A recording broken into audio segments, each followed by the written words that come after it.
രാത്രി 12 മണിക്ക് start നമുക്കിന്റെ drone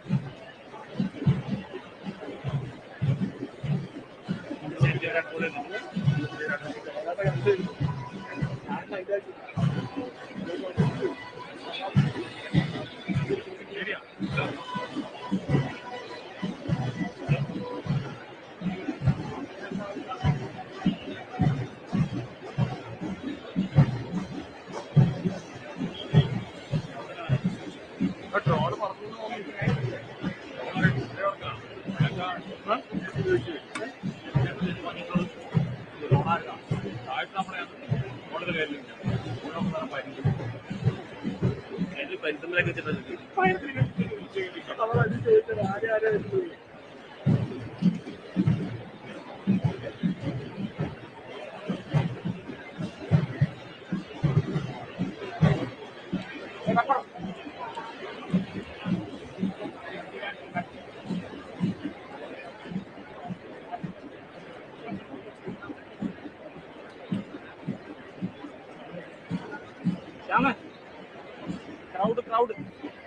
crowd.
അവിടെ ശ്യാമ വരുന്നുണ്ട് ആ ഫ്ലാഗ് പറക്കുന്നുണ്ട് ശ്യാമ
മാധ്യമക്കാര് അത്യാവശ്യമുണ്ടെങ്കിൽ ഇവിടെ നിൽക്കുക അല്ലെങ്കിൽ മാറുക.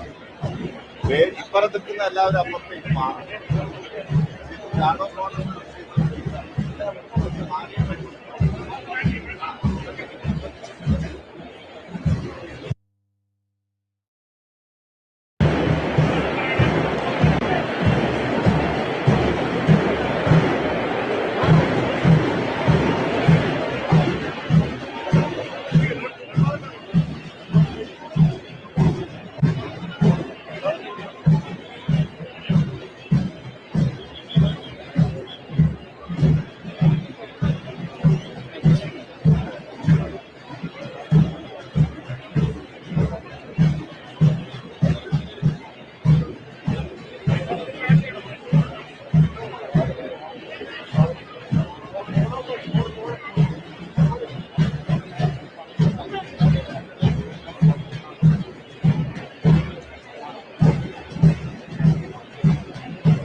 नाना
നമ്മള് നവമാധ്യമക്കാര് നിർബന്ധമാണെങ്കിലും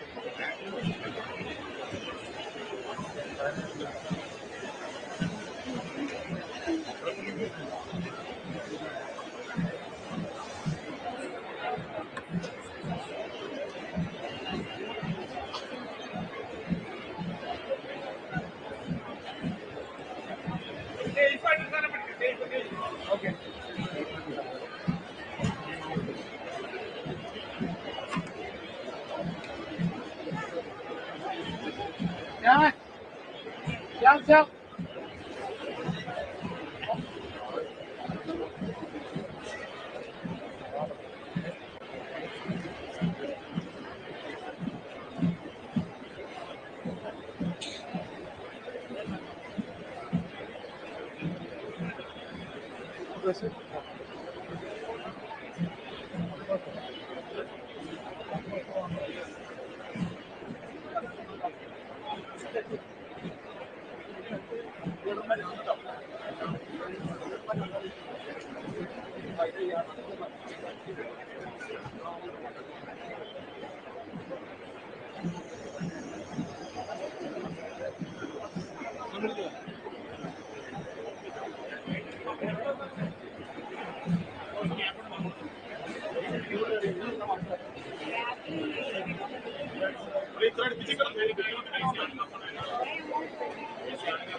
സഖാക്കളെ, വളണ്ടിയർ പരേഡ് മുഴുവൻ ഗ്രൗണ്ടിലെത്തിയിരിക്കുകയാണ്. നമ്മുടെ പ്രതിനിധി സഖാക്കൾ PB അംഗങ്ങളായ സഖാക്കൾ മുഹമ്മദ് സലീം, വിജയരാഘവൻ, നീലോൽപൻ വാസു എന്നിവരുടെ നേതൃത്വത്തിൽ മറ്റ് കേന്ദ്ര കമ്മിറ്റി അംഗങ്ങളും പ്രതിനിധി സഖാക്കളും കടന്നു വരുന്നുണ്ട്.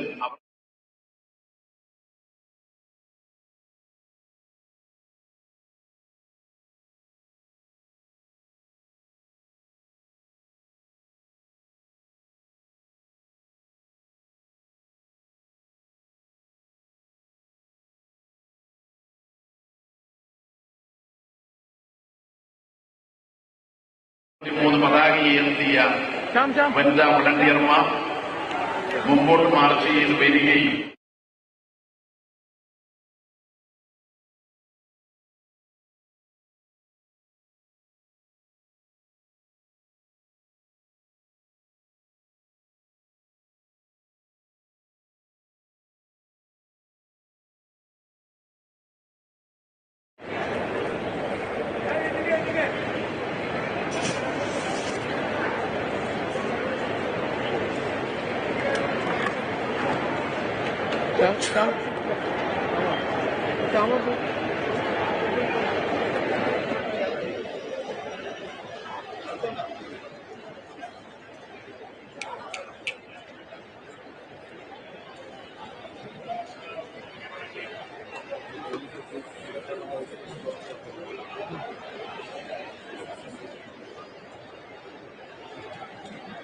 പ്രതിനിധികൾക്ക് മാത്രമേ മുമ്പോട്ട് കടന്നു വരാനുള്ള സൗകര്യം ഒരുക്കാൻ പാടുള്ളൂ.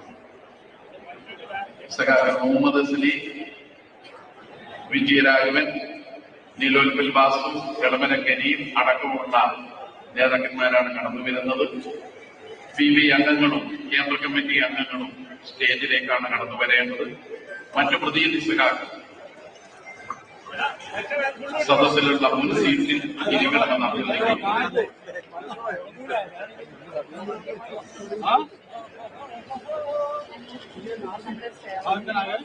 പ്രതിനിധി സഖാക്കൾ മുഴുവൻ കടന്നു എന്ന് ഉറപ്പുവരുത്തി കഴിഞ്ഞാൽ വളണ്ടിയർ ജില്ലാ ക്യാപ്റ്റൻ ഗാർഡ് ഓഫ് ഓണറിനുള്ള നടപടികൾ സ്വീകരിക്കേണ്ടതാണ്.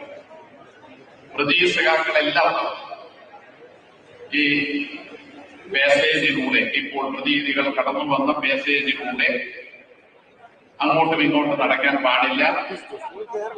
അതിലൂടെയാണ് ഗാർഡ് ഓഫ് ഓണർ സ്വീകരിക്കാനുള്ള പാർട്ടി ജനറൽ സെക്രട്ടറിയും സംസ്ഥാന സെക്രട്ടറിയും തുറന്ന ജീപ്പിൽ സഞ്ചരിക്കുന്നത്. അതിനുള്ള സൗകര്യം ഉറപ്പുവരുത്തേണ്ടതുണ്ട്. പ്രതിനിധികളെല്ലാം ആ വഴിയിലൂടെ കടന്നു വരാൻ പാടില്ലെന്ന് അഭ്യർത്ഥിക്കുകയാണ്. പ്രതിനിധികൾ മുഴുവൻ എത്തിക്കഴിഞ്ഞതിനാൽ വളണ്ടിയർ ക്യാപ്റ്റൻ ഗാർഡ് ഓഫ് ഓണറിനുള്ള നടപടികൾ സ്വീകരിക്കണമെന്ന് അഭ്യർത്ഥിക്കുന്നു.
All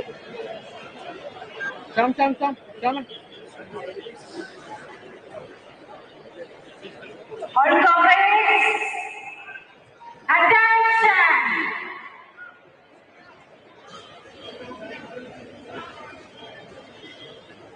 All comrades, dress up!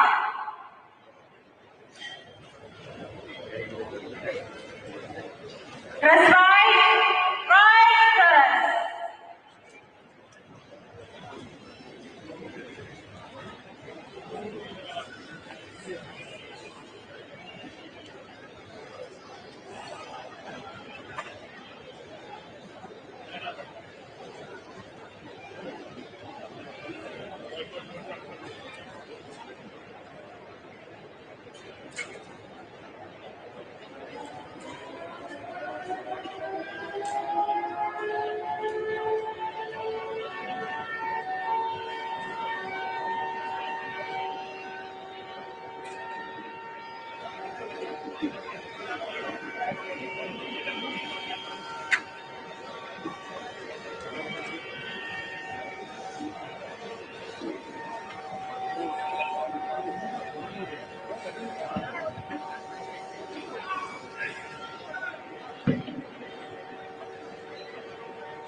Volunteer captain ശ്രദ്ധിക്കുക, ഗാർഡ് ഓഫ് ഓണറിന് വേണ്ട ക്രമീകരണം അടിയന്തരമായും ഒരുക്കേണ്ടതാണ്.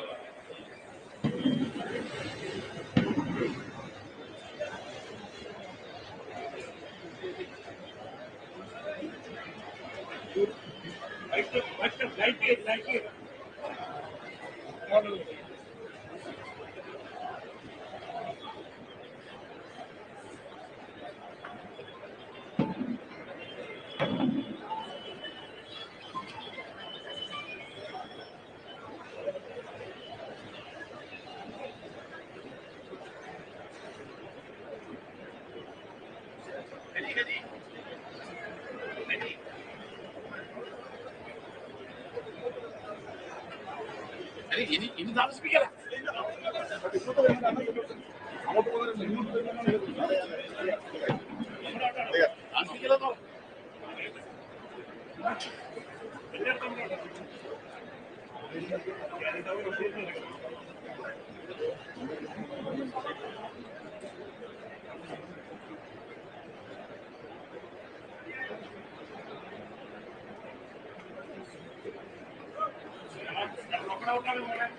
All comrades, stand at ease. Attention!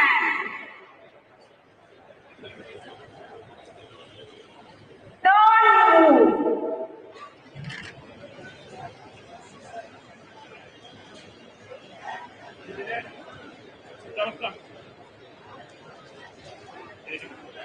Vice Chair.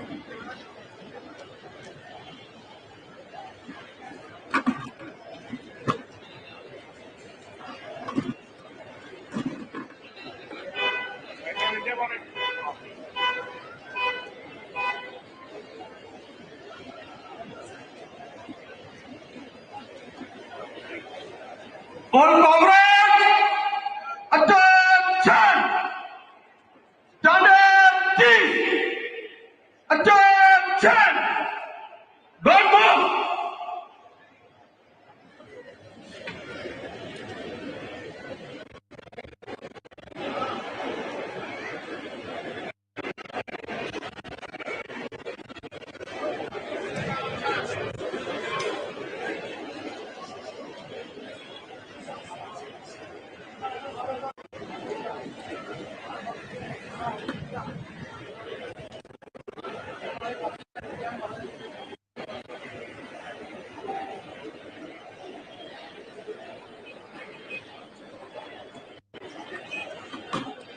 Vice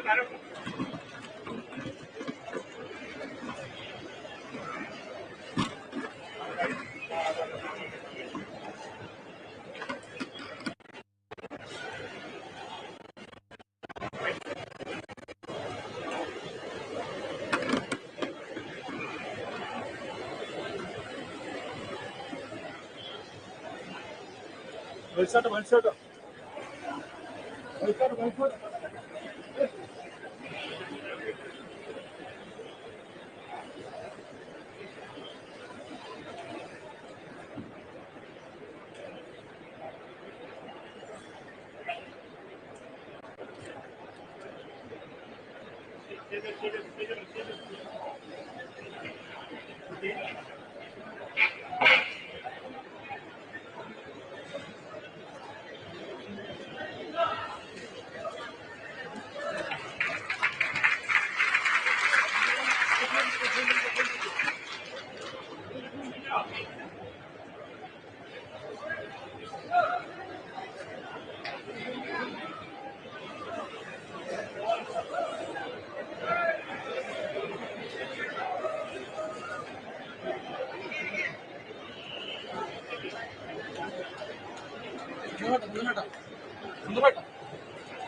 Vice Chair.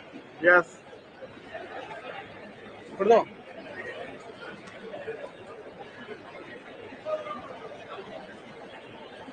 ¿Ahora cortó?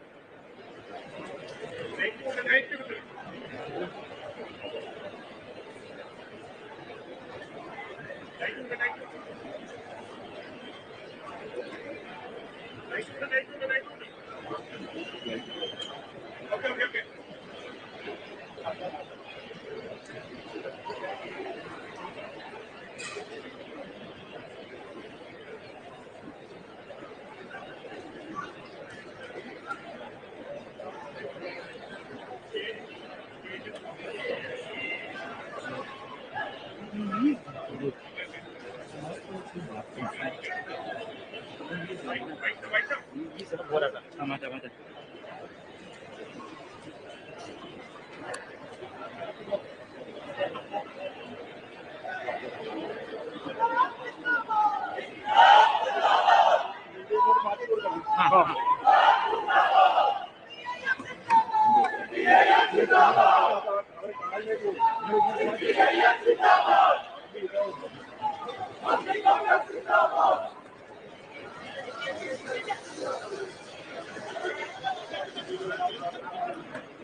Wide,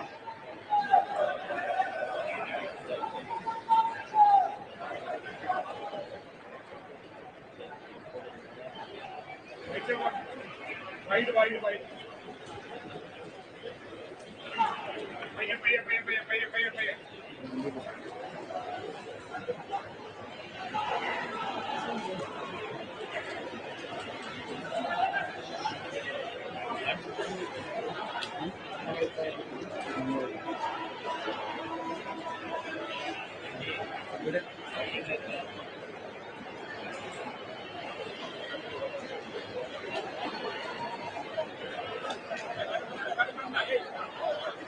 എല്ലാവരും വരണ്ട. അത് മുഴുവൻ അവിടെ ആളുകളുണ്ട്, ആടെ ആളുകളുണ്ട്. ബേജാറാവണ്ട.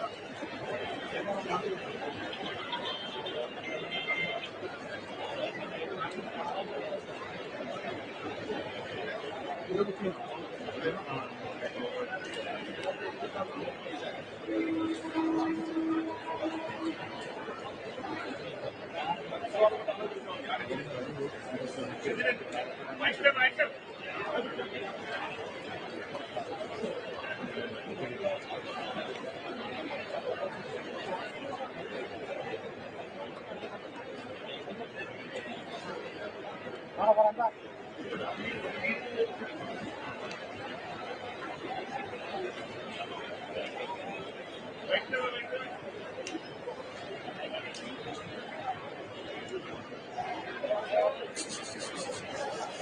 പുറത്തുള്ള ആൾക്കാർ അകത്ത് വരാണ്.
Meister, Meister.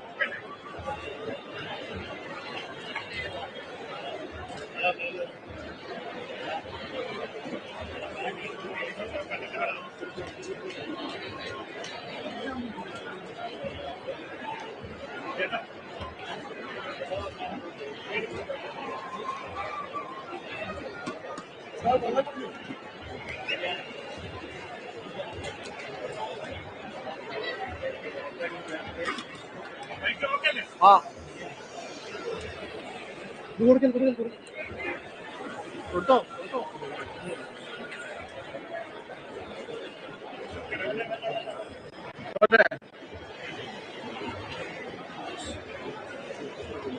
Maximum maximum maximum.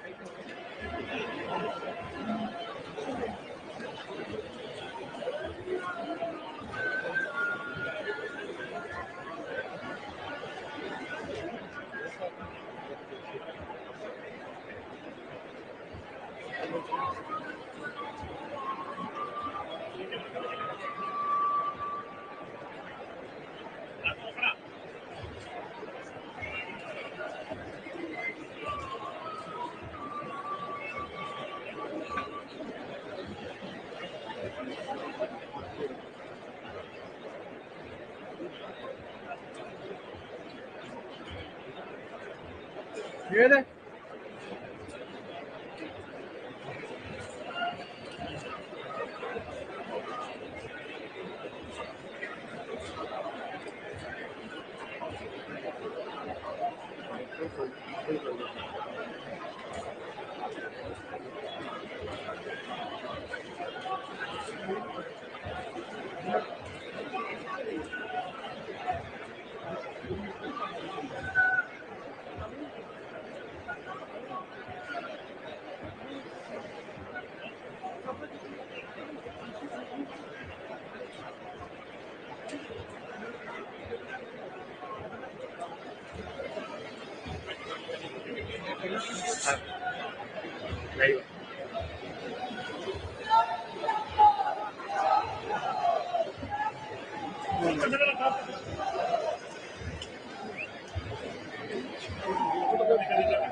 മാറ്റി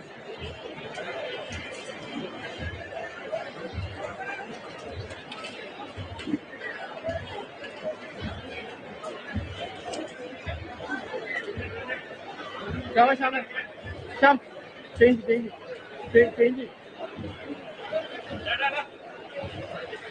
ഒരു മിനിറ്റ്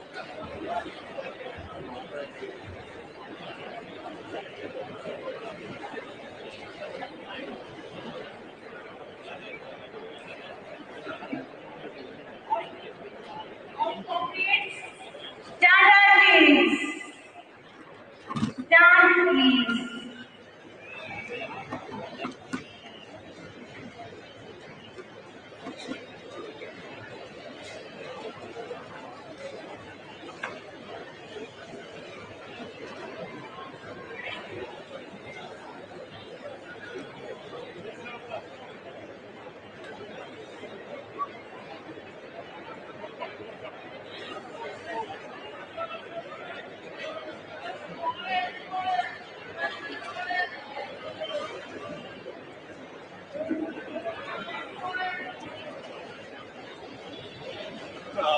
जनता है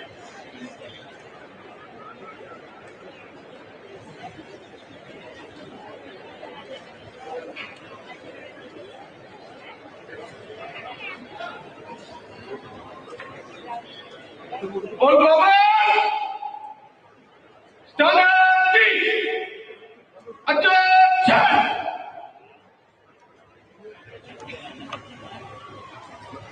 All sit down!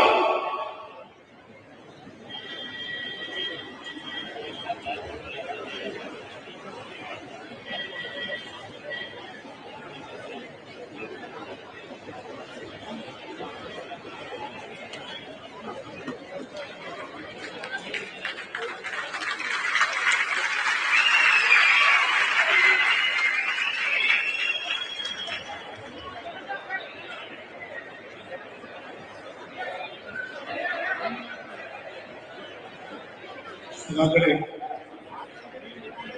സഹോദരി സഹോദരന്മാരെ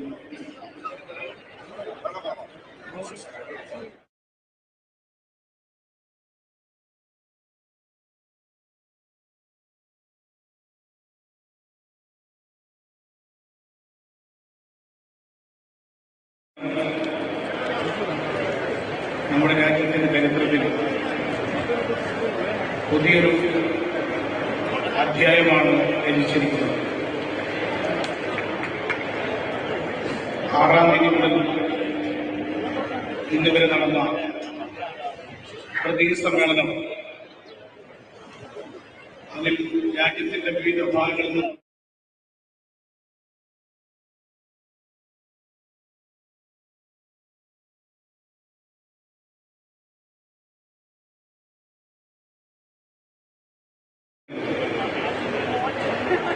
അധ്വാനിക്കുന്ന ജനവിഭാഗങ്ങളുടെ പ്രശ്നങ്ങളാണ് പാർട്ടി സമ്മേളനം ചർച്ച ചെയ്തത്. CPIയും മറ്റു പാർട്ടികളിൽ നിന്ന് വ്യത്യസ്തമായി പ്രവർത്തിക്കുന്ന ഒരു പാർട്ടിയാണ്. പാർട്ടിയുടെ സമ്മേളനം ചെയ്യുന്നത് പ്രകടനം, പൊതുസമ്മേളനം, പുതിയ പാർട്ടി കമ്മിറ്റി തെരഞ്ഞെടുക്കൽ, സെക്രട്ടറി തെരഞ്ഞെടുക്കൽ എന്ന കാര്യങ്ങൾക്ക് വേണ്ടി മാത്രമാണ്. ഈ സമ്മേളനത്തിന്റെ ഭാഗമായി വലിയ രാഷ്ട്രീയ പ്രവർത്തനമാണ് ഈ ജില്ലയിലെ പാർട്ടിയും സംഘാടക സമിതിയും നിർവഹിച്ചത്. ഒരു ബഹുജന വിദ്യാഭ്യാസ പഠന പരിപാടി തന്നെ ഇതിന്റെ ഭാഗമായി നടന്നു. ഈ സമ്മേളനത്തിന്റെ സംഘാടനം തന്നെ വ്യത്യസ്തമായിരുന്നു. മുഖ്യമന്ത്രി സഖാവ് പിണറായി വിജയൻ അധ്യക്ഷനായ കേന്ദ്ര സ്വാഗത സംഘത്തിന് പുറമെ എല്ലാ ഏരിയകളിലും സംഘാടക സമിതി ലോകരക്ഷാ സംഘാടക സമിതി ബ്രാഞ്ചുകളിൽ സംഘാടക സമിതി ജനങ്ങൾ രൂപീകരിച്ചു. 4500 സംഘാടക സമിതികളാണ് ഇതിന്റെ ഭാഗമായി ഈ ജില്ലയിൽ എത്ര സഞ്ചരിച്ചു നോക്കിയാൽ ഈ ഉൾപ്രദേശത്തിൽ പോയത് ഈ സമ്മേളനത്തിന്റെ സന്ദേശം വിളിച്ചു പറയുന്നതാണ്. എല്ലാ സ്ഥലത്തും സംഘാടക സമിതി അവിടെ ജനങ്ങൾ സംഘടിക്കും. പുതുമയാർന്ന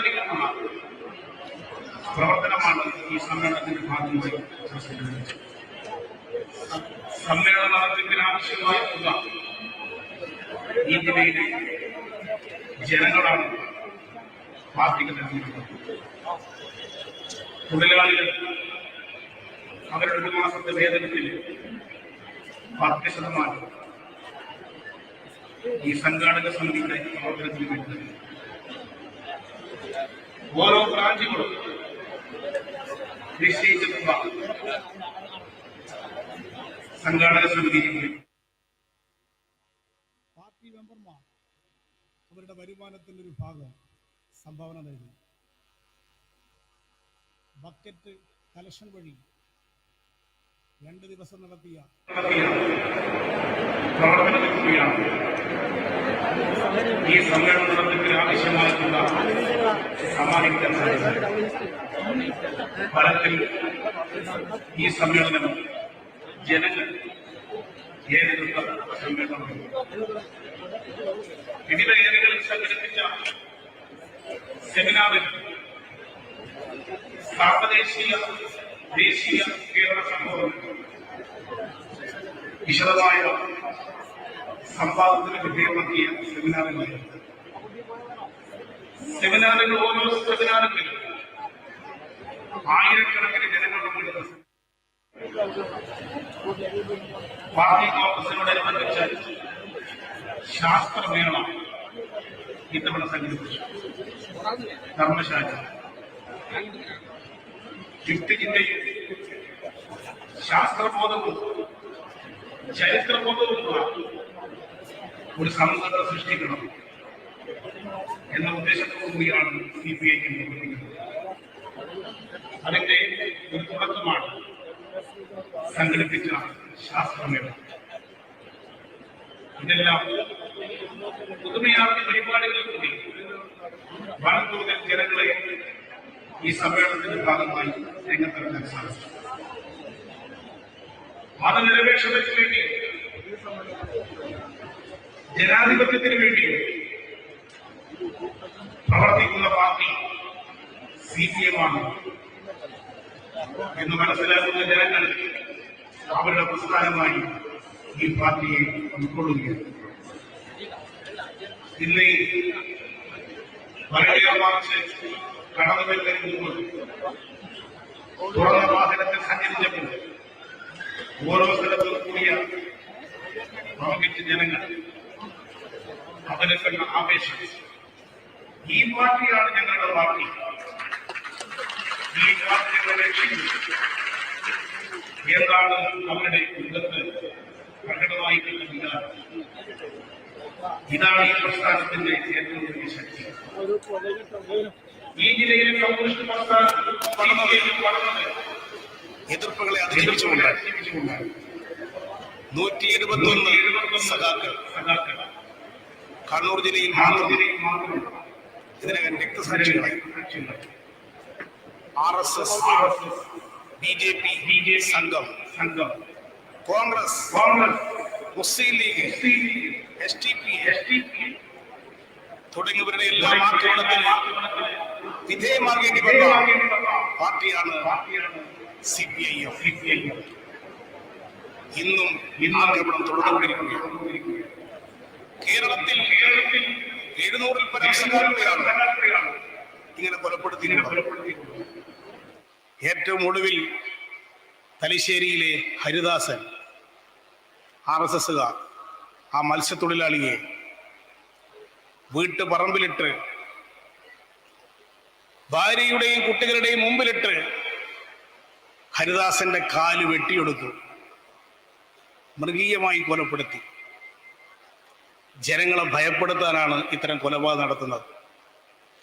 പക്ഷേ ഈ പാർട്ടിയെ ഭയപ്പെടുത്താൻ ഒരു ശക്തിക്കും സാധ്യമാവുകയില്ല എന്ന് തെളിയിച്ച ജില്ലയാണ് ഈ കണ്ണൂർ ജില്ല. എപ്പോഴെല്ലാം ആക്രമണം പാർട്ടിക്ക് നേരിടേണ്ടി വന്നിട്ടുണ്ടോ അപ്പോഴെല്ലാം ഈ ജില്ലയിലെ ജനങ്ങളാണ് ഈ പാർട്ടിയെ രക്ഷിച്ചത്. ജനങ്ങളാണ് ഈ പാർട്ടിയുടെ ശക്തി. അതുകൊണ്ടാണ് CPM തകർക്കാൻ മറ്റ് ശക്തികൾക്ക് സാധിക്കാത്തത്. ഇനിയും അവർക്ക് ഈ പാർട്ടിയെ തകർക്കാൻ സാധിക്കുകയില്ല എന്നതിന്റെ പ്രഖ്യാപനമാണ് ഇവിടെ നടക്കുന്ന ഈ മഹാറാലി. CPIM നേതൃത്വത്തിലുള്ള സർക്കാർ കേരളത്തിൽ വീണ്ടും അധികാരത്തിൽ വന്നൊരു സാഹചര്യത്തിലാണ് ഈ പാർട്ടി കോൺഗ്രസ് നമ്മൾ ഏറ്റെടുത്തത്. ഇത് കേരള രാഷ്ട്രീയത്തിൽ പുതിയൊരു സ്ഥിതിവിശേഷം ഉണ്ടാക്കിയിട്ടുണ്ട്. നമ്മുടെ ശത്രുവർഗം വളരെ സംഘടിതമായി രംഗത്തിറങ്ങിയിട്ടുണ്ട്. തീവ്ര വലത് ശക്തികൾ നമുക്കെതിരായി പലയിടത്തും യോജിച്ച് പ്രവർത്തിക്കുന്നുണ്ട്. കുത്തക മാധ്യമങ്ങൾ ഒന്നിച്ചു ചേർന്ന് CPM-നെതിരായും ഗവൺമെന്റിനെതിരായും പ്രവർത്തിച്ചുകൊണ്ടിരിക്കുകയാണ്. ഈ പ്രവർത്തനത്തെ അതിജീവിച്ചുകൊണ്ട് വേണം നമുക്ക് മുന്നോട്ട് പോകാൻ. കേരളത്തിലെ ഭൂരിപക്ഷം ജനങ്ങളുടെ പിന്തുണ ഇടതുപക്ഷം നേടണം. അങ്ങനെ നമുക്ക് ഈ വെല്ലുവിളി അതിജീവിക്കണം. അതിന് നമുക്ക് സാധിക്കും. പിണറായി വിജയന്റെ നേതൃത്വത്തിലുള്ള സർക്കാർ ജനങ്ങൾക്ക് നൽകിയ വാഗ്ദാനങ്ങൾ നടപ്പാക്കും. നേരത്തെ 5 വർഷം ഭരിച്ചപ്പോൾ നൽകിയ വാഗ്ദാനങ്ങളിൽ 600 വാഗ്ദാനങ്ങളിൽ 20 എണ്ണം ഒഴിച്ച് നടപ്പാക്കിക്കൊണ്ടാണ് ഇലക്ഷൻ നേരിട്ടത്. അതാണ് ജനങ്ങൾ നമ്മളിൽ പ്രകടിപ്പിച്ച വിശ്വാസം. ഇപ്പോൾ LDF നൽകിയിട്ടുള്ള വാഗ്ദാനം അത് ഓരോന്നോരോന്നായി നടപ്പാക്കും. അതിന് ഇച്ഛാശക്തിയുള്ള സർക്കാരാണ് ഇന്ന് കേരളത്തിൽ പ്രവർത്തിക്കുന്നത്. കോവിഡ് വന്നപ്പോൾ രാജ്യം വിറങ്ങലിച്ചു നിന്നു. മഹാപ്രളയം ഉണ്ടായപ്പോൾ എങ്ങനെ കൈകാര്യം ചെയ്യുമെന്ന് ആളുകൾ ചോദിച്ചു. ഈ 2 പ്രശ്നങ്ങളെ നേരിടുന്നതിൽ ഇടതുപക്ഷ സർക്കാർ കാണിച്ച ഇടപെടൽ, ജാഗ്രത, കരുതൽ ലോകത്തെമ്പാടുമുള്ള മലയാളികൾ കേരളത്തെ ഹൃദയത്തോട് ചേർത്ത് പിടിക്കാൻ തുടങ്ങി. മുഖ്യമന്ത്രി ഓരോ ദിവസവും നടത്തിയ പത്രസമ്മേളനങ്ങളിൽ പറഞ്ഞ കാര്യങ്ങൾ വൈകുന്നേരം ജനങ്ങൾ കേട്ട് ഇങ്ങനെയാണ് ഒരു ഗവൺമെന്റ് പ്രവർത്തിക്കേണ്ടത് എന്ന് പറയുന്ന അവസ്ഥയുണ്ടായി. UDF-ന്റെ കാലത്ത് പ്രഖ്യാപിച്ച പദ്ധതികൾ നടപ്പാക്കുമായിരുന്നില്ല. അവർക്ക് അസാധ്യമെന്ന് പറഞ്ഞ് നടപ്പാക്കാൻ സാധിക്കാത്ത കാര്യം LDF നടപ്പാക്കി. പിണറായി വിജയൻ സർക്കാർ ഒരു കാര്യം പറഞ്ഞാൽ അത് ചെയ്യും എന്ന വിശ്വാസമാണ് ജനങ്ങളെ വീണ്ടും അധികാരത്തിലേക്ക് കൊണ്ടുവന്നിട്ടുള്ളത്. ഇപ്പോൾ നൽകിയ വാഗ്ദാനങ്ങളിൽ ഈ രാജ്യത്തിന്റെ ഭാവി നവകേരളം സൃഷ്ടിക്കും എന്നുള്ളതാണ്. അതിന് അടിസ്ഥാന സൗകര്യങ്ങൾ വർദ്ധിപ്പിക്കണം, ഗതാഗത സൗകര്യം വർദ്ധിപ്പിക്കണം. 45 മീറ്റർ റോഡ് ഇവിടെ ഉണ്ടാകുമെന്ന് ആരെങ്കിലും പ്രതീക്ഷിച്ചിട്ടുണ്ടോ? ഒന്നും നടക്കില്ല എന്നായിരുന്നു.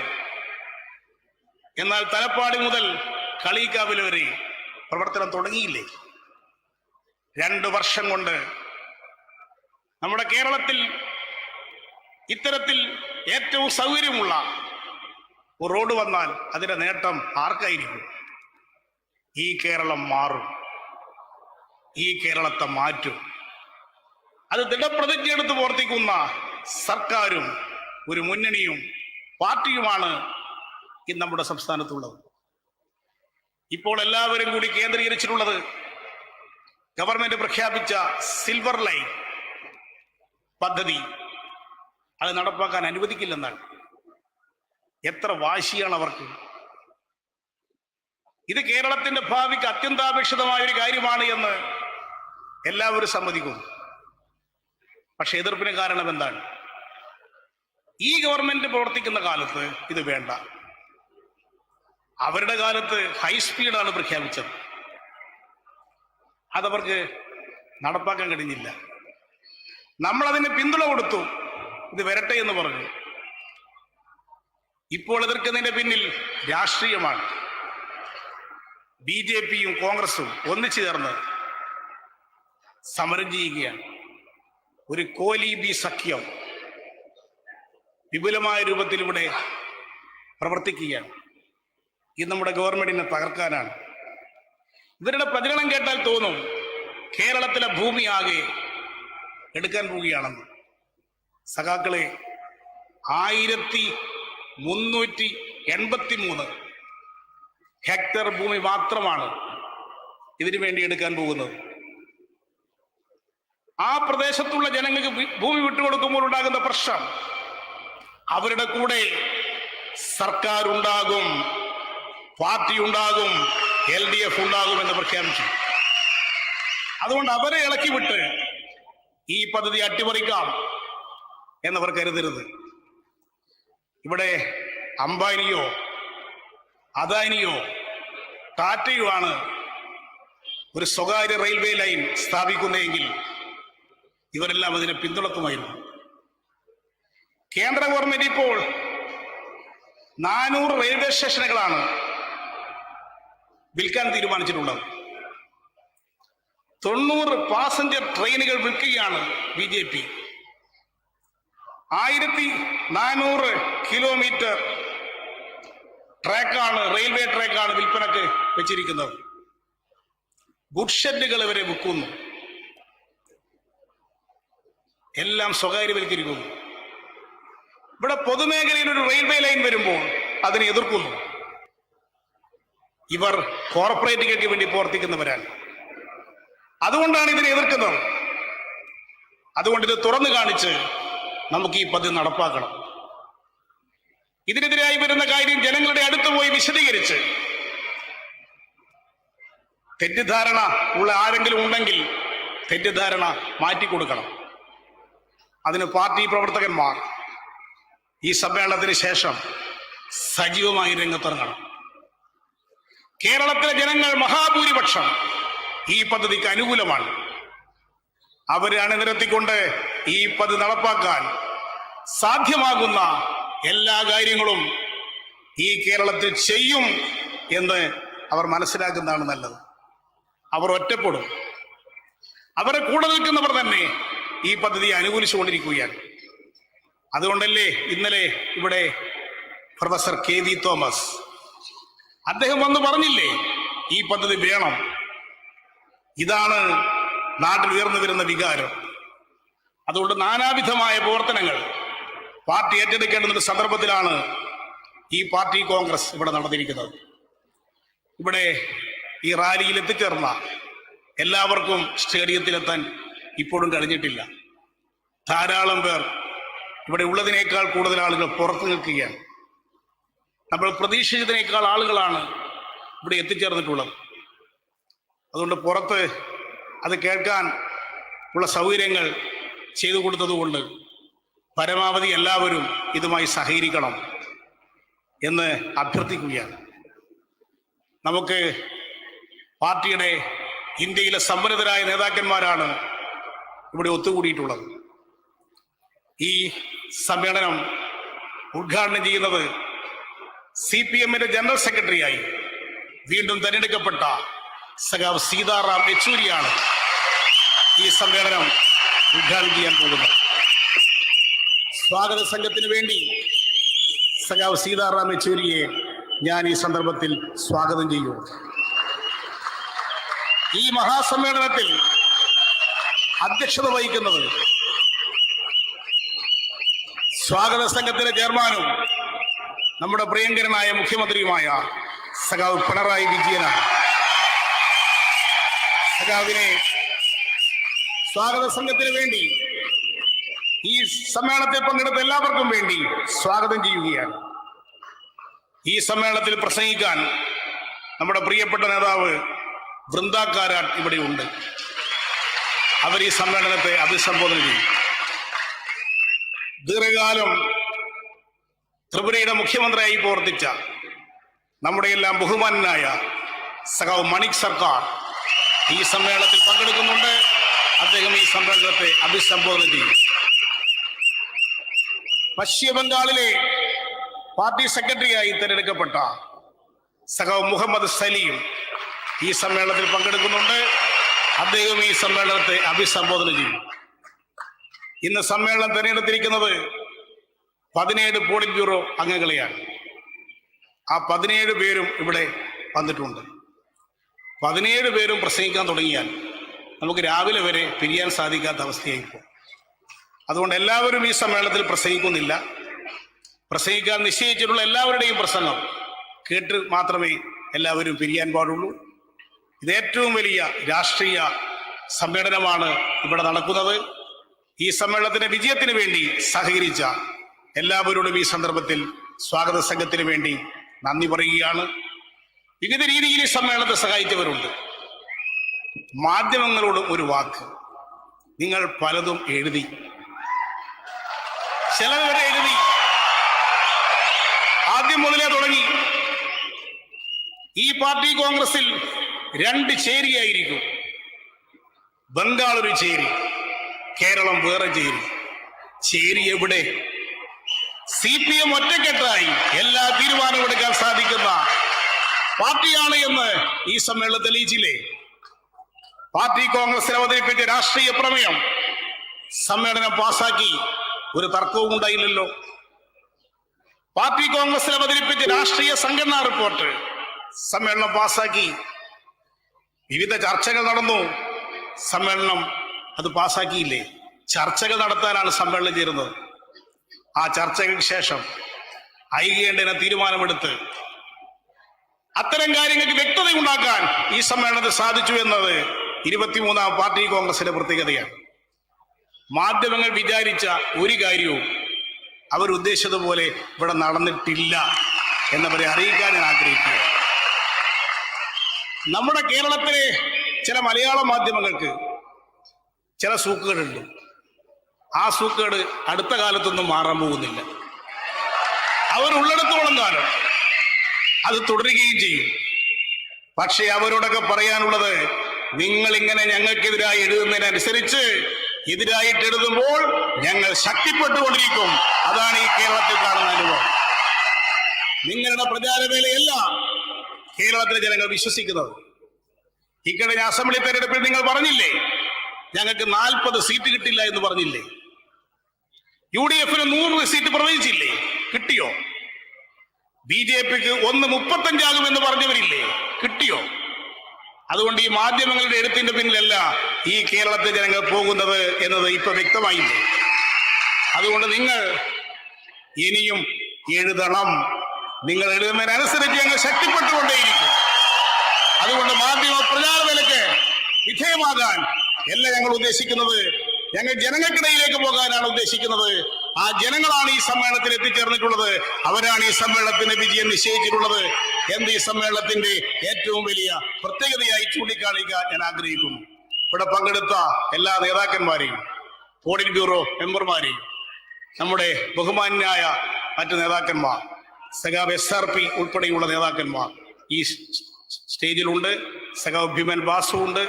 ഇങ്ങനെ എല്ലാ പ്രധാനപ്പെട്ട നേതാക്കന്മാരും ഇന്നിവിടെ പങ്കെടുക്കുന്നുണ്ട്.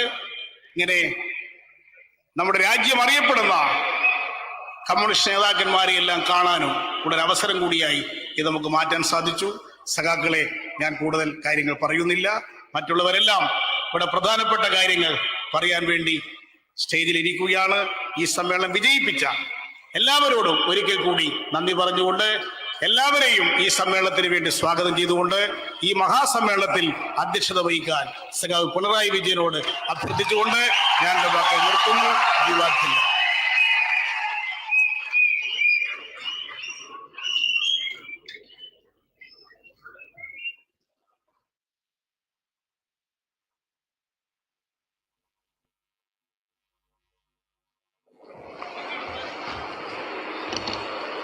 സഖാക്കളെ, സഹോദരി സഹോദരന്മാരെ,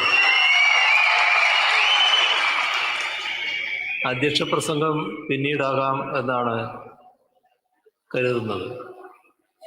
നമ്മുടെ പാർട്ടിയുടെ ജനറൽ സെക്രട്ടറിയായി വീണ്ടും തിരഞ്ഞെടുക്കപ്പെട്ട സഖാവ് സീതാറാം യെച്ചൂരി ഈ സമ്മേളനം ഉദ്ഘാടനം ചെയ്യും. അതിനായി അദ്ദേഹത്തെ ക്ഷണിക്കുക.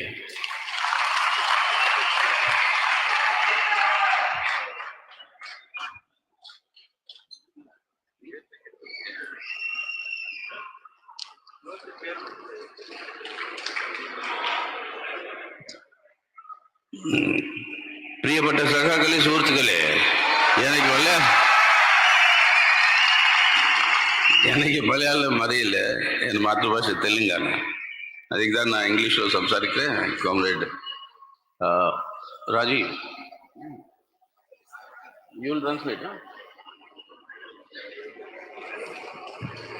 Thank you, Comrade Pinarayi Vijayan, the president of today's this huge public rally, which is indeed a very, very inspiring culmination to a very, very important and historic milestone in our party's history, the 23rd Party Congress.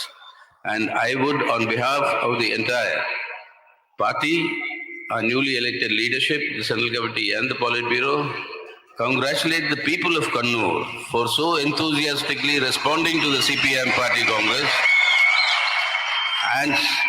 and so readily coming forward to respond, help us, and actually make this Congress a big success. That will be a memorable memory in all the delegates who attended this 23rd Congress. So thank you very much, people of Kannur, and my salutes to all of you. ബഹുമാനായ അധ്യക്ഷൻ പിണറായി വിജയൻ, മറ്റു നേതാക്കന്മാരെ, സഖാക്കളെ, communist പാർട്ടിയുടെ ചരിത്രത്തിലെ ഏറ്റവും ആവേശകരമായ ഒരു സന്ദർഭമാണിത്. ഈ ചരിത്രഘട്ടത്തിൽ കണ്ണൂരിലെ ജനങ്ങൾ ഈ പാർട്ടി കോൺഗ്രസ് മഹാവിജയമാക്കി മാറ്റിയതിന് ഞാൻ അവരെ പുതുതായി തെരഞ്ഞെടുക്കപ്പെട്ട PBക്ക് വേണ്ടിയും നേതൃത്വത്തിന് വേണ്ടിയും ആദ്യമായി അഭിവാദ്യം ചെയ്യുകയാണ്. ഇന്ത്യയിലെ കമ്മ്യൂണിസ്റ്റ് പ്രസ്ഥാനത്തിന് ചരിത്ര ദൗത്യങ്ങളാകെ ഏറ്റെടുക്കാൻ കഴിയുന്ന അതിരുകളില്ലാത്ത ആത്മവിശ്വാസം പകർന്നു നൽകാൻ ഈ കോൺഗ്രസിന് കഴിഞ്ഞു എന്നുള്ളത് അഭിമാനത്തോടു കൂടി ഞാൻ പറയുകയാണ്. ഓരോ പ്രതിനിധിക്കും മറക്കാൻ കഴിയാത്ത അനുഭവമായി, ആത്മവിശ്വാസമായി ഈ കോൺഗ്രസ് മാറി. അതിന് നേതൃത്വം നൽകിയ കണ്ണൂരിലെ പാർട്ടിയെയും കണ്ണൂരിലെ ജനങ്ങളെയും ഞാൻ ഒരിക്കൽ കൂടി അഭിവാദ്യം ചെയ്യുന്നു. As all of you know, the party congress has concluded, new leadership has been elected. The party congress elected the central committee, an 85-member central committee, which in turn elected a 17-member Politburo, including the general secretary. So it is customary here to introduce the new leaders of the CPIM. Before I introduce the other 16 members of the Politburo, I must mention that 3 veterans have been relieved from the Politburo. As long as they live, as all of us, as communists, as long as we live, we remain communists, we'll continue to discharge our revolutionary responsibilities and duties. But from the positions that they were holding in the Politburo, 3 comrades have been relieved. First of all, I'd like to introduce them, expressing our revolutionary gratitude for the work they have done in shaping the party so far, and to continue to be a source of inspiration to all of us. The first of the 3 is Comrade S. Ramchandra Pillai, our senior most member of the Politburo, who's been relieved, this time from his responsibility. Where is it?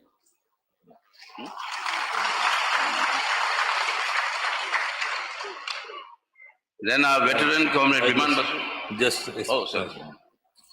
സഖാക്കളെ, ഈ party Congress പുതിയ കേന്ദ്ര കമ്മിറ്റിയെയും 85 കേന്ദ്ര കമ്മിറ്റിയെയും 17-അംഗ polit bureau general secretary ഉൾപ്പെടെ 17-അംഗ polit ബ്യൂറോയെയും തെരഞ്ഞെടുത്തിട്ടുണ്ട്.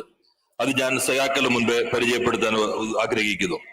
എന്നാൽ അതിന് മുൻപായി പ്രധാനപ്പെട്ട ഒരു കാര്യം, ഈ പാർട്ടി കോൺഗ്രസിൽ 3 പ്രധാനപ്പെട്ട സഖാക്കൾ പൊളിറ്റ് ബ്യൂറോയിൽ നിന്ന് വിരമിച്ചിട്ടുണ്ട്. കഴിഞ്ഞ കാലങ്ങളിൽ അവരാകെ രാജ്യത്തെ കമ്മ്യൂണിസ്റ്റ് പ്രസ്ഥാനത്തിന്റെ വളർച്ചയ്ക്ക് വേണ്ടി നിസ്തുലമായ സംഭാവന നൽകിയവരാണ്. അവർ ഇനിയും അത്തരത്തിലുള്ള പ്രവർത്തനങ്ങൾ തുടർന്നുകൊണ്ടേയിരിക്കും. പാർട്ടി പൊളിറ്റ് ബ്യൂറോയിൽ നിന്നും കേന്ദ്ര കമ്മിറ്റിയിൽ നിന്നും വിരമിച്ച ആ സഖാക്കളുടെ ഇന്നലകളുടെ സേവനങ്ങളെ പ്രത്യേകം സ്മരിക്കുന്നു. അവർക്കെല്ലാവർക്കും വിപ്ലവ അഭിവാദ്യങ്ങൾ അർപ്പിക്കുന്നു. ആദ്യമായി സഖാവ് SRPയെ പരിചയപ്പെടുത്തുന്നു. Then Comrade Biman Basu, a veteran of our communist movement. He was the leader of the students' movement when I joined the SFI some nearly 50 years ago. So he served the party all through this talk, and now he is being relieved. So our salutes to him and recognition, place on record his contribution that he has made, which he'll continue to make, but as a member of the Politburo.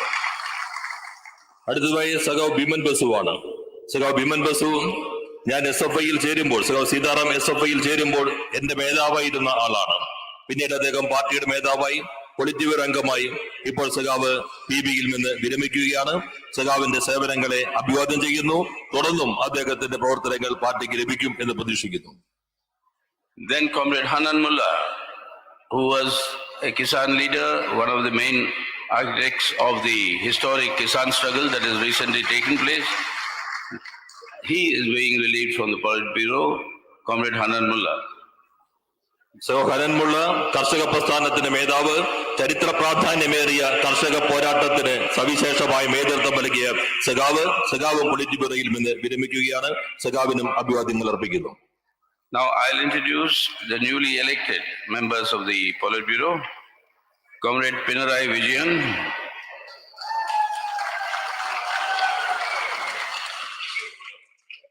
Comrade Prakash Karat, Comrade Kodiyeri Balakrishnan, Comrade M.A. Baby, Comrade Brinda Karat,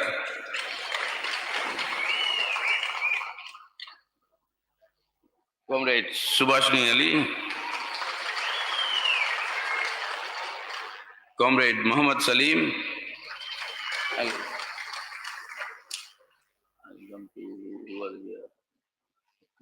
Comrade Manik Sarkar,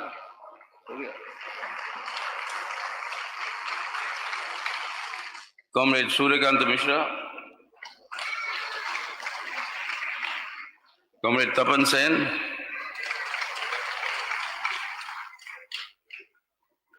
Comrade Nilotpal Basu, Comrade G. Ramakrishnan,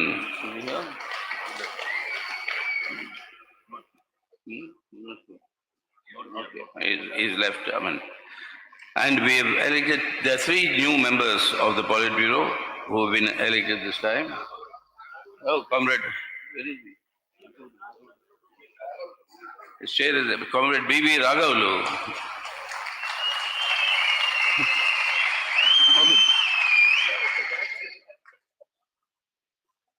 Three members of the new members of the Politburo have been elected.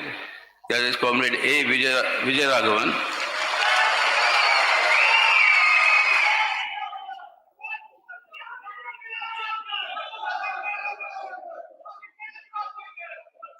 Comrade Ashok Dhavle,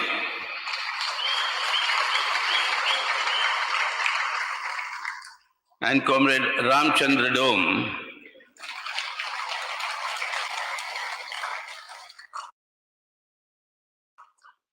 This is the new set of the 17 members, including myself, which is the new Politburo of the CPIM after this 23rd Party Congress. നേരത്തെ പരിചയപ്പെടുത്തിയ സഖാക്കൾ ഉൾക്കൊള്ളുന്നതാണ് party congress തെരഞ്ഞെടുത്ത 17-അംഗ politburo. Yes, comrades, this Congress of ours, the 23rd Congress of the Communist Party of India Marxist, has been a Congress of determination, a Congress of resolve. The determination that today we will save our country from being destroyed by the communal forces, by this BJP government at the center, which is implementing the Hindutva communal agenda, aggressively implementing the Hindutva communal agenda of the fascistic RSS. And this is the major challenge that we all have to face, because along with this government at the center is pursuing unbridled neoliberal economic policies, looting the country's national assets, indiscriminately privatizing all public sector and all national assets,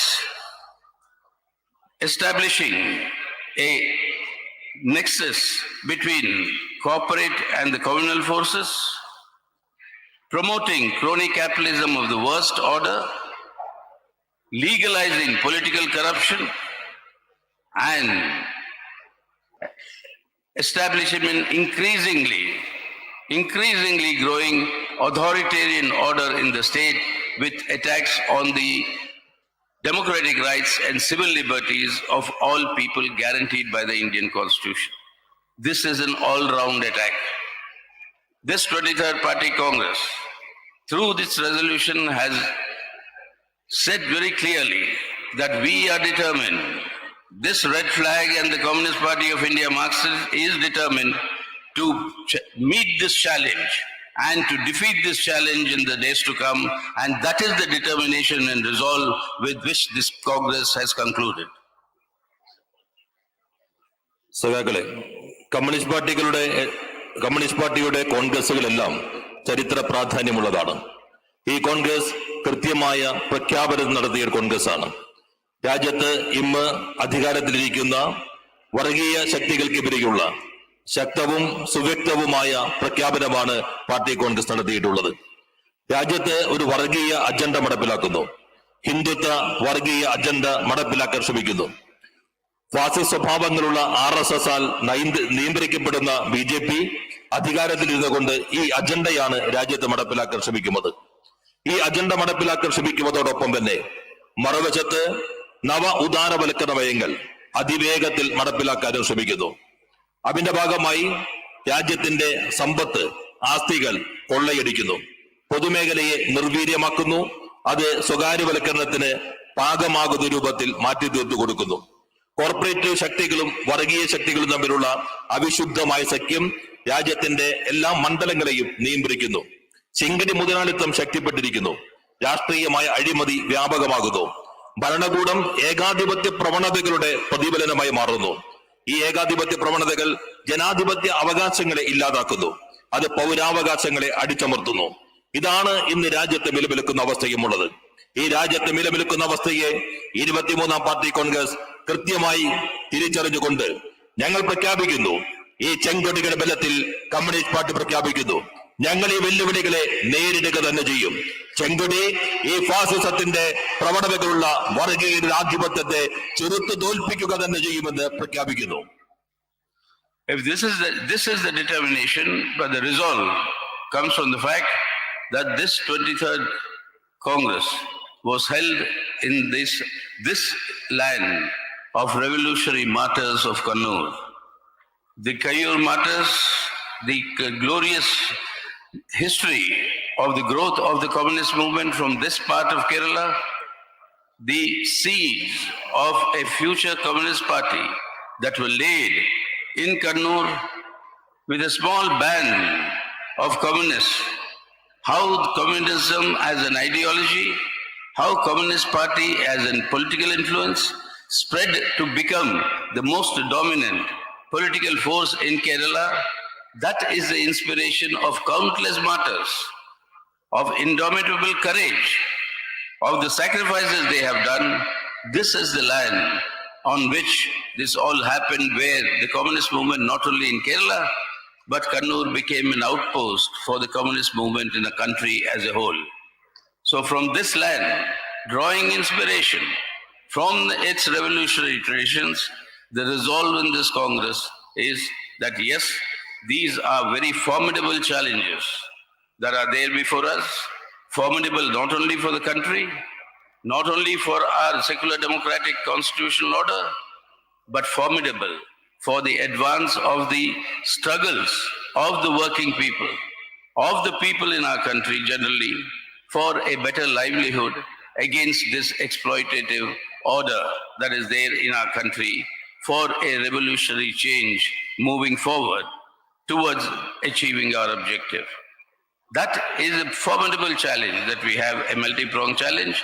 The resolve to meet the challenge arises by the fact that this Congress was held here and all decisions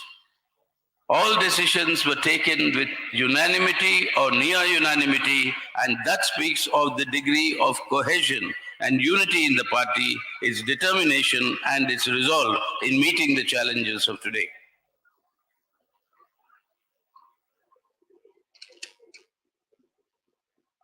സഖാക്കളെ, ഈ പ്രഖ്യാപനമാണ് ഞാൻ സൂചിപ്പിച്ച പോലെ ഈ party Congress നടത്തിയിട്ടുള്ളത്. 23ാമത്തെ party Congress നടക്കുന്ന ഭൂമികയ്ക്ക് ഒരു സവിശേഷതയുണ്ട്. ഈ ഭൂമിക കണ്ണൂരിന്റെ ഭൂമി, വിപ്ലവ രക്തസാക്ഷികളുടെ മരിക്കാത്ത മഹത്തായ ചരിത്രത്തിന്റെ ഭൂമിയാണ്. ഇതാണ് കയ്യൂരിന്റെ മണ്ണ്. ഇതാണ് മഹത്തായ രക്തസാക്ഷികളുടെ ജീവസമർപ്പണത്തിന്റെ ചരിത്രമുള്ള മണ്ണ്. കണ്ണൂരിൽ ഒരു ചെറിയ സംഘം കമ്മ്യൂണിസ്റ്റ് പാർട്ടി രൂപീകരിച്ചു. ഈ കേരളത്തിനകത്തെ ചെറിയ സംഘം രൂപീകരിച്ച കമ്മ്യൂണിസ്റ്റ് പാർട്ടി കമ്മ്യൂണിസ്റ്റ് പ്രത്യയശാസ്ത്രത്തെ ഈ സംസ്ഥാനത്താകെ വ്യാപിപ്പിച്ചു. കമ്മ്യൂണിസ്റ്റ് പാർട്ടി കേരളത്തിലാകെ വ്യാപിച്ചു. ഈ കണ്ണൂരിന്റെ മണ്ണിൽ കെട്ടിപ്പടുത്ത ആ ചെറിയ പാർട്ടിയാണ് കേരളത്തിലാകെ ആവേശം വിതറിക്കൊണ്ട് അതിരുകളില്ലാത്ത രൂപത്തിൽ തൊഴിലാളികളെയും മറ്റ് വർഗവിഭാഗങ്ങളെയും സംഘടിപ്പിച്ചുകൊണ്ട് കേരളത്തിൽ ഏറ്റവും വലിയ പാർട്ടിയായി മാറിയത്.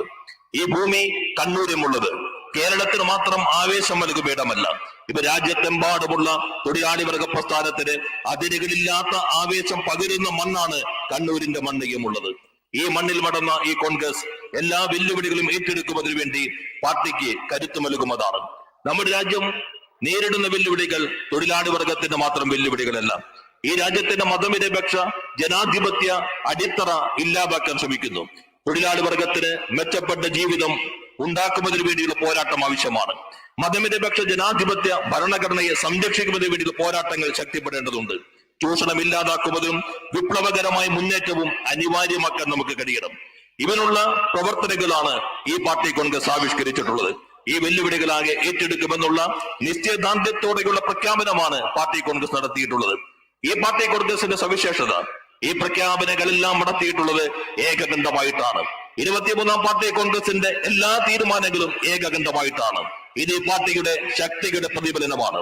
ഇത് ഈ പാർട്ടി എല്ലാ വെല്ലുവിളികളെയും നേരിടുമെന്നുള്ള പ്രഖ്യാപനത്തിന്റെ ശരിയായ പ്രതിഫലനം കൂടിയാണ്.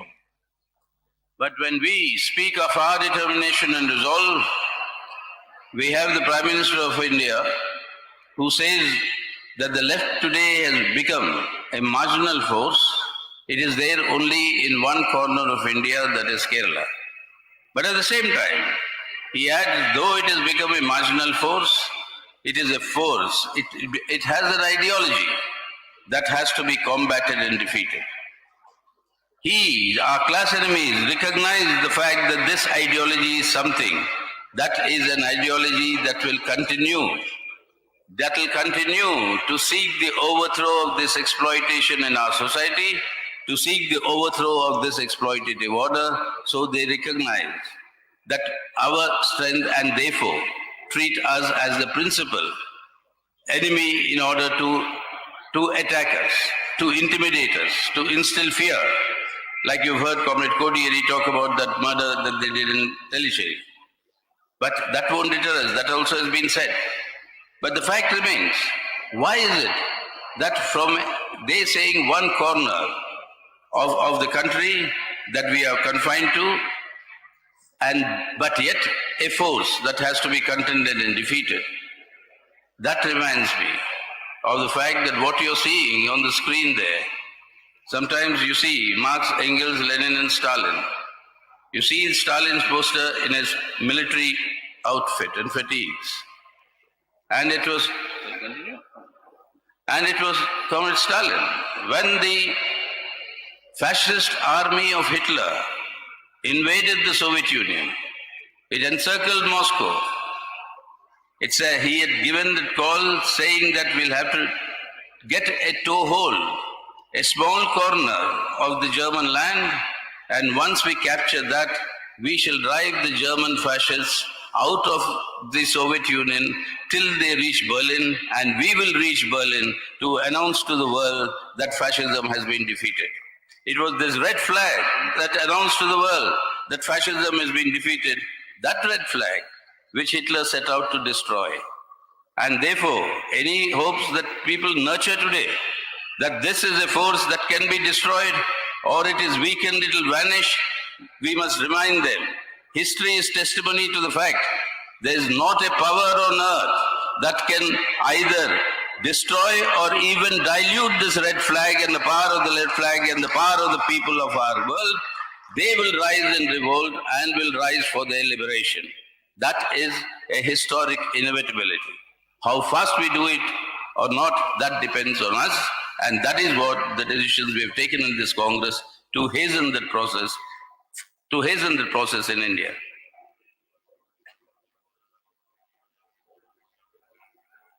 സഖാക്കളെ, ഇന്ത്യയുടെ പ്രധാനമന്ത്രി സൂചിപ്പിക്കുകയുണ്ടായി, ഇടതുപക്ഷം ഒരു ചെറിയ മൂലയിലേക്ക് ഒതുങ്ങിയിരിക്കുന്നു. ഇടതുപക്ഷം പാർശ്വത്തിൽ വളരെ ചെറുതായി കഴിഞ്ഞിരിക്കുന്നു. കേരളം എന്ന ഒരു ചെറിയ ഇന്ത്യയുടെ മൂലയിൽ മാത്രമാണ് ഇന്ന് ഇടതുപക്ഷമുള്ളത്. എന്നാൽ ഇത് പറഞ്ഞ പ്രധാനമന്ത്രി അതേസമയം തന്നെ മറ്റൊരു കാര്യം കൂടി സൂചിപ്പിക്കുകയുണ്ടായി. അത് ഈ പ്രത്യയശാസ്ത്രം, അവർ ചെറുതാണെങ്കിൽ പോലും ഈ പ്രത്യയശാസ്ത്രം ഏറെ ഭയപ്പെടേണ്ടതാണ്. ഈ പ്രത്യയശാസ്ത്രത്തെ പരാജയപ്പെടുത്തേണ്ടതാണ്. അപകടകരമായ പ്രത്യയശാസ്ത്രമാണ് ഇത് എന്ന് പ്രധാനമന്ത്രി പറയുന്നു. ഇത്രമാത്രം ചെറുതായ സ്ഥലത്ത് ഒതുങ്ങി നിൽക്കുന്നു എന്ന് പറയുമ്പോൾ തന്നെ ഇങ്ങനെ പറയുന്നതിനൊരു കാരണമുണ്ട്. ഈ പ്രത്യയശാസ്ത്രം ചരിത്രപരമായ മുന്നേറ്റത്തിൻ്റെതാണ്. ഈ പ്രത്യയശാസ്ത്രം ചൂഷണ ആധിപത്യം ഇല്ലാതാക്കുന്നതിന് കരുത്തു പകരുന്ന പ്രത്യയശാസ്ത്രമാണ്. ഈ പ്രത്യയശാസ്ത്രം എല്ലാ വെല്ലുവിളികളും മറികടക്കുന്നതാണ്. കൊടിയേരി ഇവിടെ നടന്നിട്ടുള്ള അനുഭവങ്ങളെ കുറിച്ച് തന്നെ സൂചിപ്പിക്കുകയുണ്ടായി. ഒരു മൂലയിൽ മാത്രം ഒതുങ്ങുമ്പോഴും അവനെ ഇല്ലാതാക്കുന്നതിന് വേണ്ടി എത്രമാത്രം ശ്രദ്ധിക്കുന്നു, കേന്ദ്രീകരിക്കുന്നു എന്ന് പ്രധാനമന്ത്രി സൂചിപ്പിക്കുകയുണ്ടായി. നോക്കൂ, ഈ സ്ക്രീനിൽ, അപ്പുറത്തുള്ള സ്ക്രീനിൽ നിരവധി നേതാക്കന്മാരുടെ ചിത്രങ്ങൾ വരുന്നുണ്ട്. മാർക്സിന്റെയും എംഗൽസിന്റെയും ചിത്രങ്ങൾ വരുന്നുണ്ട്. അക്കൂട്ടത്തിൽ സ്റ്റാലിന്റെ മിലിറ്ററി യൂണിഫോം ധരിച്ചിട്ടുള്ള ചിത്രവും നിങ്ങൾക്ക് കാണാൻ കഴിയും. ഓർക്കണം, ഫാസിസം, ഹിറ്റ്ലറി റഷ്യയിലേക്ക് കുതിച്ചു കയറിക്കൊണ്ട് സോവിയറ്റ് യൂണിയനിലേക്ക് മുന്നേറി എന്ന് പ്രഖ്യാപിച്ചുകൊണ്ട് സോവിയറ്റ് യൂണിയന്റെ മോസ്കോയുടെ ഒരു മൂലയിലേക്ക് ഒരു ഘട്ടത്തിൽ കമ്മ്യൂണിസ്റ്റുകാർ ഒതുക്കി. എന്നാൽ ആ മൂലയിൽ നിന്ന്, ഒതുക്കപ്പെട്ടു എന്ന് പറഞ്ഞ ആ മൂലയിൽ നിന്ന് ചെമ്പട ആർത്തിരമ്പിക്കൊണ്ട് മുന്നേറി. ആ ചെമ്പട റഷ്യയുടെ അതിരുകൾക്കപ്പുറത്തേക്ക് ഫാസിസത്തിന്റെ, ഹിറ്റ്ലറുടെ പട്ടാളത്തെ ആട്ടിപ്പായിച്ചു. അവിടെയും നിന്നില്ല. ആ ചെമ്പട ബെർലിനിലേക്ക് കുതിച്ചു. ആ ചെമ്പട ബെർലിനിലേക്ക് കുതിച്ചുകൊണ്ട് ഈ ചെമ്പതാ ഉയർത്തിക്കൊണ്ട് ആ ചെമ്പട പറഞ്ഞു, ലോകത്തിതാ ഫാസിസം അവസാനിച്ചിരിക്കുന്നു. ഫാസിസത്തെ അവസാനിപ്പിച്ചൊരു പതാകയുണ്ട്. ആ പതാകയാണ് ഈ ചെങ്കൊടി. അത് മോഡിക്കറിയാം, അത് BJP സർക്കാർ അറിയാം. ഈ ശക്തിയാണ് അവർ ഭയപ്പെടുന്നത്. ഈ ചരിത്രം അവർ മനസ്സിലാക്കണം. നിങ്ങൾ എത്ര ശ്രമിച്ചാലും ഈ ചെങ്കൊടിയെ, ഈ പ്രസ്ഥാനത്തെ നശിപ്പിക്കാൻ കഴിയില്ല എന്ന് മാത്രമല്ല, ദുർബലപ്പെടുത്താൻ പോലും കഴിയില്ല എന്ന് ഈ ചരിത്ര പാഠത്തിൽ നിങ്ങൾ മനസ്സിലാക്കണം. നിങ്ങൾ ചരിത്രത്തിന്റെ ചവിട്ടുകൊട്ടയിലേക്ക് വലിച്ചെറിയപ്പെടുമെന്നുള്ള പാഠവും ഉൾക്കൊള്ളേണ്ടതുണ്ട്. That's why, how have we decided in the party Congress what is the essence of the decisions we have taken in order to meet these challenges and to defeat them? First of all, the decision was that it is clear that the most consistent force, most determined force that can take on the challenge of Hindutva communalism in our country is assault on the secular democratic republic, its assault on the Indian constitution and its independent institutions, is the CPIM and the CPIM along with the left forces.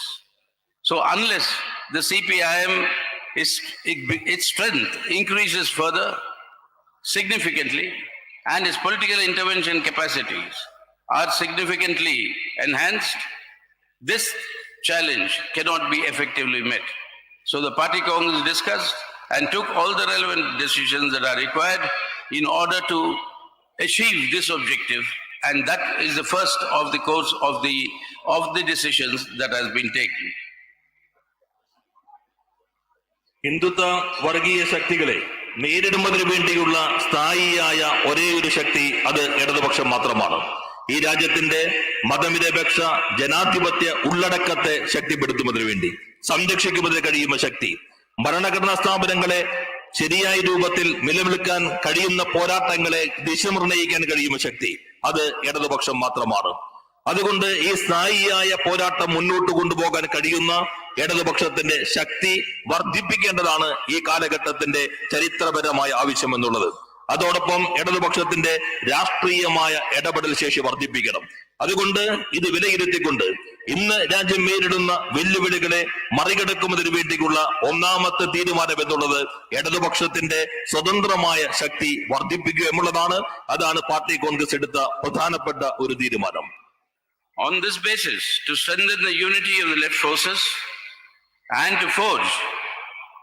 to bring together the left and democratic forces on an alternative program by intensifying class and mass struggles, that is the process in which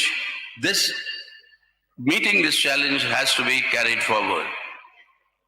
And in meeting the challenge of the Hindutva forces and its communalism, its agenda, to seek the broadest mobilization of all secular forces to meet this challenge and defeat this challenge of Hindutva communalism. ഈ കാഴ്ചപ്പാടിന്റെ അടിസ്ഥാനത്തിൽ ഒന്നാമത്തെ ചുമതല എന്നുള്ളത് ഇടതുപക്ഷ ശക്തികളുടെ ഐക്യം വർദ്ധിപ്പിക്കുക എന്നുള്ളതാണ്. ഇടതുപക്ഷ ശക്തികളുടെ ഐക്യം വർദ്ധിപ്പിക്കുകയും അതിന്റെ തുടർച്ചയിൽ ഇടതുപക്ഷ ജനാധിപത്യ ഐക്യവും ശക്തിപ്പെടുത്തണം. ഒരു ബദൽ പരിപാടി, ഇന്ത്യയുടെ സാമൂഹ്യമായ അവസ്ഥകളെ തിരിച്ചറിഞ്ഞുകൊണ്ടുള്ള ഒരു ബദൽ പരിപാടിയുടെ അടിസ്ഥാനത്തിൽ ഇടതുപക്ഷ ജനാധിപത്യ ഐക്യം ശക്തിപ്പെടണം. അത് മുന്നോട്ട് കൊണ്ടുപോകാൻ കഴിയണം. എന്നാൽ ഹിന്ദുത്വ ശക്തികളെ പരാജയപ്പെടുത്തുന്നതിന് എല്ലാ മതനിരപേക്ഷ ശക്തികളെയും ഈ Hindutva വർഗീയതയ്ക്കെതിരെയുള്ള പോരാട്ടത്തിനകത്ത് അണിനിരത്താനും കഴിയേണ്ടതുണ്ട്. That's why on the basis of all these four aspects that will be simultaneously, that will be implemented by the party, the decisions have been taken to meet the challenges of today. That's why we appeal to all the secular forces to come together in order to face this challenge. But then it's up to these secular forces whether they are willing to rise to the occasion of meet this challenge in order to defend and safeguard the secular democratic Indian Republic and the Indian Constitution. There we've seen how the various parties that claim to be secular also behave. We have reached out, the CPIM, to all the secular forces, and in the course of this 23rd Party Congress, various important discussions were held through the seminars in defense of secularism, in defense of democracy, and above all in defense of federalism, which is very important because the BJP RSS today want to destroy the federal character of India. You've seen how the Union Home Minister has now given a decree that Hindi shall be compulsory for official correspondence, and in the northeastern states, Hindi will be compulsorily taught in the schools. This sort of an imposition of a language over the linguistic states, reorganization of states that took place in India, the right of the states and the state governments, this sort of trampling upon, that happens because the RSS requires a unitary state structure for its Hindutva communal Rashtra. But in meeting these challenges, well, we want all secular forces to come together and unitedly face this challenge. You have parties like the Congress Party. We invite them to come and join us in the seminar. But they don't respond. Not only do they don't respond, if some of the leaders come and join, those leaders are threatened with disciplinary action to be taken. So we have to tell all the secular parties, particularly the Congress, if you are what you claim to be as a secular party, as a secular force, then you decide where you stand. Whatever be our political differences and the fights, if on this issue of secularism, of democracy, of federalism, of defense of India's constitutional order, if on those issues you're not willing to come together, then that credentials themselves become suspect. So it's up to the Congress Party to decide where it stands. And that is something that the people of Kerala have, through their experience, seen through. And this is something that they will have to answer to the country.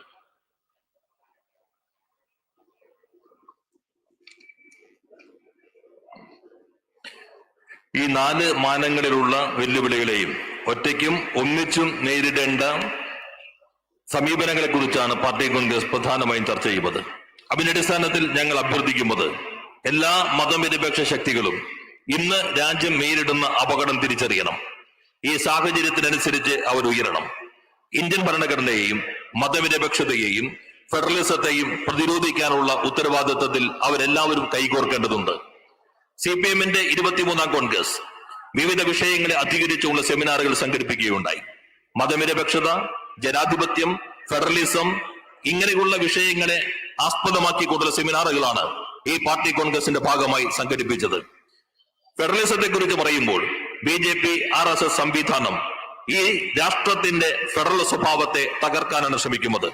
കഴിഞ്ഞ ദിവസം രാജ്യത്തിന്റെ ആഭ്യന്തരമന്ത്രി ഒരു പ്രഖ്യാപനം നടത്തുകയുണ്ടായി. അദ്ദേഹത്തിന്റെ തീട്ടൂരം എന്നുള്ളത് എല്ലാ ഔദ്യോഗിക വിനിമയങ്ങൾക്കും ഹിന്ദി ഭാഷ നിർബന്ധമാക്കണമെന്നുള്ളതാണ്. വടക്കേ കിഴക്കൻ സംസ്ഥാനങ്ങളിൽ ഹിന്ദി സ്കൂളുകളിൽ ഉൾപ്പെടെ പൂർണ്ണമായും നിർബന്ധമാക്കണമെന്നുള്ളതാണ്.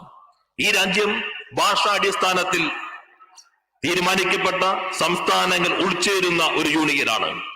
അത്തരത്തിലുള്ള സംസ്ഥാനങ്ങളുടെ ഭാഷാപരമായ അവകാശങ്ങളെ പൂർണ്ണമായും കവർന്നെടുക്കുകയും ഫെഡറൽ ഘടനയെ തകർക്കുകയുമാണ് ഈ പ്രഖ്യാപനം വഴി സർക്കാർ ആഭ്യന്തരമന്ത്രി ശ്രമിക്കുന്നത്. ഇത് ഹിന്ദുത്വ വർഗീയ രാഷ്ട്രത്തിന്റെ ഭാഗമാണ്. ഇന്ത്യയുടെ ഭരണഘടനാപരമായ ഫെഡറൽ ഘടനയുടെ അട്ടിമറിക്കാനുള്ള ശ്രമവുമാണ്. അതുകൊണ്ട് നമ്മൾ മതനിരപേക്ഷ ശക്തികൾ എല്ലാവരും ഒന്നിച്ചു നിൽക്കണം. ഞങ്ങൾ മതനിരപേക്ഷ ശക്തികളോട് ഈ അഭ്യർത്ഥന നടത്തുന്നു. എന്നാൽ നോക്കൂ, ഈ സെമിനാറിൽ പങ്കെടുക്കാൻ പോലും കോൺഗ്രസ് തയ്യാറായില്ല. രാജ്യത്തിന്റെ ഭരണഘടന നേരിടുന്ന വെല്ലുവിളികളെയും മതനിരപേക്ഷതയെയും ഫെഡറലിസത്തെയും കുറിച്ച് ചർച്ച ചെയ്യുന്ന സെമിനാറിൽ പങ്കെടുക്കാൻ കോൺഗ്രസ് തയ്യാറായില്ല എന്ന് മാത്രമല്ല, അതിൽ പങ്കെടുത്ത അവരുടെ നേതാക്കന്മാർക്കെതിരെ അച്ചടക്ക നടപടി സ്വീകരിക്കുന്ന സമീപനമാണ് കേരളത്തിലെ കോൺഗ്രസ് സ്വീകരിച്ചിരിക്കുന്നു എന്ന് നമ്മൾ മനസ്സിലാക്കണം. എവിടെയാണ് നിങ്ങൾ മതനിരപേക്ഷതയിൽ നിൽക്കുന്നത്? നിങ്ങൾ ഒരു മതനിരപേക്ഷ പാർട്ടിയാണ് എന്ന് അവകാശപ്പെടുന്നു. നിങ്ങളുടെ അവകാശപ്പെടലിനൊപ്പമാണോ നിങ്ങളുടെ പ്രയോഗം എന്ന് നിങ്ങൾ തെളിയിക്കണം. രാഷ്ട്രീയമായി അഭിപ്രായ വ്യത്യാസങ്ങൾ ഉണ്ടായിരിക്കാം. എന്നാൽ ജനാധിപത്യവും ഫെഡറലിസവും ഭരണഘടനയും സംരക്ഷിക്കുമെന്ന പോരാട്ടത്തിൽ അത്തരം വ്യത്യാസങ്ങളെല്ലാം മാറ്റിവെച്ചുകൊണ്ട് എല്ലാവരും ഒന്നിച്ച് നിൽക്കണം എന്ന് ഞങ്ങൾ ആഗ്രഹിക്കുന്നു. എന്നാൽ കോൺഗ്രസ് സ്വീകരിക്കുന്ന സമീപനം ഇതാണ്.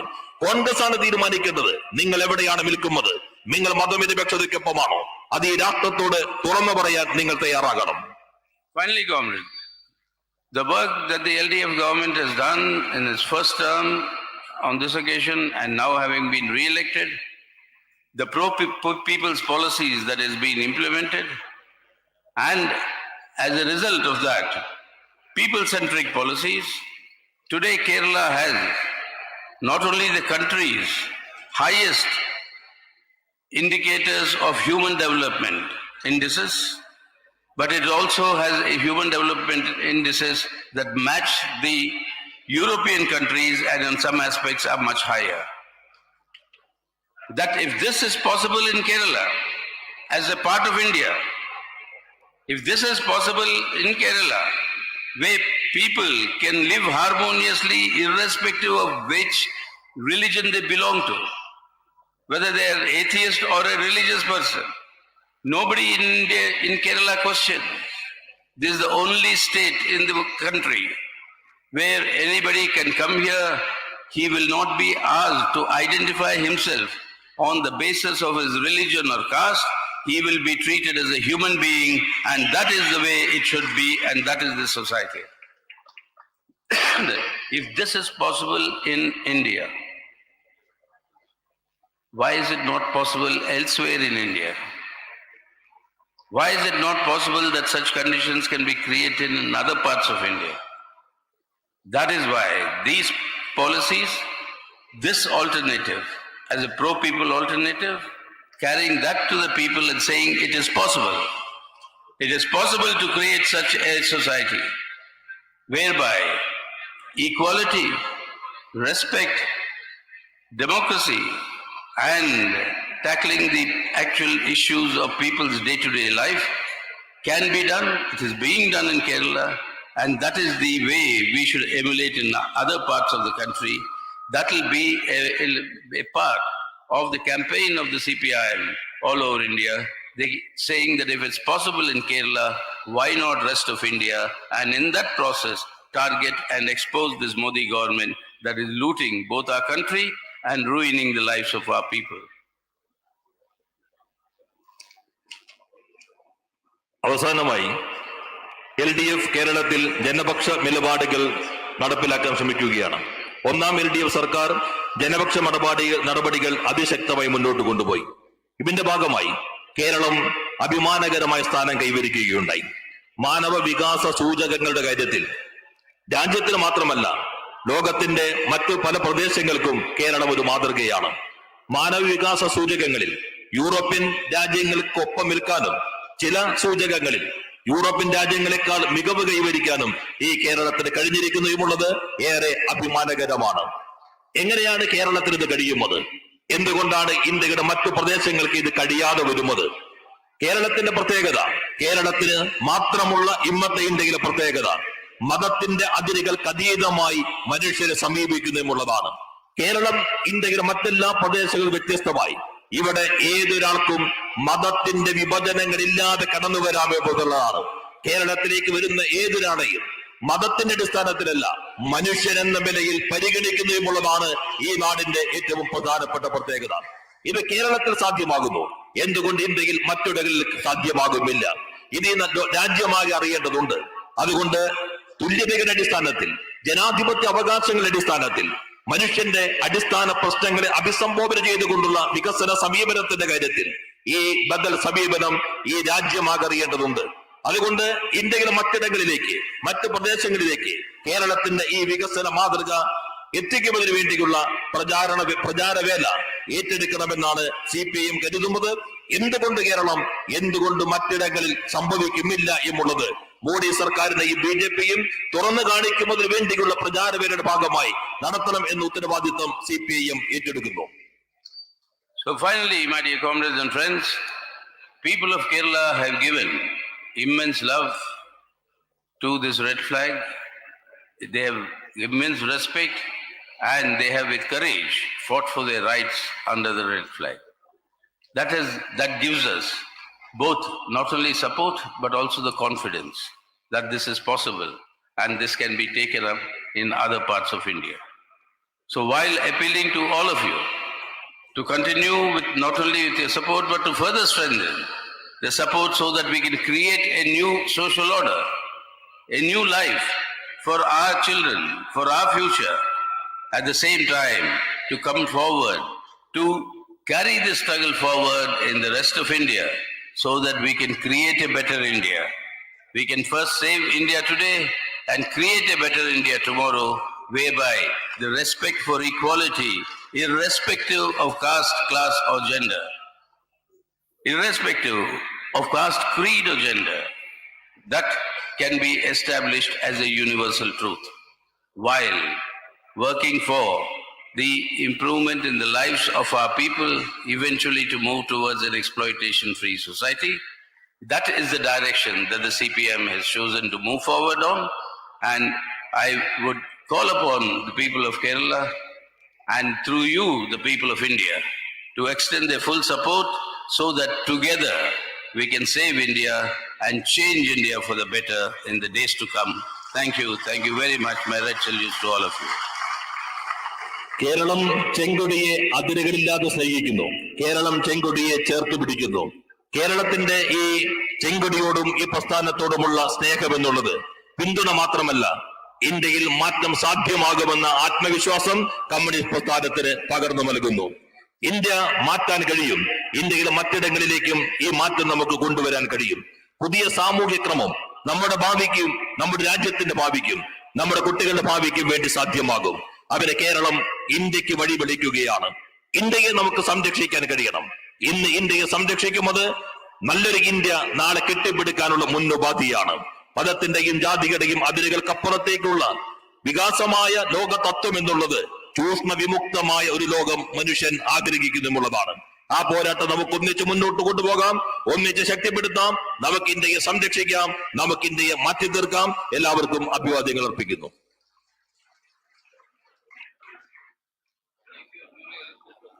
ഒരറിയിപ്പാണ്. കേളകം പഞ്ചായത്തിലെ വളയഞ്ചാലിൽ നിന്ന് ഒരുമിച്ച് വന്ന മടത്തേടത്ത് ചാക്കോ അവരുടെ കൂട്ടത്തിൽ നിന്ന് ഒറ്റപ്പെട്ടിട്ടുണ്ട്. ചാക്കോ ഈ പരിസരത്തെങ്ങാനുണ്ടെങ്കിൽ സ്റ്റേജിന്റെ ഇടതുഭാഗത്ത് വന്നാൽ നന്നായിരുന്നു. ബന്ധുക്കള് കാത്തിരിക്കുന്നുണ്ട്.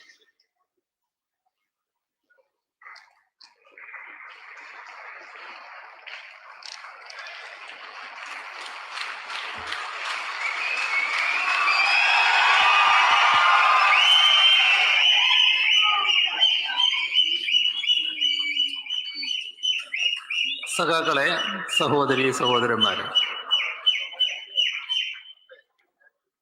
23-ാം പാർട്ടി കോൺഗ്രസിന്റെ വിജയകരമായ സമാപന ഘട്ടത്തിലാണ് നാം നിൽക്കുന്നത്. ഇവിടെ പാർട്ടി ജനറൽ സെക്രട്ടറി അടക്കം സൂചിപ്പിച്ചതുപോലെ നമ്മുടെ രാജ്യത്തെ സംബന്ധിച്ചിടത്തോളം അതീവ നിർണായകമായ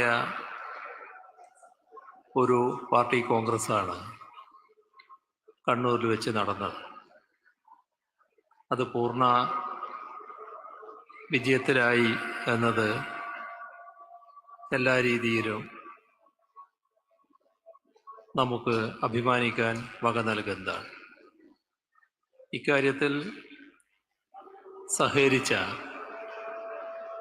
നാടിൻ്റെ വിവിധ ഭാഗങ്ങളിലുള്ള എല്ലാ വിഭാഗക്കാർക്കും ആദ്യമായും കൃതജ്ഞത രേഖപ്പെടുത്തട്ടെ. ബാങ്ക് വിളി, അതുകൊണ്ട് കുറച്ച് സമയം നിർത്താം നമുക്ക്.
ഇത്തരത്തിൽ വിജയകരമായ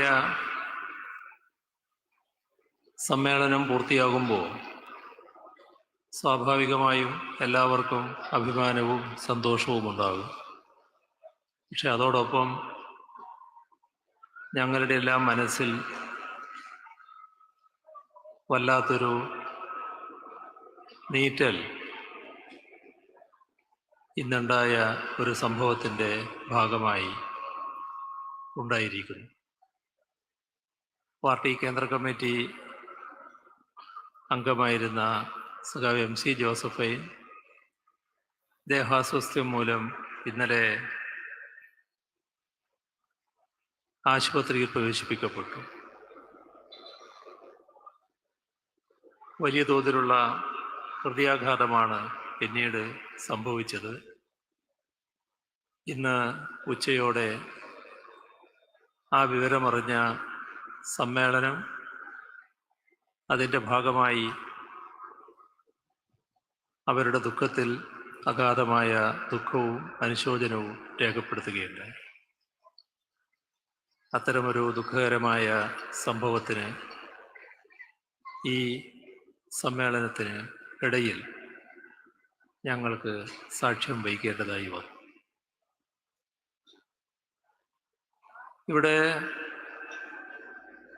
നമുക്കെല്ലാം അറിയാവുന്നതുപോലെ പാർട്ടിയുടെ സമുന്നതരായ എല്ലാ നേതാക്കളും ഈ സ്റ്റേജിലിട്ട് അതിൽ 3 പേര് ഇനി സംസാരിക്കാനുമുണ്ട്. അപ്പം നമ്മൾ തമ്മിൽ ഇടക്കിടക്ക് കാണുന്നത്, ഇപ്പോൾ കോവിഡ് കാലമായതുകൊണ്ട് കാണൽ കുറഞ്ഞിട്ടുണ്ടെങ്കിലും ഇടക്ക് കാണുന്നവരായതുകൊണ്ട് ഒരു വിശദമായ പ്രസംഗത്തിലേക്ക് കടക്കാനല്ല ഞാൻ ഉദ്ദേശിക്കുന്നത്. കാരണം ഇനിയുള്ള പാർട്ടി നേതാക്കളുടെ പ്രസംഗം കേൾക്കുക എന്നത് നമ്മുടെ ഈ സമ്മേളനത്തിൽ പങ്കെടുത്ത പാർട്ടി സഖാക്കളെ സംബന്ധിച്ചിടത്തോളം വളരെ പ്രധാനപ്പെട്ട കാര്യമാണ്. അതുകൊണ്ട് തന്നെ വളരെ ചുരുക്കം ചില കാര്യങ്ങൾ മാത്രമാണ് അധ്യക്ഷൻ എന്ന നിലക്ക് പറയാൻ ഞാൻ തയ്യാറാകുന്നത്. ഇവിടെ CPIM-ന്റെ സമ്മേളനം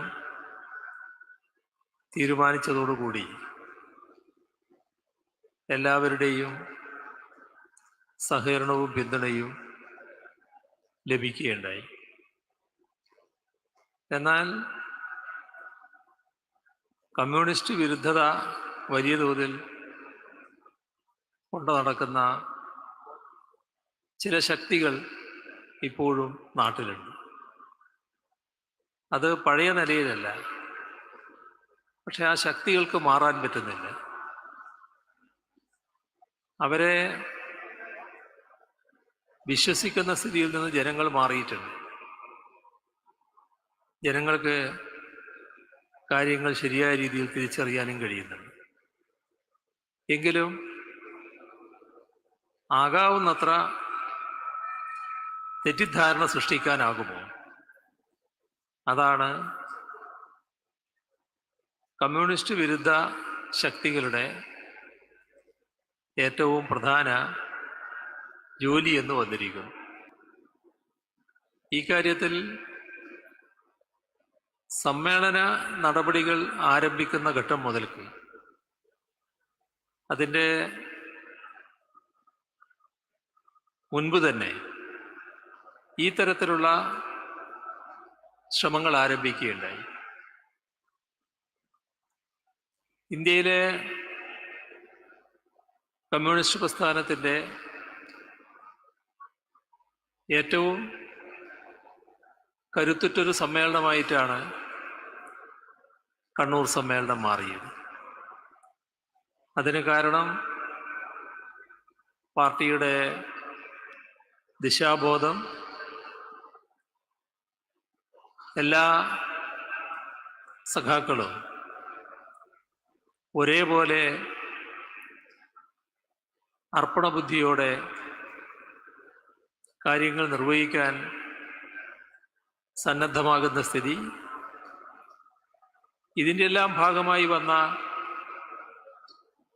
അതിവിപുലമായ ഐക്യം, ഇതാണ് ഈ സമ്മേളനത്തിൽ പ്രകടമായത്. ഒരേ സമയം മാർക്സിസ്റ്റ് വിരുദ്ധവും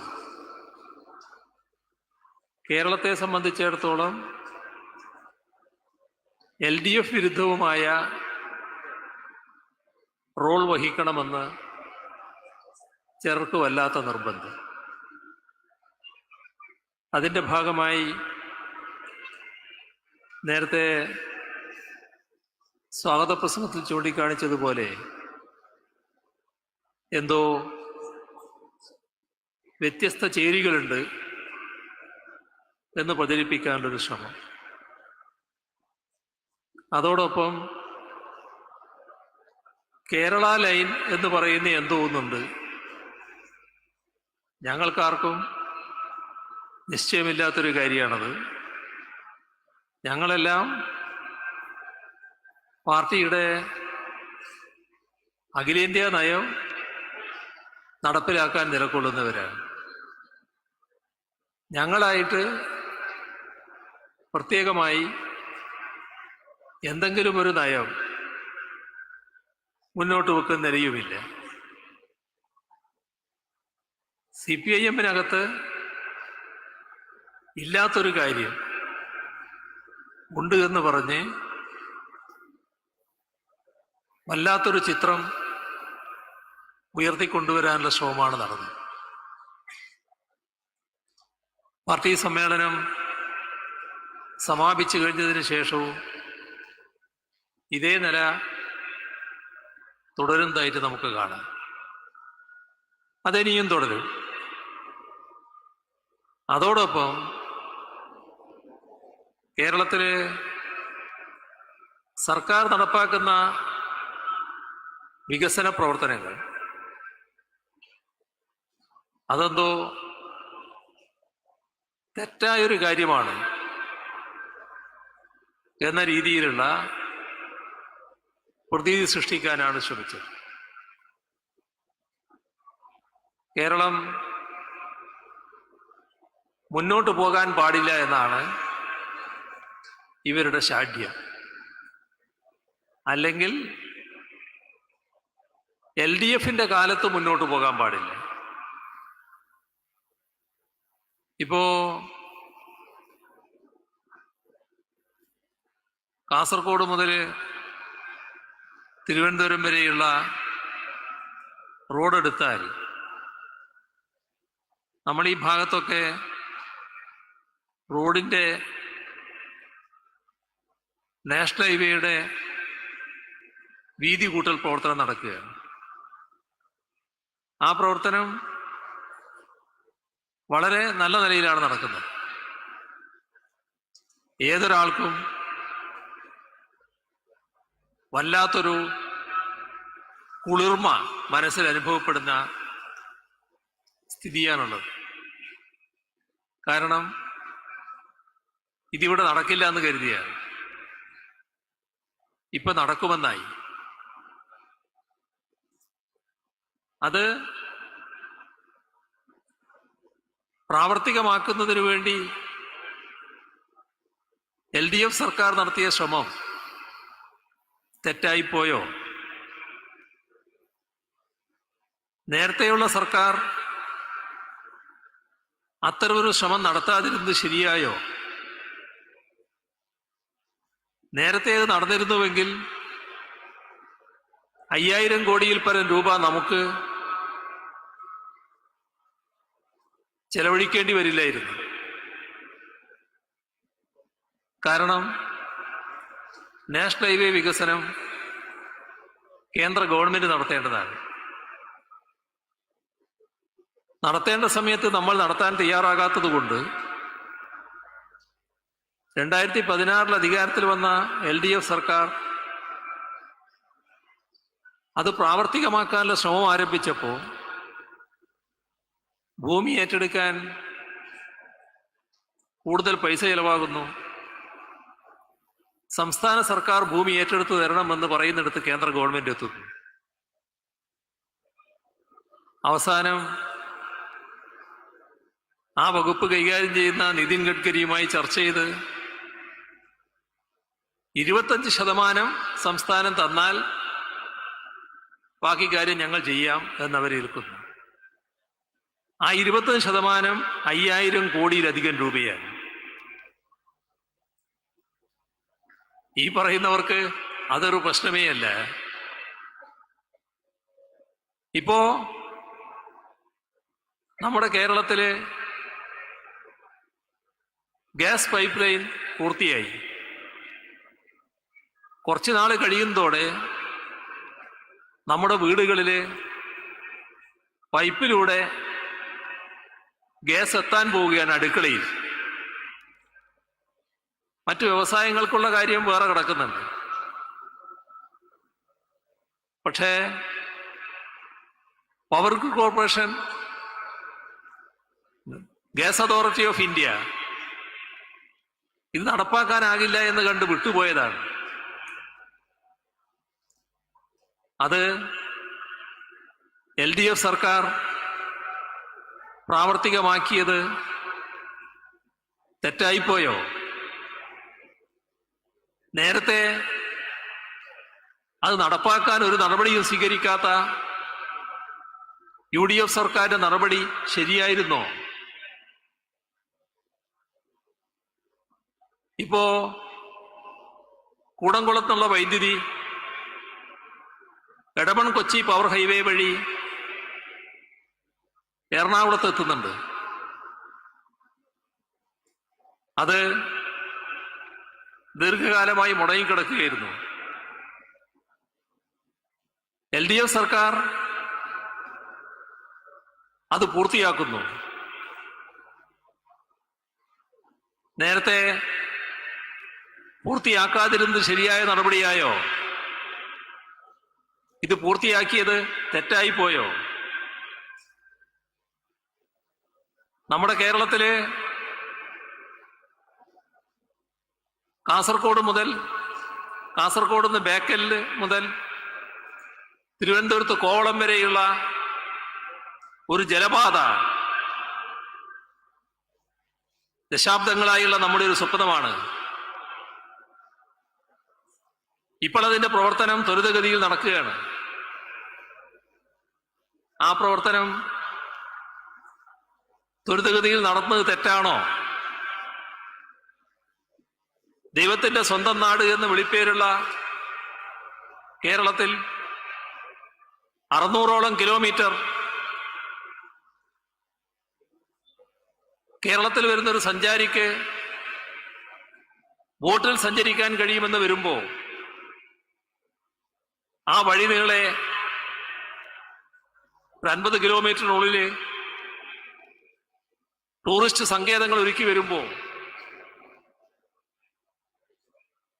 കേരളത്തിന്റെ മുഖച്ഛായ തന്നെ മാറില്ലേ? അത് പൂർത്തിയാക്കാൻ ശ്രമിക്കുന്ന LDF സർക്കാരിന്റെ നിലപാട് തെറ്റാണോ? ഇക്കാര്യത്തിൽ ഒരു കാര്യവും നേരത്തെ ചെയ്യാതിരുന്ന UDF സർക്കാരിന്റെ നിലപാട് ശരിയായിരുന്നോ? നാഷണൽ ഹൈവേ വന്നതുകൊണ്ട് മാത്രം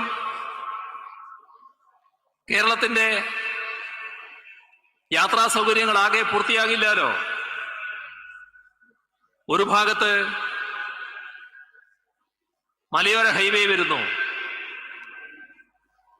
വേറൊരു ഭാഗത്ത് തീരദേശ ഹൈവേ വരുന്നു. കിഫ്ബിയിലൂടെ 10,000 കോടിയിൽ പരം രൂപ ഇതിനായി വകയിരുത്തി അത് നടപ്പാക്കാൻ LDF സർക്കാർ ശ്രമിക്കുന്നു. അത് തെറ്റായിപ്പോയോ? ഈ ഹൈവേകൾ വരുന്നത് നമ്മുടെ നാടിന് ആവശ്യമല്ലേ? ഈ നാടിന്റെ വിവിധ ഭാഗങ്ങളിൽ റോഡുകള്, പാലങ്ങള്, മറ്റ് പശ്ചാത്തല സൗകര്യങ്ങള് നമ്മുടെ ബജറ്റിലുള്ള ശേഷിക്ക് പുറമെ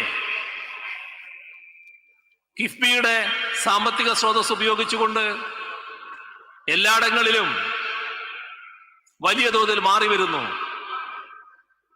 നാട്ടിലാകെ മാറ്റം വന്നിരിക്കുന്നു. അത് തെറ്റായിപ്പോയോ? കേരളത്തിലെ പൊതുവിദ്യാഭ്യാസ രംഗത്തിന്റെ തകർച്ച പൊതുവിദ്യാഭ്യാസ തൽപരരായ എല്ലാവരെയും വേദനിപ്പിച്ചതായിരുന്നു. ഇപ്പോ ആ രംഗത്ത് ഇപ്പോഴല്ല, 2016 LDF സർക്കാർ അധികാരത്തിൽ വന്നപ്പോ ആ രംഗത്ത് സ്വീകരിച്ച നടപടികൾ പൊതുവിദ്യാഭ്യാസ മേഖലയെ ആകെ മാറ്റിയില്ലേ? ഇന്ന് ആരെങ്കിലും പൊതുവിദ്യാഭ്യാസത്തിന്റെ തകർച്ചയെ പറ്റി വേദനിക്കുന്ന മനസ്സോടെ നടക്കേണ്ടി വരുന്നുണ്ടോ? ഞാനതിന്റെ കണക്കുകളിലേക്കൊന്നും പോകുന്നില്ല, കാരണം ഞാൻ നേരത്തെ പറഞ്ഞതുകൊണ്ട് തന്നെ. ഇത് തെറ്റായിപ്പോയോ? കുട്ടികൾക്കും രക്ഷിതാക്കൾക്കും എല്ലാം ഇപ്പോ മനസ്സമാധാനത്തോടെ പൊതുവിദ്യാഭ്യാസ രംഗത്ത് നിൽക്കാൻ കഴിയുന്നില്ലേ? നമ്മുടെ ആരോഗ്യരംഗം കോവിഡ് വന്നപ്പോ വികസിതം, ലോകത്തിലെ തന്നെ ഏറ്റവും വികസിതം എന്ന് പറയുന്ന രാഷ്ട്രത്തിലടക്കം നടന്ന കാര്യങ്ങൾ നമ്മളെല്ലാം ഞെട്ടിച്ചതാണ്. കോവിഡ് മഹാമാരിക്ക് കേരളത്തിന്റെ ആരോഗ്യശേഷിയെ മറികടക്കാൻ കഴിഞ്ഞോ? നമ്മുടെ ബെഡുകൾ, ICU ബെഡുകൾ, ഓക്സിജൻ ബെഡുകൾ, വെന്റിലേറ്ററുകൾ, ഇതിലെവിടെയെങ്കിലും കോവിഡ് എന്ന മഹാമാരിക്ക് കേരളത്തിന്റെ ആരോഗ്യശേഷിയെ മറികടന്നു പോകാനായോ? എന്തേ? നാം ആ രംഗത്ത് സ്വീകരിച്ച നടപടി കാരണം ആർദ്രം മിഷൻ, ആശുപത്രികൾ സജ്ജമാക്കിയത്, ബജറ്റിലുള്ള പണത്തിന് പുറമെ കിഫ്ബിയിലൂടെ നാം കണ്ടെത്തിയ പണം ആരോഗ്യരംഗത്തെ ആകെ മാറ്റിയില്ലേ? ഇത്തരത്തിലുള്ള ഒട്ടേറെ നടപടികൾ ഈ കേരളത്തിന്റെ വികസനത്തിന് വേണ്ടിയാണല്ലോ സ്വീകരിച്ചത്. നാട് അത് പൂർണ്ണമായി തിരിച്ചറിയുന്നുണ്ടല്ലോ. 600 രൂപയായിരുന്നു നേരത്തെ ഇവിടെ ക്ഷേമ പെൻഷൻ ആയിട്ടുണ്ടായിരുന്നത്. ഇന്നത് 1600 രൂപയാണ്. നമ്മുടെ സംസ്ഥാനത്തെ പാവപ്പെട്ടവരോടുള്ള LDF സർക്കാരിന്റെ സമീപനമാണത്.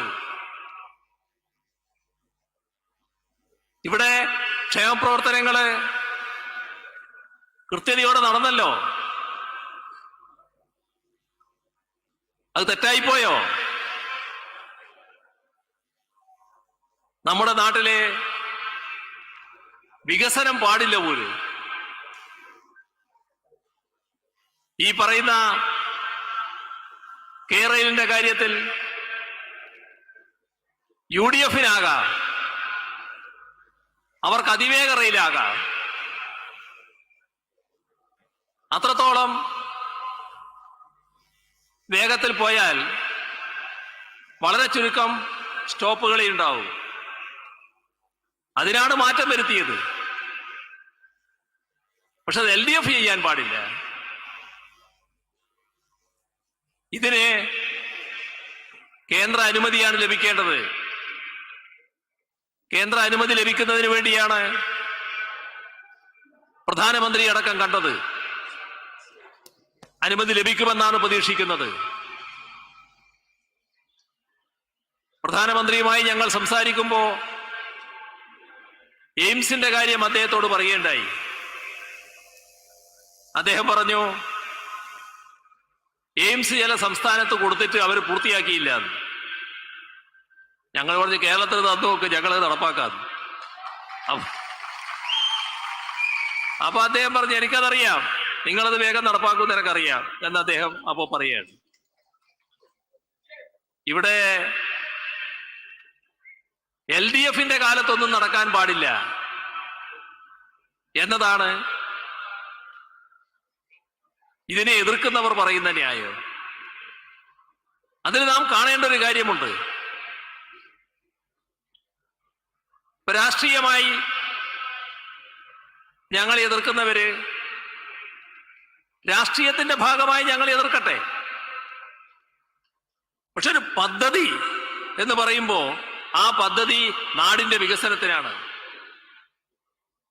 നാടിന് വികസനം വേണ്ടേ? ഇന്നുള്ളവർക്കല്ലോ അത്, നാളത്തെ തലമുറക്കല്ലേ, നാടിന്റെ ഭാവിക്ക് വേണ്ടിയല്ലേ. അത് തടയാൻ നിൽക്കാമോ?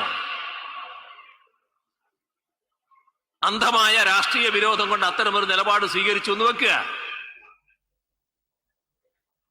ഞങ്ങൾ നിഷ്പക്ഷമാണെന്ന് പറഞ്ഞുകൊണ്ട് എഴുതിക്കൊണ്ടിരിക്കുന്ന ചിലരുണ്ടല്ലോ. വൈകുന്നേരം വലിയ തോതിലുള്ള ചർച്ചകൾ നടത്തിക്കൊണ്ടിരിക്കുന്ന ചിലരുണ്ടല്ലോ. എന്തേ അവരുടെ നിലപാട്? ഇവർക്കൊക്കെ നാടിനോടാണോ താല്പര്യം? നാടിനോടാണ് താല്പര്യമെങ്കിൽ നാടിന്റെ വികസനവുമായി ബന്ധപ്പെട്ട കാര്യങ്ങളിൽ അതിനെ പിന്താങ്ങണം. അതിനെതിർക്കുന്നവരെ തുറന്നു കാണിക്കാൻ തയ്യാറാകണം. സർക്കാരിന്റെ ഭാഗത്ത് എന്തെങ്കിലും വീഴ്ചകൾ സംഭവിക്കുന്നുണ്ടോ? അത് കൃത്യമായി ചൂണ്ടിക്കാണിക്കാം. പരിശോധിക്കാനും തിരുത്താനും ഞങ്ങൾ തയ്യാറാകും.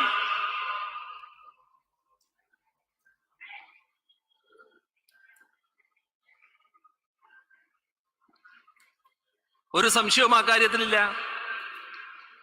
ഇപ്പോ റെയിൽ പ്രോജക്റ്റിന്റെ കാര്യത്തില് പരിസ്ഥിതിയുമായി ബന്ധപ്പെട്ട പ്രശ്നമാണല്ലോ കാര്യമായിട്ട് പറയുന്നത്.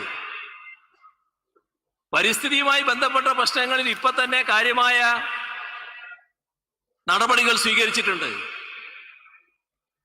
കേരളയിൽ നടപ്പാകുന്നതോടുകൂടി പരിസ്ഥിതിക്കുണ്ടാകുന്ന ഗുണം ഏറ്റവും വലുതാണ്. കാർബൺ ബഹിർഗമന തോത് വലിയ തോതിൽ കുറക്കാൻ കഴിയും. ഇനി എന്തെങ്കിലും പ്രശ്നമുണ്ടോ? അതിന്റെ വിശദമായ പഠനം നടത്തുകയാണ്. ഞങ്ങള് പരിസ്ഥിതി എന്തോ ആയിക്കോട്ടെ, വികസനം മാത്രം മതിയെ ചിന്തിക്കുന്നവരല്ല. അപ്പൊ യഥാർത്ഥത്തിലുള്ള പ്രശ്നം എന്താണ്? ആ പ്രശ്നം പ്രശ്നമായിട്ട് ഉന്നയിക്കുകയാണല്ലോ വേണ്ടത്.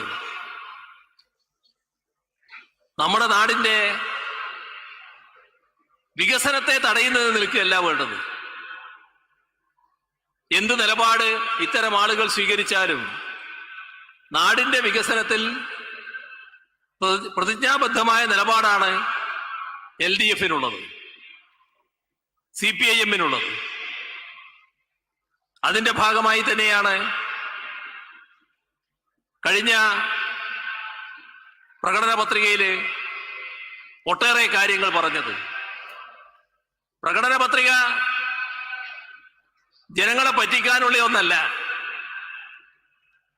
നേരത്തെ 2016 പുറപ്പെടുവിച്ച പ്രകടന പത്രികയില് 600 ഇനമായിരുന്നു. 580 ഇനം നടപ്പാക്കിയ സർക്കാരാണ് കഴിഞ്ഞ LDF സർക്കാർ. അതാണ് ഒരു ഭാഗത്തുകൂടെ കേന്ദ്ര ഏജൻസികള്, മറുഭാഗത്തുകൂടെ ഞങ്ങളെ കയ്യിലാണ് ഈ നാട് മുഴുവൻ എന്ന് അഹങ്കരിക്കുന്ന കുറെ അന്തിച്ചർച്ചക്കാരും പിന്നെ എന്തും എഴുതാൻ തയ്യാറുള്ളവരും എല്ലാം കൂടി വളഞ്ഞിട്ട് ആക്രമിക്കാൻ വന്നപ്പോഴും ജനങ്ങൾ കൃത്യമായ ധാരണയോടെ അവയെല്ലാം അവഗണിച്ച് LDFന്റെ കയ്യിൽ വീണ്ടും അധികാരം ഏൽപ്പിക്കുന്ന നില വന്നത്.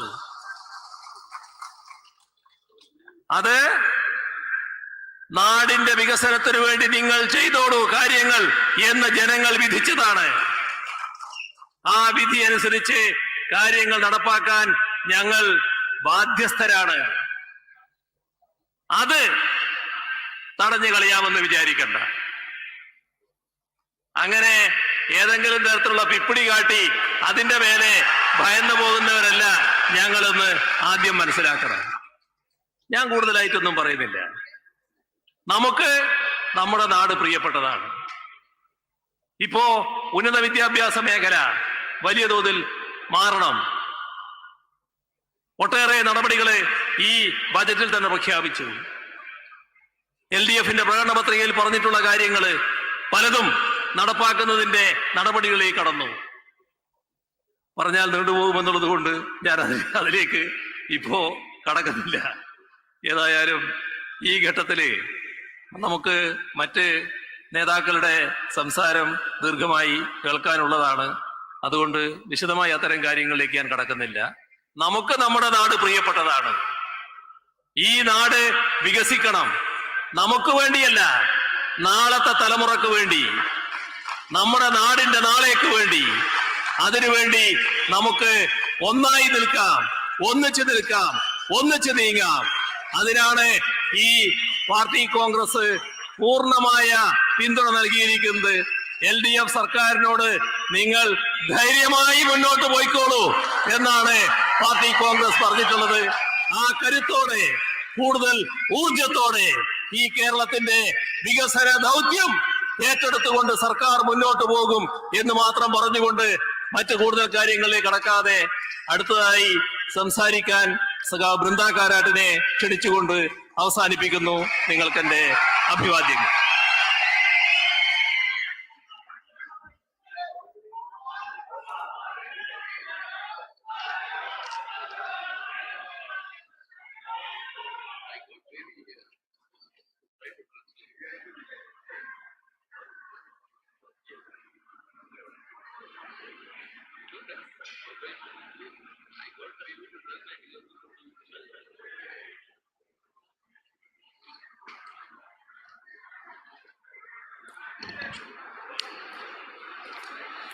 Dear Comrade Pinarayi Vijayan, President of this huge and historic meeting, dear Comrade Sitaram Yechuri, our General Secretary, members of the Politburo, the Central Committee, Priyapata Sahodari, Sahodaran Mare, Viplavi Avivadingal, I would first like to pay my homage to our dear comrade MC Josephine. It was such a shocking, unexpected tragedy that happened this morning when we lost our dear comrade.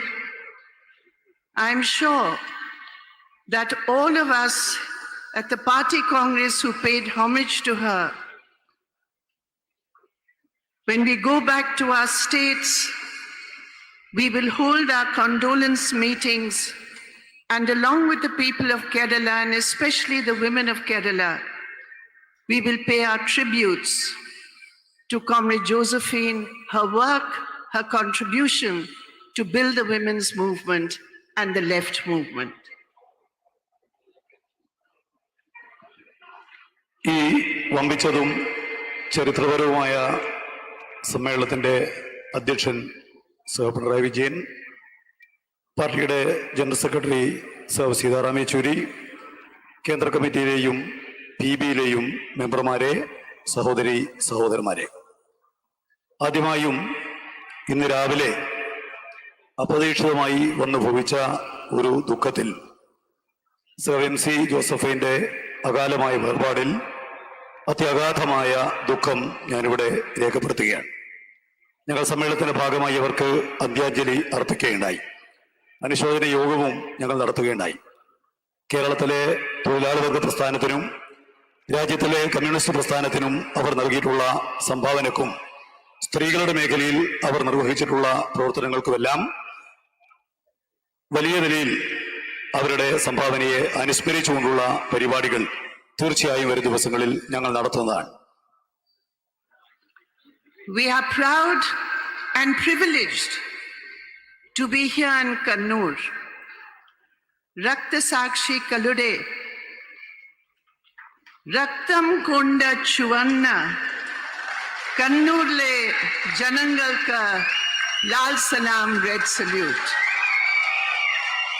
No translation is needed. They can understand it. Sometimes the accent is quite bad, so. It has been a historic Congress, and all the delegates, more than 750 delegates and observers, coming from all parts of India, went back with one resolve: how to strengthen the party, how to strengthen the red flag, how to build the strongest links with the people to fight this corporate capitalist communal regime, to fight against the class exploitation and loot, the workers, the peasants, the poor, the women, the student, the youth. Those fighting sections were all represented in this historic 23rd Party Congress. ഈ party Congress ഒരു ചരിത്രപരമായ party സമ്മേളനമാണ്. രാജ്യത്തിന്റെ നാനാ മേഖലയിൽ നിന്നും നിരീക്ഷകരും പ്രതിനിധികളുമായി 750-ലേറെ പ്രതിനിധികൾ ഈ കോൺഗ്രസിൽ പങ്കെടുക്കുകയുണ്ടായി. അവർ ഒറ്റക്കെട്ടായി ഒരേ മനസ്സോടെ ആലോചിച്ചത് എങ്ങനെയാണ് നമ്മുടെ പാർട്ടിയെ, രക്തപതാകയെ ശക്തിപ്പെടുത്താനാവുക എന്നുള്ളതാണ്. ജനങ്ങളുടെ കൂട്ടായ്മയിലൂടെ, അവരുടെ ഐക്യത്തിലൂടെ നമ്മുടെ രാജ്യത്തുള്ള ജനങ്ങളെ ആകത്തിന് ചൂഷണം ചെയ്തുകൊണ്ടിരിക്കുന്ന ഈ വ്യവസ്ഥക്കെതിരായി സമൂഹത്തിന്റെ നാനാ തുറയിലുള്ള ചെറുപ്പക്കാർ, വിദ്യാർത്ഥികൾ, മഹിളകൾ, തൊഴിലാളികൾ, അധ്വാനിക്കുന്നവർ, പാവങ്ങൾ, ഇവരുടെ എല്ലാം ഒരു ഐക്യത കെട്ടിപ്പടുത്തുകൊണ്ട് ഇതിനെ ഫലപ്രദമായി എങ്ങനെ ചെറുക്കാം എന്ന കാര്യമാണ് ഞങ്ങൾ ഈ സമ്മേളനത്തിൽ ഗൗരവത്തോടെ ആലോചിച്ചത്. There are many today in India who would like to believe that the left movement, the communist movement, has been weakened. There are many today, those anti-communist forces, who have declared that now the left movement is not there. ഇന്ത്യയിൽ ധാരാളം ആളുകൾ രാജ്യത്തിലെ communist പ്രസ്ഥാനം, ഇടതുപക്ഷ പ്രസ്ഥാനം ദുർബലപ്പെട്ടു എന്ന് ചിന്തിക്കുന്നവരുണ്ട്. ധാരാളം communist വിരുദ്ധർ ഈ പ്രസ്ഥാന ഭാഗത്തിനെ ഇല്ലാതായി കഴിഞ്ഞിരിക്കുന്നു എന്ന് ആശ്വസിക്കുന്നവരുണ്ട്. But in this party Congress, we heard about the tremendous struggles which have been fought in the last 4 years under this red flag, under the leadership of the CPIM. So many struggles which have been supported by the CPIM. When lakhs of Kisans came out on the streets of India, the red flag supported the United Kisan movement, and it was the strength of the movement which forced the Modi government to withdraw the black farm laws. ഈ സമ്മേളനം ഈ കഴിഞ്ഞ 4 വർഷങ്ങളിൽ എങ്ങനെയാണ് ചെങ്കൊടിയുടെ ഈ പ്രസ്ഥാനം രാജ്യത്തുള്ള ജനങ്ങളുടെ വിവിധങ്ങളായ പ്രക്ഷോഭങ്ങളെ സംഘടിപ്പിക്കുകയും നയിക്കുകയും സഹായിക്കുകയും ചെയ്തത് എന്ന കാര്യമാണ് ചർച്ച ചെയ്തത്. രാജ്യത്തെമ്പാടും നടന്നിട്ടുള്ള എണ്ണമറ്റ പോരാട്ടങ്ങൾ, ഈ സമീപകാലത്ത് നടന്നിട്ടുള്ള ലക്ഷക്കണക്കിന് കൃഷിക്കാർ തെരുവിറങ്ങിക്കൊണ്ട് നടത്തിയിരിക്കുന്ന ഉജ്ജ്വലമായ കർഷക പോരാട്ടം, ആ പോരാട്ടത്തിന് മുമ്പിൽ കീഴടങ്ങാൻ ഗവൺമെന്റ് നിർബന്ധിക്കപ്പെടുന്നത് ഈ പ്രസ്ഥാനത്തിന്റെ പിൻബലത്തിന്റെ ഫലമായിട്ടാണ് എന്നുള്ള കാര്യം നിങ്ങൾ കാണുകയുണ്ടായി. Today this Modi government and under its leadership, it wants to sell India. Who are the forces today who are coming out in united struggles to save India? The working class, under the joint leadership of the trade unions, have come out strongly. They have had strikes, they have had morchas, they have had demonstrations, they have united the workers to come forward to push back the anti-worker policies of the Modi government to save India from the Maha sale of India's public assets. Modi government നമ്മുടെ രാജ്യത്തെ വിൽക്കാൻ ശ്രമിക്കുകയാണ്. ആരാണ് ഇതിനെ ചെറുക്കാൻ വേണ്ടി മുന്നോട്ടേക്ക് വരുന്നത്? രാജ്യത്തുള്ള പൊതുമുതലാകെ തന്നെ വിൽക്കാൻ വേണ്ടി മുന്നോട്ടേക്ക് വരുന്ന ഈ നയങ്ങൾക്കെതിരായി രാജ്യത്ത് അധ്വാനിക്കുന്നവരുടെ നേതൃത്വത്തിൽ, തൊഴിലാളി വർഗത്തിന്റെ നേതൃത്വത്തിൽ അതിനെ ചെറുക്കുന്നത് ഇടതുപക്ഷ പ്രസ്ഥാനമാണ്. രാജ്യത്ത് വിൽക്കാനുള്ള നിലപാടുകളെ ചെറുത്തുകൊണ്ടാണ് ഇടതുപക്ഷ പ്രസ്ഥാനം മുന്നോട്ട് പോകുന്നത്. Today in India, under this government, under its policies, my dear brothers and sisters, Adani, Ambani, the corporates, what is their earning when the people of India were suffering? When the poor of India, lakhs of migrant workers, far away from their homes, were forced to walk back for miles and miles and miles.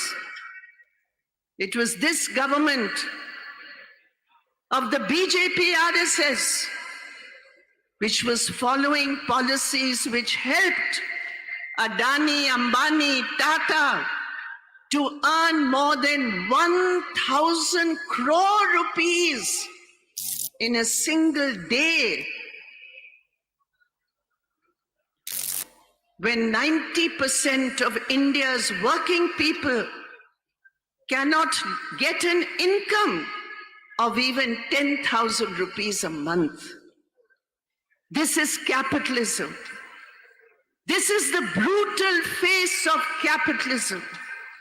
And we are proud that all through India, all through the country, in support of the workers and peasants, in support of the rural poor, in support of the Adivasis, in support of the Dalits, in support of the woman, the widow, who worked from morning till night without any help.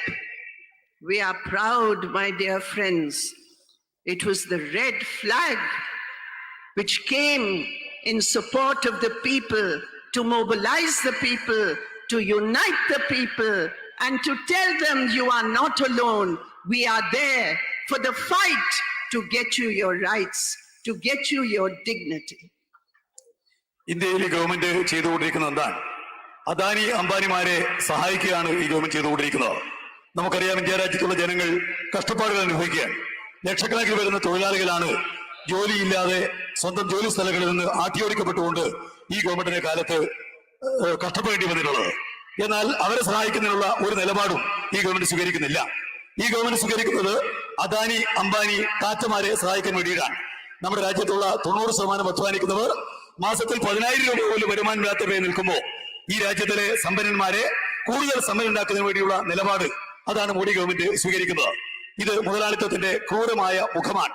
ഇന്ത്യയിലാകെയുള്ള ജനങ്ങളെ, കഷ്ടപ്പെടുന്ന ജനങ്ങളെ, കൃഷിക്കാരെ, കർഷക തൊഴിലാളികളെ, ഗ്രാമീണ ജനതയെ, ദരിദ്രരെ, ആദിവാസികളെ, സ്ത്രീകളെ, അവരെല്ലാം തന്നെ സംഘടിപ്പിക്കാനും അവരുടെ കൂടെ ഞങ്ങൾ ഉണ്ട് എന്ന് പ്രഖ്യാപിക്കാനും മുന്നോട്ടേക്ക് വരാൻ കഴിഞ്ഞു എന്നുള്ളതിൽ തീർച്ചയായും ഞങ്ങൾ അഭിമാനം കൊള്ളുന്നു. On the one hand, the brutal face of capitalism, the brutal face of neoliberal policies, and on the other hand, the toxic poison of the RSS, its slogan of Hindutva, its slogan of hatred, its slogan of division. That is what India faced in the last 4 years. ഒരു ഭാഗത്ത് മുതലാളിത്തത്തിന്റെ ക്രൂരമായ മുഖം, നവലിബറൽ നയങ്ങളുടെ ക്രൂരമായ മുഖം, മറുഭാഗത്താവട്ടെ രാജ്യത്തുള്ള ജനങ്ങളെ ഭിന്നിപ്പിക്കുന്ന, അവരെ ശത്രുക്കളായി തിരിക്കുന്ന വിഷലിപ്തമായിട്ടുള്ള RSSന്റെ വർഗീയ പ്രചാരവേല. ഇതാണ് ഈ രാജ്യത്ത് സംഭവിച്ചുകൊണ്ടിരിക്കുന്നത്. My dear friends, they started with trying to change the basis of citizenship in India. There's a constitution of India. It was born in the cradle of the freedom struggle. And that citizenship is based on the constitution of equal rights. But what did they do? They tried to bring a law and they brought a law that law to divide people on the basis of religion, to discriminate on the basis of religion, to exclude the Muslim minority from the same citizenship rights. My dear friends, we are proud not only that the red flag was there in the struggle, but it was the Kerala government, it was the LDF government under Comrade Pinarayi Vijayan who first passed a resolution to say in Kerala that black anti-citizenship communal understanding will never be implemented. The first state to say that, and after that, 10 more states in India followed the Kerala path. നമ്മുടെ പൗരത്വവുമായി ബന്ധപ്പെട്ട അടിസ്ഥാനപരമായ ആശയങ്ങളുണ്ട്. ആ ആശയങ്ങൾ ഉയർന്നു വന്നത് ദേശീയ പ്രസ്ഥാനത്തിന്റെ കാലത്താണ്. ആ ഉയർന്നു വന്ന ആശയങ്ങളാണ് രാജ്യത്തിലെ ഭരണഘടനയുടെ ഭാഗമായി പൗരത്വ നിയമത്തിൽ ഉൾപ്പെട്ടിട്ടുള്ളത്. എന്നാൽ ഈ ഗവൺമെന്റ് ചെയ്യുന്നത് എന്താ? ജനങ്ങളെ മതത്തിന്റെ പേരിൽ വേർതിരിക്കാൻ ശ്രമിക്കുക, പൗരത്വം ഉപയോഗിച്ചുകൊണ്ട് ന്യൂനപക്ഷങ്ങളെ പീഡിപ്പിക്കാൻ വേണ്ടി ശ്രമിക്കുക. ആരാണ് ഇതിന് എതിരായിട്ട് നിലകൊണ്ടത്? അഭിമാനത്തോടെ പറയാൻ വേണ്ടി കഴിയും, അത് ഞങ്ങളാണ്. ഇവിടെ ഞങ്ങൾ ആ നിലക്ക് മുന്നോട്ട് വരിക മാത്രമല്ല, ഇന്ത്യ രാജ്യത്തിന്റെ ചരിത്രത്തിൽ ആദ്യമായി സഖാ പിണറായി വിജയന്റെ ഗവൺമെന്റ് ആണ് ഈ നിയമത്തെ തങ്ങൾ അംഗീകരിക്കുന്നില്ല എന്നുള്ള ഒരു പ്രമേയം പാസാക്കാൻ വേണ്ടി മുന്നോട്ടേക്ക് വന്നത്. പിന്നീട് രാജ്യത്തുള്ള 10 ഗവൺമെന്റുകൾ ഈ നിലപാട് സ്വീകരിച്ചുകൊണ്ട് മുന്നോട്ടേക്ക് വന്നു. ഇതിനെതിരായിട്ടുള്ള ശക്തമായ പോരാട്ടം ഇന്ത്യ രാജ്യത്ത് ഇടതുപക്ഷമാണ് നയിച്ചുകൊണ്ടിരിക്കുന്നത്. When using its brute majority in parliament, they wanted to destroy the most beautiful part of India, Kashmir. They are interested in territory, not in people. They wanted to destroy Kashmir by removing, abrogating the special Article 370. We are proud when we heard in this party Congress our comrades from Kashmir. We know under the leadership of Comrade Yusuf Tarigami, he was under house arrest for so many months. They tried to browbeat him.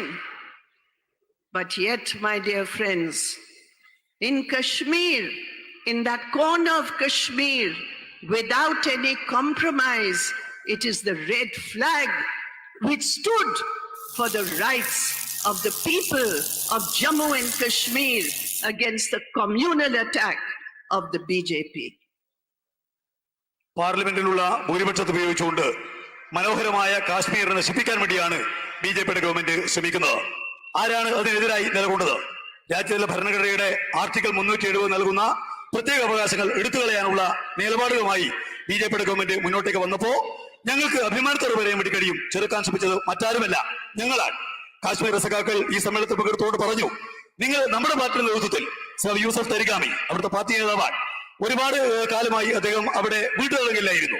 അദ്ദേഹത്തിന്റെ നേതൃത്വത്തിൽ വലിയ നിലക്കുള്ള പോരാട്ടമാണ് കാശ്മീരിനകത്ത് ഞങ്ങൾ സംഘടിപ്പിച്ചത്. കാശ്മീരിന്റെ കാര്യത്തിൽ ഒരു വിട്ടുവീഴ്ചയുമില്ലാതെ ജനങ്ങളുടെ കൂടെ നിന്ന് അവർ നേരിടുന്ന വർഗീയമായിട്ടുള്ള അക്രമങ്ങൾക്കെതിരായി ഏറ്റവും ശക്തമായി ജനങ്ങളെ സംഘടിപ്പിക്കാൻ ശ്രമിച്ചത് അഭിമാനത്തോടെ നിങ്ങൾക്ക് പറയാൻ വേണ്ടി കഴിയും, അത് നമ്മുടെ പാർട്ടിയാണ്. You will hear from our comrades from Tripura and Bengal, so I will not go into that. But yes, I want to say that the entire party, and in this party Congress, when we heard that over 250 comrades were butchered in West Bengal by the TMC, in Tripura, our party offices were attacked, our comrades' houses were attacked, in Bengal and Tripura, our women were attacked. And yet, my dear friends, my dear comrades, with the red flag in their hands, our comrades of West Bengal and Tripura are fighting back, they are resisting, and they are building the movement under the leadership of the CPIM. CPIM ബംഗാളിൽ നേരിട്ടുകൊണ്ടിരിക്കുന്ന ആക്രമണങ്ങളെ സംബന്ധിച്ച് ഞാൻ പ്രത്യേകിച്ച് പരാമർശിക്കേണ്ടതില്ല. 250 വരുന്ന സഖാക്കളെയാണ് തൃണമൂൽ കോൺഗ്രസിന്റെ ഗുണ്ടകൾ അവിടെ നഷ്ടപ്പെടുത്തിയത്. ത്രിപുരയിൽ നിങ്ങളുടെ പാർട്ടി ഓഫീസുകൾക്ക് നേരെ വലിയ അക്രമം നടന്നു. വലിയ രൂപത്തിലുള്ള ആക്രമണത്തെയാണ് ബംഗാളിലും ത്രിപുരയിലും നിങ്ങൾ നേരിട്ടുകൊണ്ടിരിക്കുന്നത്. എന്നാൽ അഭിമാനത്തോടെ നിങ്ങൾ പറയട്ടെ, അതിനെ ചെറുത്തുകൊണ്ട് ഈ ചുവന്ന പതാക ഉയർത്തിപ്പിടിച്ചുകൊണ്ട് ബംഗാളിലെ സഖാക്കൾ, ത്രിപുരയിലെ സഖാക്കൾ ഇതിനെതിരായി ശക്തമായ നിലക്കുള്ള പോരാട്ടം അവിടെ നടത്തിക്കൊണ്ടിരിക്കുകയാണ്. My dear friends, this has been a period when the worst barbarities have been inflicted on the women of India. We have never seen the kind of horrific crimes against women, the brutality of it, the inhumanity of it. A Dalit woman, a young woman, gang raped because she is a Dalit in the villages of Hathras, and there's the BJP and the RSS coming out strongly in support of the perpetrators of the crime. We have seen in other parts of India how Adivasis, how Dalits, their basic rights, how they are being snatched away. And therefore, we are proud that in the fight for women's dignity, in the fight for the defense of the rights of Adivasis and Dalits, it is the red flag fighting for social justice, the red flag fighting for the rights and the dignity of women, which has been seen in the last 4 years. സ്ത്രീകൾക്കെതിരെ രാജ്യവ്യാപകമായ അക്രമങ്ങൾ ശക്തിപ്പെടുകയാണ്. ഇവിടെ വലിയ നിലക്കുള്ള criminal നടപടികൾ, അതിക്രൂരമായ നിലക്കുള്ള പീഡനങ്ങൾ സ്ത്രീകൾക്കെതിരെ നടന്നുകൊണ്ടിരിക്കുന്നു. ആരാണ് അതിനെതിരെ ചെറുക്കാൻ മുന്നോട്ടേക്ക് വരുന്നത്? ദളിത് സ്ത്രീകൾ, ആദിവാസി സ്ത്രീകൾ, അവരെല്ലാം വലിയ നിലക്കുള്ള പീഡനങ്ങൾ നേരിടുകയാണ്. ഈ സമീപ ദിവസങ്ങളിലാണ് ഒരു ദളിത് യുവതിയെ കൂട്ടബലാത്സംഗം നടത്താൻ വേണ്ടി ഈ ആളുകൾ മുന്നോട്ടേക്ക് വന്നത്. BJP RSS ശക്തികൾ ആ കുറ്റവാളികൾക്ക് അനുകൂലമായ നിലപാടാണ് സ്വീകരിച്ചത്.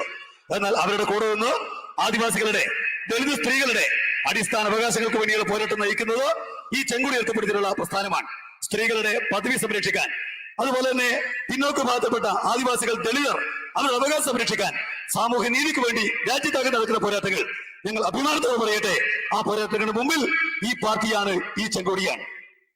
You have heard our major conclusion that all our energy, all our strength, our mobilization, our organization is together and united on the aim of defeating, of resisting the BJP and its anti-poor and its communal policies. നമ്മുടെ ഏറ്റവും പ്രധാനപ്പെട്ട ചുമതലയും ഉത്തരവാദിത്വവും BJP മുന്നോട്ടേക്ക് വെക്കുന്ന ജനവിരുദ്ധ വർഗീയ നയങ്ങളെ ഫലപ്രദമായി ചെറുത്ത് പരാജയപ്പെടുത്തുക എന്നുള്ളതാണ്. And the way to do it, our priority, is to strengthen the party, to strengthen the red flag, to strengthen our links with the poor, with the exploited, with the laboring classes of India. And in that struggle, my dear friends, Priyapata Saghagale, in that big struggle,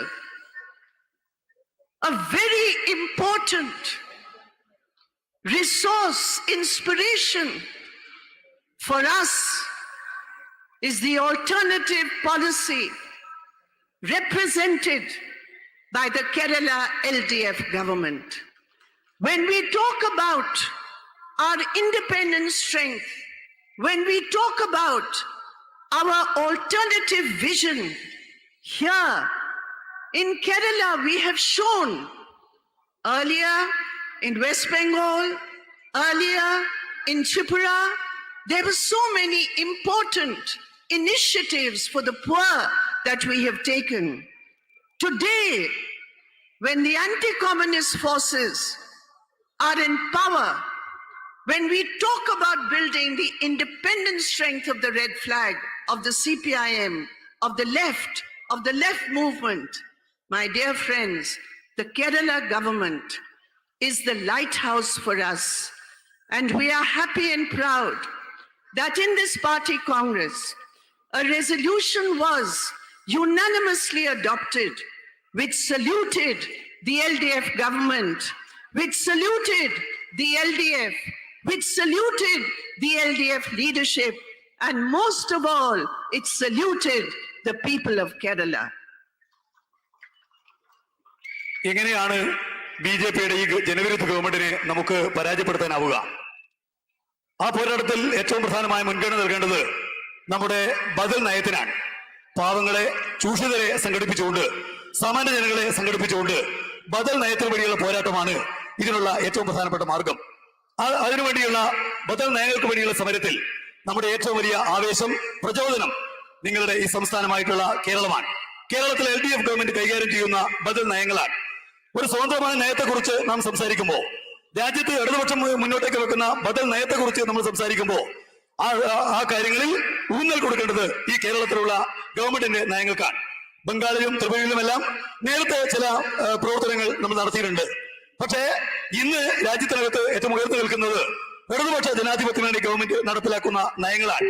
വളരെ ആവേശത്തോടെ നിങ്ങൾക്ക് പറയാൻ വേണ്ടി കഴിയും, രാജ്യത്തുള്ള ബദൽ നയങ്ങൾക്ക് വേണ്ടി പോരടിക്കുന്ന ആളുകൾ ഒരു വിളക്കുമാനം കണക്കെ നോക്കിക്കാണുന്നത് ഈ കേരളത്തെയാണ്, കേരളത്തിലെ LDF ഗവൺമെന്റിനെയാണ്. ഒരു പ്രത്യേക പ്രമേയം തന്നെ ഈ വിഷയവുമായി ബന്ധപ്പെട്ടുകൊണ്ട് നമ്മുടെ അഖിലേന്ത്യാ സഭയിൽ അംഗീകരിക്കേണ്ടായി. ഈ കേരളത്തിലെ ബദൽ നയങ്ങൾ നടപ്പിലാക്കുന്ന ഗവൺമെന്റിനെ, അതിന്റെ നേതാവിനെ, LDF-നെ ഹൃദയംഗമായി ഭൗത്യം ചെയ്യുന്ന ഒരു പ്രമേയമാണ് ഈ കാര്യത്തിൽ ഈ കഴിഞ്ഞ 23-ാം Congress അംഗീകരിച്ചിട്ടുള്ളത്. And the party Congress has resolved to take the achievements of Kerala, to compare what Kerala has done to the rest of the country, to the BJP governments, to the Congress governments, to the governments of other regional parties. We say, look at the Kerala model. Look at the Kerala Matrika. Look at the Kerala path. Party Congress തീരുമാനിച്ചത് വ്യത്യസ്ത മേഖലയിലുള്ള കേരള ഗവൺമെന്റിന്റെ നയങ്ങൾ രാജ്യത്താകെ പ്രചരിപ്പിക്കാൻ വേണ്ടി കഴിയണമെന്നാണ്. BJP ഭരിക്കുന്ന സംസ്ഥാനങ്ങളിൽ, കോൺഗ്രസ് ഭരിക്കുന്ന സംസ്ഥാനങ്ങളിൽ അവിടങ്ങളെല്ലാം ഈ നയം നമുക്ക് പ്രചരിപ്പിക്കാൻ വേണ്ടി കഴിയണം. അവിടങ്ങളെല്ലാം നമുക്ക് പറയേണ്ടത്, നിങ്ങൾ കേരളത്തെ നോക്കുക, കേരളത്തിലെ ബദൽ നയങ്ങൾ നോക്കുക എന്നുള്ളതാണ്. I read in the papers today that the leader of the Congress party in Kerala, he made a remark to say the entire party Congress of the CPIM was to forge a line how to ally with the BJP. I don't know, I can't remember his name, but my dear friend, maybe you were looking in the mirror and seeing yourself when you talked about closeness with the BJP and the RSS. As far as we are concerned, as our General Secretary has said, cooperation with all who are prepared to come and join us in our struggle. Cooperation for the class struggle, cooperation for the mass struggle, and cooperation we want for the Kerala model of development. Those who want to sabotage that development, which is a pro-people development, I'm sure the people of Kerala and the people of India will understand their true worth. And therefore, my dear comrades, I will conclude with one slogan which I have heard very often. It's on social media, it's on many of the videos, and that is, my red flag, Ente Chenkudi. This red flag is my flag. This red flag is your flag. And we want to take this message all through India. People in Kerala who love that red flag, who sacrificed so much for that red flag. My dear brothers and sisters, this party Congress has determined we will take that message throughout the country.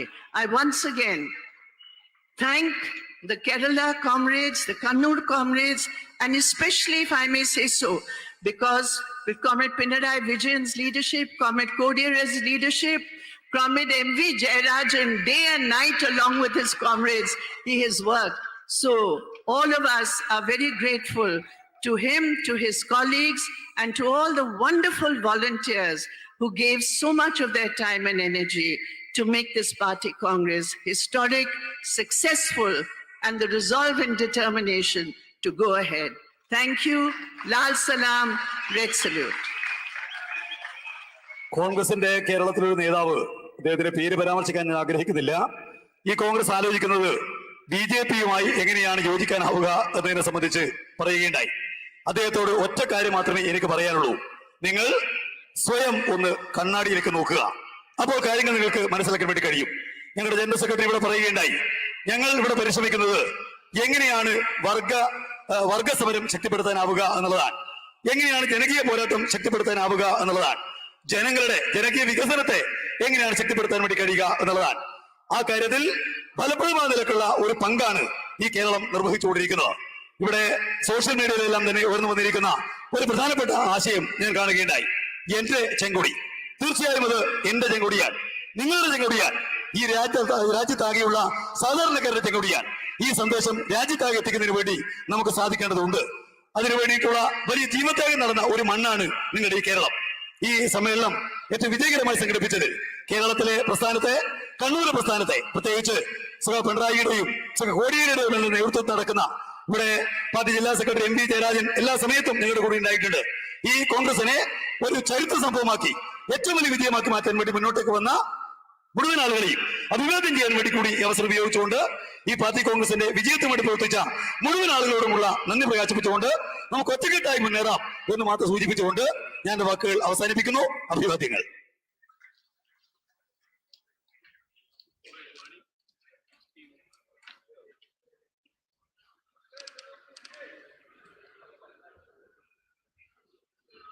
അടുത്തതായി സഖാവ് മാണിക് സർക്കാർ സംസാരിക്കും. അദ്ദേഹത്തെ പ്രത്യേകമായി വിശേഷിപ്പിക്കേണ്ട കാര്യമൊന്നുമില്ലല്ലോ, എല്ലാവർക്കും അറിയാവുന്നതാണല്ലോ. സഖാവ് മാണിക് സർക്കാരിനെ ക്ഷണിക്കുന്നു.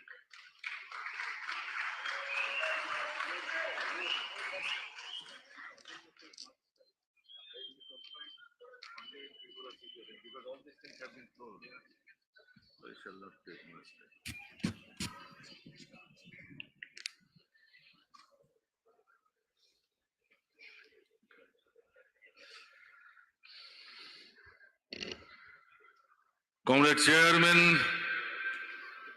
of this mass meeting organized in connection with our 23rd Party Congress held here in Kannur, and the Politburo members sitting on the dais, Central Committee members, respected elders, mothers and sisters, brothers and friends, at the outset, I would like to convey my heartfelt greetings on behalf of the fighting people of Tripura to all of you. ബഹുമാനായ അധ്യക്ഷൻ, ഈ വേദിയിലിരിക്കുന്ന പാർട്ടിയുടെ PB അംഗങ്ങൾ, CC അംഗങ്ങൾ, പ്രിയമുള്ള സഹോദരി സഹോദരന്മാരെ, മാതാപിതാക്കളെ, പ്രിയമുള്ള സുഹൃത്തുക്കളെ, ആദ്യമായി ഈ മഹാസമ്മേളനത്തിൽ പങ്കെടുക്കുന്ന എല്ലാവർക്കും ഹൃദയംഗമായ ആശംസകൾ അർപ്പിക്കുന്നു. ത്രിപുരയിലെ പോരാട്ടത്തിൽ നിൽക്കുന്ന സഹാക്കളുടെ ഉൾപ്പെടെ പേരിൽ ആശംസകൾ അർപ്പിക്കുന്നു. I am not going to take much of your time. Within a very few minutes, I would like to tell something what is going on there in Tripura. Because from the party Congress, the political resolution which has been accepted, main call to the democratic minded people of our country, secular minded people of our country, obviously of course, communist and lefts, that BJP has to be isolated and defeated because they are destroying everything. You have listened from our General Secretary in his introductory remarks. So keeping that in mind, I will tell something what is going on there in Tripura under BJP regime. പ്രിയമുള്ളവരെ, ഞാൻ അധികം സമയമെടുക്കുന്നില്ല, ചെറിയ ചില കാര്യങ്ങൾ മാത്രമാണ് പറയുന്നത്. നമ്മുടെ രാഷ്ട്രീയ പ്രമേയത്തെ സംബന്ധിച്ച് നിങ്ങൾ മനസ്സിലാക്കിയിട്ടുണ്ട്. നമ്മുടെ പാർട്ടി ജനറൽ സെക്രട്ടറിയോട് സംസാരിച്ച് പറഞ്ഞു, നമ്മുടെ രാജ്യത്തെ ജനാധിപത്യം തകർക്കുന്ന, മതനിരപേക്ഷത തകർക്കുന്ന, രാജ്യത്തെ ആകെ തകർക്കുന്ന നിലപാടുമായി മുന്നോട്ട് പോകുന്ന BJPയുടെ സമീപനങ്ങളെ പറ്റി. Now it is a pertinent question to the people of Tripura that whether Tripura is part and parcel of India. That is a pertinent question. Why? Because the Constitution of India does not work there in Tripura under BJP regime. Opposition are being threatened like anything. You have listened. Comrade Brinda Karat has mentioned how our party officials, our supporters' families, democratic-minded people are being attacked there. Not the Communist Party of India Marxist. Of course, it is in their focus. Other democratic forces too. Even, I am not hesitating to say, even Congress, they are also under attack. Though I must tell, BJP government could not come in Tripura in the last assembly election if Congress directly or indirectly should not extend that supporting hand to dislodge the left-front government and also helping BJP to come over there. Now they are also being attacked. Tripura ഇന്ത്യയുടെ ഭാഗമാണോ എന്ന ചോദ്യം തന്നെയാണ് ഇന്ന് ഏറ്റവും പ്രധാനമായി നമ്മുടെയൊക്കെ മുന്നിൽ സംശയമായി ഉയരുന്നത്, ചോദിക്കാനുള്ളത്. കാരണം മറ്റൊന്നുമല്ല, നമ്മുടെ ഇന്ത്യയുടെ ഭരണഘടന, അതിന്റെ നിയമങ്ങൾ ഒന്നും നടപ്പിലാക്കപ്പെടാത്ത സ്ഥിതിയിലേക്കാണ് ത്രിപുരയിൽ കാര്യങ്ങൾ പോകുന്നത്. അവിടെ ജനാധിപത്യം നടക്കണമെന്ന് ആഗ്രഹിക്കുന്ന ജനാധിപത്യ വിശ്വാസികളായ ആളുകൾ, CPIM പ്രവർത്തകർ മാത്രമല്ല, ഇടതുപക്ഷ പ്രവർത്തകർ, CPIM പ്രവർത്തകർ, ജനാധിപത്യ വിശ്വാസികളെല്ലാം ആക്രമണത്തിന് വിധേയമായിക്കൊണ്ടിരിക്കുകയാണ്. അത് ഇത്തരം ഒരു അവസ്ഥയുണ്ടായതിനെ പറ്റി തുറന്നു പറയാതിരിക്കാൻ എനിക്ക് കഴിയില്ല. അത് കോൺഗ്രസിന്റെ സമീപനമാണ് ഇത്തരം ഒരു കാര്യത്തിലേക്ക് എത്തിച്ചത് എന്നുള്ളത് തുറന്നു പറയാൻ ഞാൻ ആഗ്രഹിക്കുന്നു. കാരണം കോൺഗ്രസ് പ്രവർത്തകർ അവിടെ അറിഞ്ഞുകൊണ്ടും അറിയാതെയും എല്ലാം ചെയ്ത പ്രവർത്തനം നടത്തിയില്ലായിരുന്നെങ്കിൽ ഇന്ന് ഈ ഒരു അവസ്ഥ ത്രിപുരയിൽ ഉണ്ടാകുമായിരുന്നില്ല. BJPയെ വരാൻ സഹായിക്കുന്ന നിലപാടെടുത്തത് കോൺഗ്രസ് പാർട്ടിയാണ്. You have listened. I have also listened, Comrade Pinarayi Vijayan's speech. He has been dealt the role being played by UDF, led by Congress here. How they have been trying their level best to create trouble against the left-front government here under the leadership of Communist Party of India Marxist.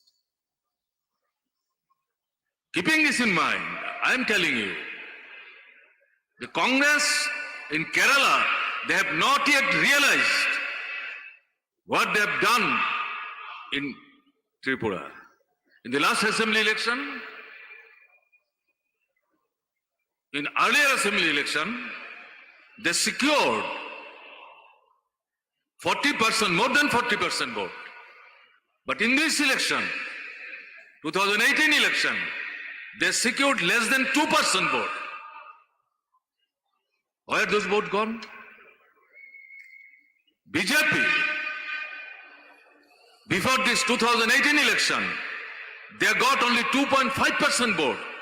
But this time, 2018, they got 50% vote. Where from they got this vote? From left, only 7 to 8% vote, they are misled.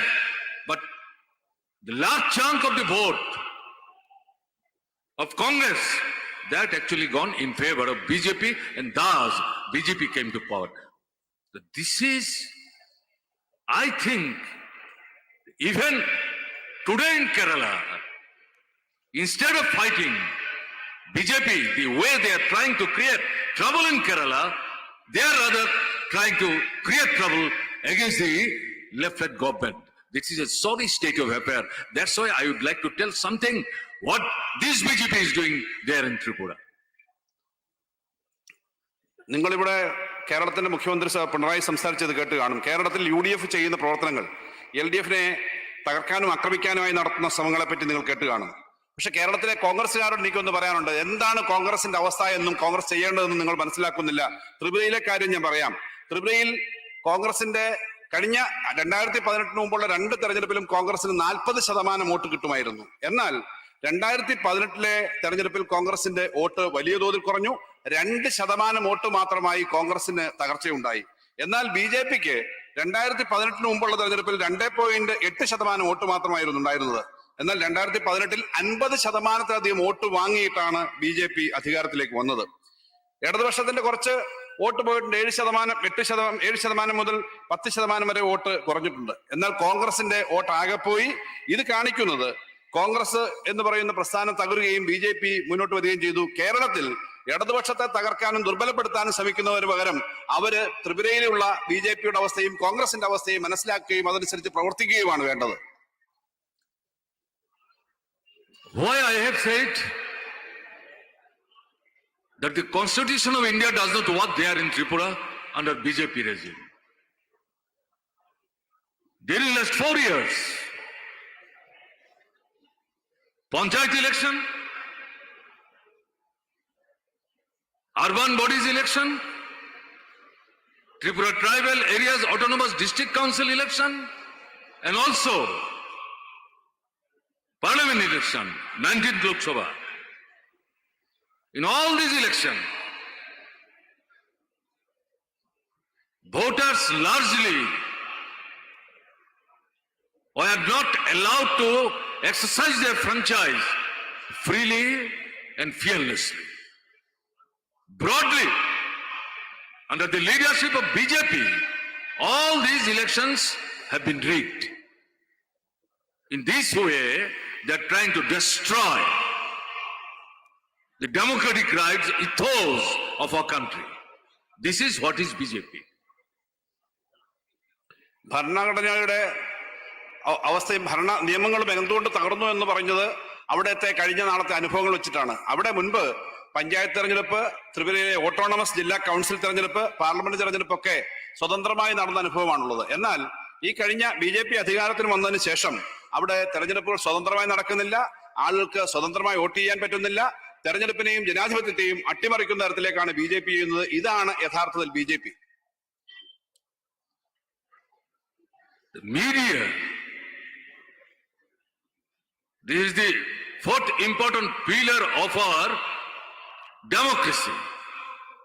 But under the regime of BJP there in Tripura, right and left, this media is under attack. Physically, more than 40 media persons, they have been attacked. Media houses are being attacked, ransacked, destroyed, looted. No action has been taken so far by the police there in Tripura under the regime of BJP. BJPയുടെ ഈ ഭരണപരമായ കാര്യങ്ങളിലുള്ള ഇടപെടൽ രാഷ്ട്രീയ പ്രവർത്തനത്തിന് മാത്രമല്ല, അവിടുത്തെ പത്രമാധ്യമ സ്ഥാപനങ്ങൾ വലിയ ആക്രമണത്തിനാണ് വിധേയമാകുന്നത്.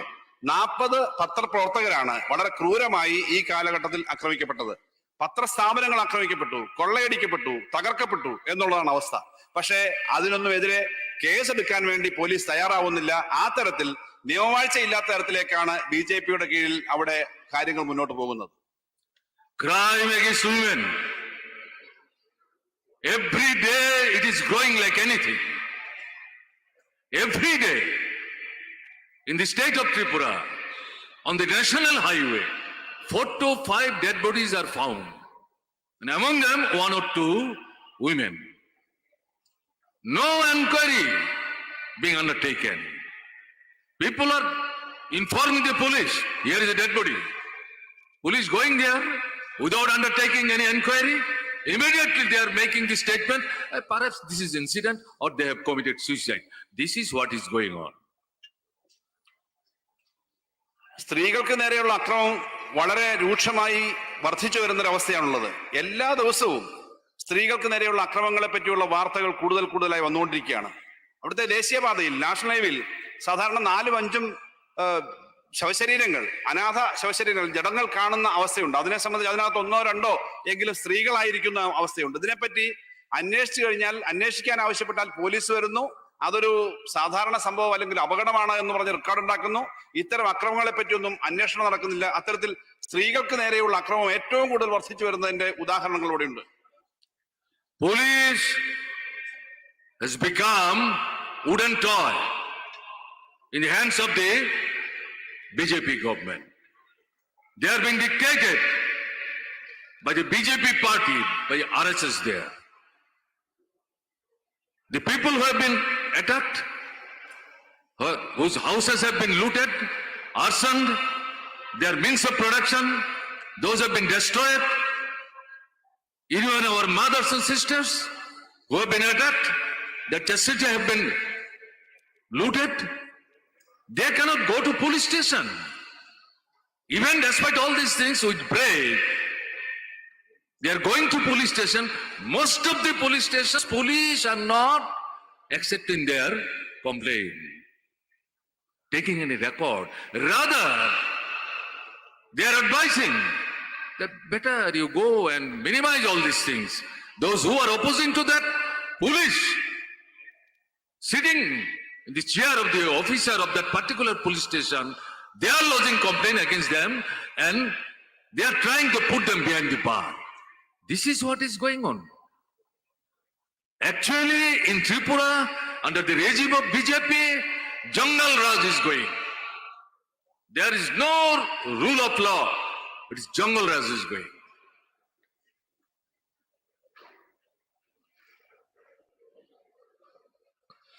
BJP ഭരണത്തിന് കീഴിൽ പോലീസ് മരപ്പാവ് കണക്കെയാണ്. അത് ഒന്നും ചെയ്യുന്നില്ല, ഒരു ആക്ഷനും എടുക്കുന്നില്ല. എന്ത് പരാതി വന്നാലും അവരുടെ തടവിൽ അവരുടെ ഒരു കളിപ്പാട്ടം പോലെ ഉപയോഗിക്കപ്പെടുന്ന ഒന്നായിട്ട് പോലീസിന് മാറിയിരിക്കുന്നു. ഈ പറഞ്ഞ പരാതികളെ പറ്റിയൊക്കെ ആളുകൾ പരാതി പറഞ്ഞാൽ ഒന്നും ചെയ്യുന്നില്ല എന്ന് മാത്രമല്ല, ആളുകൾ പോലീസ് സ്റ്റേഷനിലേക്ക് പോകാൻ ധൈര്യപ്പെടുന്നില്ല. അത് രാഷ്ട്രീയ കേസുകൾ മാത്രമല്ല, അച്ഛനെയോ അമ്മയോ ആരെങ്കിലും ആക്രമിച്ചാൽ, വീട് കൊള്ളയടിച്ചാൽ, സ്ഥാപനങ്ങൾ കൊള്ളയടിച്ചാൽ, വ്യവസായ സ്ഥാപനങ്ങൾ കൊള്ളയടിച്ചാൽ അതിനൊന്നും പരാതി കൊടുക്കാനായിട്ട് ആളുകൾ പോകാൻ തയ്യാറാവുന്നില്ല. അങ്ങനെ പോയാൽ പോലീസ് അവരുടെ നേരെ വളരെ ശത്രുതാപരമായ നിലപാടാണ് എടുക്കുന്നത്. പലപ്പോഴും ഇത്തരം സ്റ്റേഷനിൽ പോയി ഒരു പരാതി കൊടുത്ത് പോലീസ് ഉദ്യോഗസ്ഥന്മാർ പറയുന്നതിനെതിരായി വല്ലതും വീണ്ടും ശബ്ദമുയർത്തിയാൽ പോലീസ് ഉദ്യോഗസ്ഥന്മാരുടെ നേതൃത്വത്തിൽ ഈ പരാതിക്കാരുടെ പേരിൽ കള്ളക്കേസ് എടുക്കുന്ന നിരവധി സംഭവങ്ങൾ വന്നുകൊണ്ടിരിക്കുകയാണ്. അതുകൊണ്ട് യാതൊരു നിയമവാഴ്ചയും, റൂൾ ഓഫ് ലോ ഇല്ലാത്തൊരു സംസ്ഥാനമായി, കാട്ടു നിയമങ്ങൾ നടത്തുന്ന ഒരു സംസ്ഥാനമായി ഇപ്പോ ത്രിപുര മാറിയിരിക്കുകയാണ്. Congress Provincial Party Office at Agartala, that was also attacked by BJP supporters, miscreants I should say. Their leaders, who at one point of time, deserting Congress, formed Trinamool Congress, joined to BJP, helped BJP to form government. They have deserted BJP, returned back to Congress, trying to organize people. At Agartala, their meeting was attacked. The leaders were attacked, physically attacked. Why I am saying all these things? Now, if not all, large chunk of the BJP supporters, including their leaders, they have started realizing what mistake they have committed there. And now they are also saying, in any case, BJP should be prevented. But the Congress leaders, their workers here in Kerala, whether they are realizing all these things? Have they learned anything from Tripura? What their friends have been saying there in Tripura, in the BJP regime? But you are, without fighting BJP here in Kerala, those who are trying to create trouble ideologically, politically, organizationally, indirectly, with tacit understanding, you are trying to create trouble for the LDF government led by the Communist Party of India Marxist. What sort of stand you are taking? What is this approach? Please, I would approach to the common supporters of Congress and their high command, those who are sitting in Delhi. They should try to realize that one place they are saying something, at the other place they are doing something else. This volte-face will not work. That will not help Congress to regain strength and ground. That's why I have actually referred what is going on there in Tripura. Congress പാർട്ടിയുടെ office, അവരുടെ സംസ്ഥാന committee office, അഗർത്തലയിലുള്ള സംസ്ഥാന committee office പോലും ആക്രമിക്കപ്പെടുകയാണ്. അവിടെ ആ office അടിച്ചു തകർത്തു. അതിന് നേരെ നിരന്തരമായ അക്രമം ഉണ്ടായി. ഇതെല്ലാം BJP നേതൃത്വത്തിലാണ് നടക്കുന്നത്. നേരത്തെ BJP അധികാരത്തിൽ വരാനായിട്ട് അവരെ സഹായിച്ച് തൃണമൂൽ കോൺഗ്രസിനകത്ത് പോയ ആളുകളുണ്ട്. അവരിപ്പോ കോൺഗ്രസിനകത്തേക്ക് തിരിച്ചു വന്ന് കോൺഗ്രസ് പാർട്ടിയായി പ്രവർത്തിക്കുമ്പോൾ അവരെ ആക്രമിക്കുന്നു, ഓഫീസ് ആക്രമിക്കുന്നു. മുൻപ് BJPയെ സഹായിച്ചിരുന്ന ആളുകൾ പോലും ഇപ്പൊ പറയുന്നു, ഞങ്ങൾ ഈ BJPയെ സഹായിച്ചത് അപകടമായി പോയി, തെറ്റായിപ്പോയി, അതുകൊണ്ട് BJP അധികാരത്തിൽ നിന്ന് പുറത്തു പോകണം, ഇവർ തോൽപ്പിക്കപ്പെടണമെന്നുള്ള അഭിപ്രായം പറയുന്നു. അങ്ങനെ അഭിപ്രായത്തോടുകൂടി ഒരു വലിയ വ്യത്യസ്തമായ ഒരു പുനർചിന്തനം ആളുകളുടെ മനസ്സിലേക്ക് വരുന്നു. അങ്ങനെ ഒരു സ്ഥിതി അവിടുത്തെ കോൺഗ്രസിന്റെ നേരനുഭവത്തിൽ കൂടി ഉണ്ടാവുമ്പോഴും ഈ കേരളത്തിലെ കോൺഗ്രസ്സുകാർ എന്താണ് ചെയ്യുന്നത്, അവർക്ക് ഈ കാര്യങ്ങളൊന്നും തിരിയുന്നില്ലേ, മനസ്സിലാവുന്നില്ലേ എന്നാണ് എനിക്ക് ചോദിക്കാനുള്ളത്. അവരിവിടെ ചെയ്യുന്നത് LDFനെ ഉപദ്രവിക്കാൻ, തകർക്കാൻ, രാഷ്ട്രീയമോ ആശയപരമായോ ഒന്നുമുള്ള കാര്യങ്ങളെ പറ്റി മനസ്സിലാക്കാതെ കേരളത്തിലെ കോൺഗ്രസ്സുകാർ ചെയ്യുന്നത് ഇരിക്കുന്ന കൊമ്പ് മുറിക്കുന്ന ഒരു പ്രവൃത്തിയാണ് എന്നുള്ളത് അവർ മനസ്സിലാക്കേണ്ടതാണ്. ദൗർഭാഗ്യകരമായ കാര്യം, ഡൽഹിയിലിരിക്കുന്ന ആളുകൾ ഇവരുടെ ഈ നിലപാടുകളെ പറ്റി മനസ്സിലാക്കാനും ഇവർക്ക് ഈ കാര്യങ്ങൾ പറഞ്ഞു കൊടുക്കാനുമുള്ള കാര്യങ്ങൾ എടുക്കണം. അതുകൊണ്ട് ആ കാര്യങ്ങൾ ചെയ്യാൻ അവർ തയ്യാറാവുന്നില്ല. ഇത്രയും ഗൗരവതരമാണ് സ്ഥിതി എന്നുള്ളത് കൊണ്ടാണ് ത്രിപുരയിലെ കാര്യങ്ങൾ ഇവിടുത്തെ കോൺഗ്രസ്സുകാർക്കും ഇവിടുത്തെ നാട്ടുകാർക്കും കൂടി മനസ്സിലാവുന്ന തരത്തിലേക്ക് ഞാൻ കാര്യങ്ങൾ പറയുന്നത്. Economic condition is very bad. I am not dealing in detail. Rural and urban poor, no work, no income. They have lost their purchasing capacity. Starvation, half starvation, starvation death, particularly in rural areas and especially in the tribal compact areas. They are selling their offsprings. Their boys are going out of Tripura in search of food and work. They are dying there. Dead bodies also cannot be taken back to their own place of residence in Tripura. That is what is going on. There is no government to take care of all these things. Listen anything. Corruption is going on. Now corruption and the BJP government synonymous. No distinction can be made there. So in this situation, unemployed, whom they promised during last assembly election in their vision document, in every house they will provide one government job. If that is implemented, that will be requiring 7 lakhs employment. We at that point of time told that is a false promise. Now the youth have started realizing, yes, they have been cheated.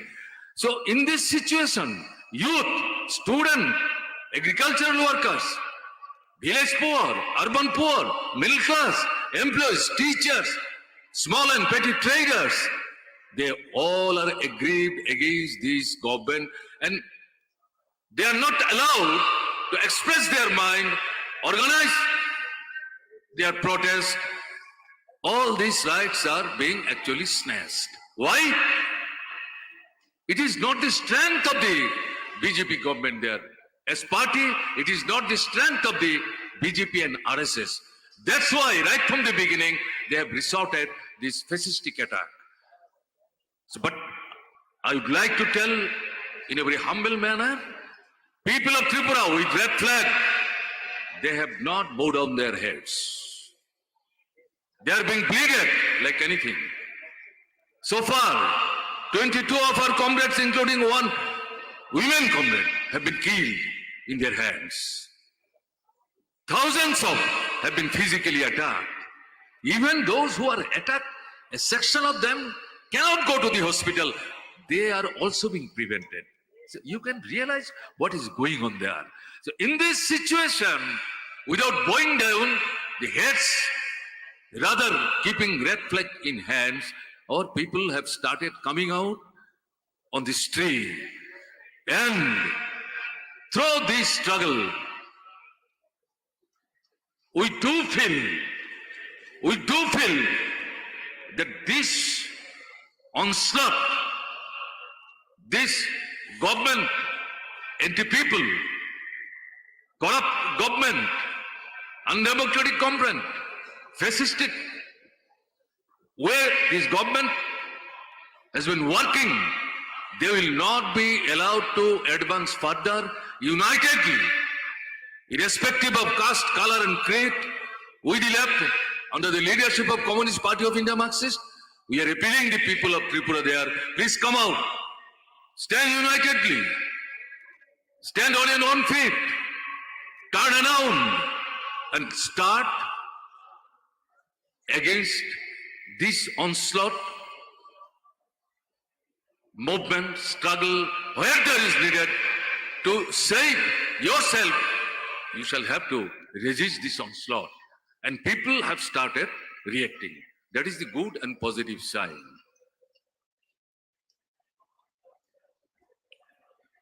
ത്രിപുരയുടെ സാമ്പത്തിക നില നോക്കിയാൽ ജനങ്ങളുടെ ജീവിതം കൂടുതൽ ദുരിതത്തിലാവുന്ന തരത്തിലുള്ള തകർച്ചയാണ് നേരിടുന്നത്.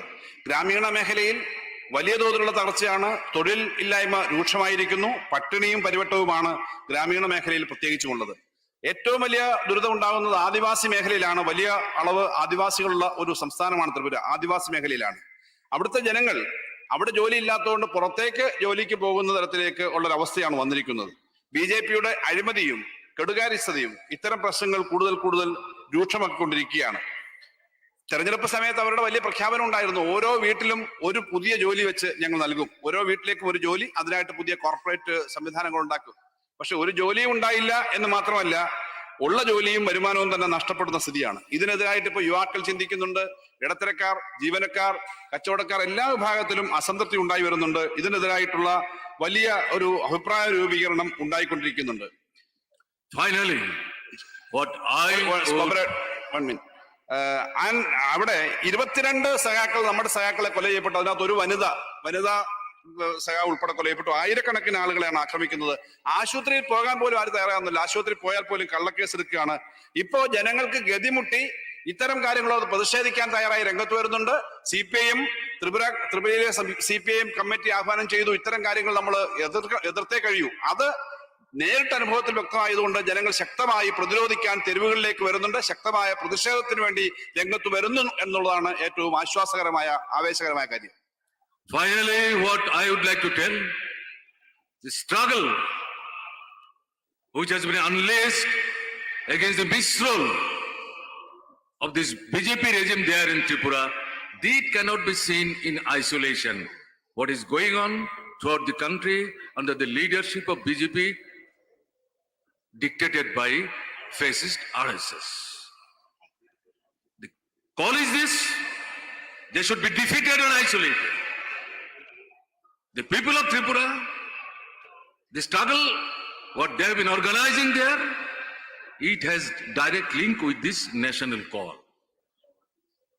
So keeping this in mind, what I would tell, the fight of Tripura, it is part and parcel of the fight against BJP regime throughout the country. We are trying our level best to organize.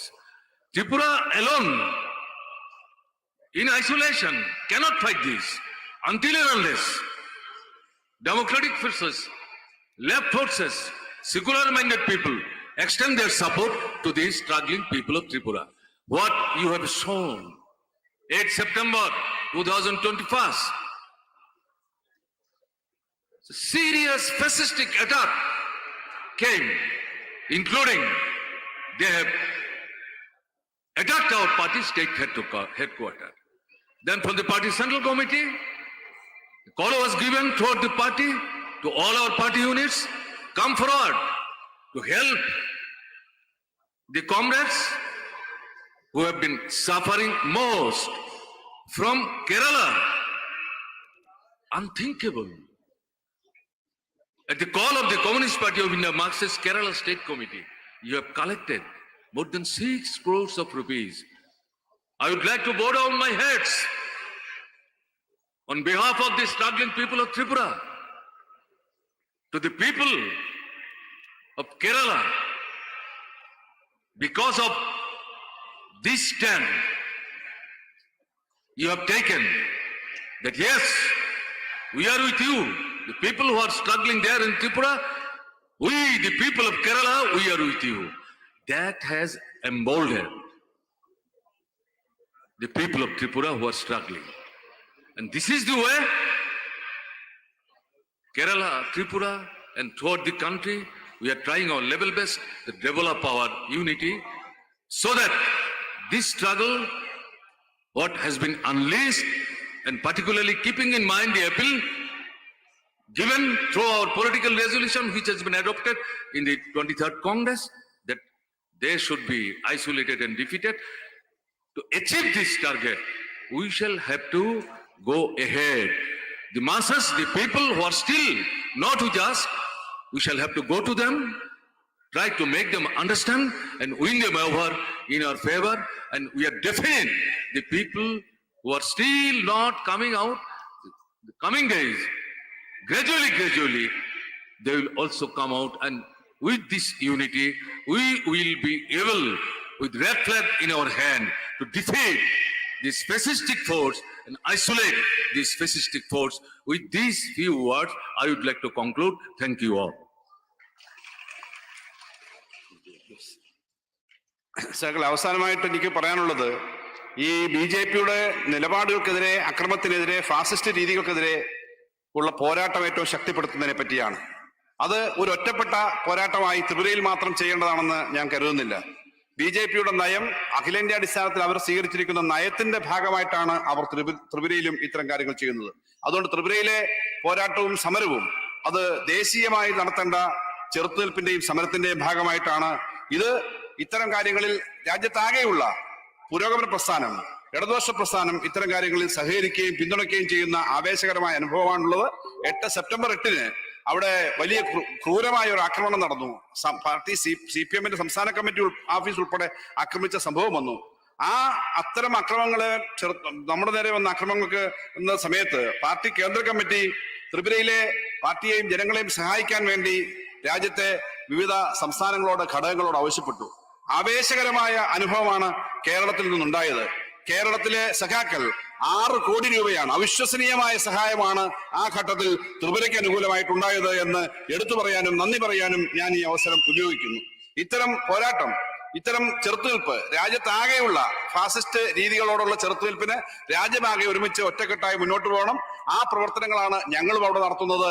അവിടുത്തെ ഓരോ ഗ്രാമങ്ങളിലും ഇപ്പോഴും നമ്മുടെ കൂടെ ഇത്തരം പോരാട്ടത്തിനും ചെറുത്തുനിൽപ്പിനും എത്തിച്ചേരാത്ത ആളുകളെ ഉൾപ്പെടെ കണ്ടുകൊണ്ട് മുഴുവൻ ആളുകളെയും സഹകരിപ്പിച്ചുകൊണ്ട് ഈ പോരാട്ടവും ചെറുത്തുനിൽപ്പും ശക്തിപ്പെടുത്തി ഇടതുപക്ഷത്തെ ശക്തിപ്പെടുത്തുവാനും ഫാസിസ്റ്റ് ശക്തികളെ ദുർബലപ്പെടുത്താനും കഴിയുമെന്നുള്ള വിശ്വാസത്തോടു കൂടിയാണ് ഞങ്ങൾ പ്രവർത്തിക്കുന്നത് എന്ന് പറഞ്ഞ് പ്രസംഗം അവസാനിപ്പിച്ചു.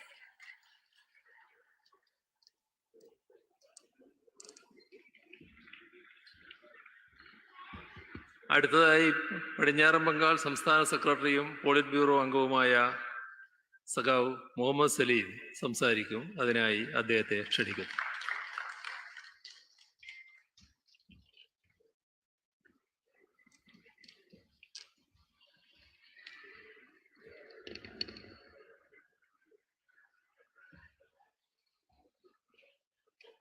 സഖാക്കളെ, അഭിവാദനങ്ങൾ.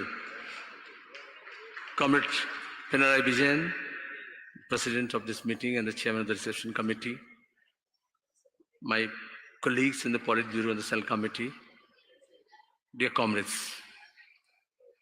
First of all, the way you have conducted this party congress, historic 23rd Party Congress, selflessly dedicated comrades worked very hard, and they must have worked very hard to make this conference successful.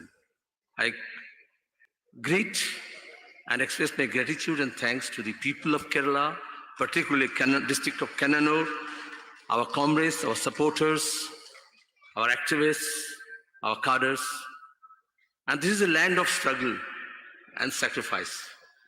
During my DFA days, I used to come frequently when series of attacks used to take place on our comrades. I still remember. And I can assure you that the delegates, not only from Bengal, from other parts of the country who have attended this, they are going back rejuvenated, and they will rededicate themselves to build the struggle and build the organization. വേദിയിലുള്ള പ്രിയമുള്ള നേതാക്കന്മാരെ, പ്രിയമുള്ള സഹാക്കളെ, സഹോദരി സഹോദരന്മാരെ, ആദ്യമായിട്ട് ഈ സമ്മേളനം സംഘടിപ്പിച്ച രീതിയെ, അതിനകത്ത് പ്രവർത്തിച്ച സഖാക്കളെ, വാളണ്ടിയർമാരെ, ഇവിടുത്തെ ജനങ്ങളെ ആകെ അഭിവാദ്യം ചെയ്യാൻ ഈ അവസരം ഞാൻ ഉപയോഗിക്കുന്നു. ഡിവൈഎഫ്ഐയുടെ പ്രവർത്തകനായിരിക്കുന്ന സമയം മുതൽ പലതവണ കണ്ണൂരിൽ വരാൻ കഴിഞ്ഞിട്ടുണ്ട്. ധാരാളം നമ്മുടെ സഹാക്കളെ ആക്രമിക്കപ്പെടുന്ന ഘട്ടത്തിൽ ആ സമയം തൊട്ട് വന്ന അനുഭവമുണ്ട്. വളരെ ആവേശകരമായി, കേരളത്തിനാകെ, ഇന്ത്യക്കാകെ ആവേശകരമായി തന്നെയാണ് ഇത് സംഘടിപ്പിച്ചിട്ടുള്ളതെന്ന് എടുത്തു പറയാൻ ആഗ്രഹിക്കുന്നു. ഇവിടെ പങ്കെടുത്ത മുഴുവൻ പ്രതിനിധി സഖാക്കളും വളരെ ആവേശത്തോടു കൂടിയിട്ടാണ് ഈ സമ്മേളനത്തിൽ പങ്കെടുത്ത് തിരിച്ചുപോയിട്ടുള്ളത്. ഇവിടെ നിന്നുള്ള കിട്ടിയ ഊർജം രാജ്യത്തെ കമ്മ്യൂണിസ്റ്റ് പ്രസ്ഥാനത്തെ കൂടുതൽ ശക്തിപ്പെടുത്തുവാൻ സഹായകരമായിരിക്കും എന്നുള്ള കാര്യം ഉറപ്പാണ്. The energy you have put to make this party congress successful is sure to be transmitted to our comrades throughout the country. Though it's not a one-day affair, since the pre-independence days, since the beginning of the left movement in this country, particularly in this district, great comrades have built up this movement, mass movement, and taken this ideology and politics to almost all the families and the people of this part of this country. Now, with the successful conclusion of this 23rd Congress, we have a great challenge ahead. We have decided in the party Congress, now we have to implement those decisions at the ground level.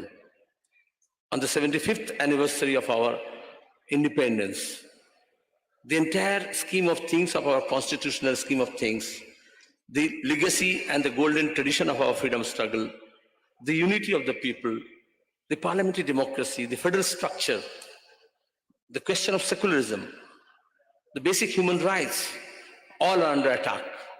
And we have geared up ourselves. We have decided the party will be second to none to take up these challenges. ഇന്ത്യയിലെ സ്വാതന്ത്ര്യ സമര പ്രസ്ഥാനത്തിന് വലിയ പങ്ക് വഹിച്ച, communist പ്രസ്ഥാനത്തിന്റെ പ്രവർത്തനങ്ങളിൽ വലിയ പങ്ക് വഹിച്ച കണ്ണൂരിൽ നടന്ന ഈ സമ്മേളനം നമ്മുടെ പ്രവർത്തകർക്കാകെ, പ്രസ്ഥാനത്തിനാകെ ആവേശവും ഊർജവും നൽകുന്ന ഒന്നായിരിക്കും. നമ്മുടെ ഈ സമ്മേളനം 23ാമത് പാർട്ടി കോൺഗ്രസ് ഇവിടെ എടുത്ത തീരുമാനങ്ങൾ കൂടുതൽ ശക്തമായി നമ്മുടെ നാട്ടിലെ പ്രസ്ഥാനത്തെ, പുരോഗമന പ്രസ്ഥാനത്തെ ശക്തിപ്പെടുത്തും എന്നുള്ള കാര്യം ഉറപ്പാണ്. 75ാമത് സ്വാതന്ത്ര്യ ദിനം, സ്വാതന്ത്ര്യത്തിന്റെ 25 വർഷം ആഘോഷിക്കുന്ന വേളയിലാണ് നമ്മൾ മുന്നോട്ട് പോകുന്നത്. ആ സമയത്ത് നമ്മൾ കണ്ടതും വിലയിരുത്തിയതുമായ കാര്യങ്ങൾ നമ്മുടെ രാജ്യത്ത് നമ്മുടെ ഭരണഘടനയിൽ പറയുന്ന എല്ലാ കാര്യങ്ങളും തകർക്കുന്ന, അടിസ്ഥാന ജനാധിപത്യവും അതുമായി ബന്ധപ്പെട്ട മതനിരപേക്ഷതയും മനുഷ്യന്റെ ആവശ്യങ്ങളും അവകാശങ്ങളും എല്ലാം തകർക്കുന്ന ഒരു നിലപാടിലൂടെയാണ് നമ്മുടെ രാജ്യം ഇപ്പം മുന്നോട്ട് പോകുന്നത്. അത്തരം സമീപനങ്ങളെ ചെറുത്ത് നിൽത്ത് ശക്തിപ്പെടുവാൻ വേണ്ടിയിട്ടുള്ള പ്രവർത്തനങ്ങൾ നമുക്ക് ഏറ്റെടുക്കേണ്ടതുണ്ട്. With the Modi II government, the way the BJP is implementing this RSS agenda, with every passing day, newer issues are being raked up to generate hatred among population, to put one section of people against the other. This process of othering is going on every day. The question of their minorities' right to choice, make choice, be their clothing, food, way of worship, everything is now being attacked. Next door in Karnataka, we have seen how this hijab issue has been raked up. On the eve of the UP election, when we try to promote girls' education, and Kerala is an example. In Karnataka, we saw how the Muslim girls are being prevented under the guise of this hijab issue from the taking in the modern education.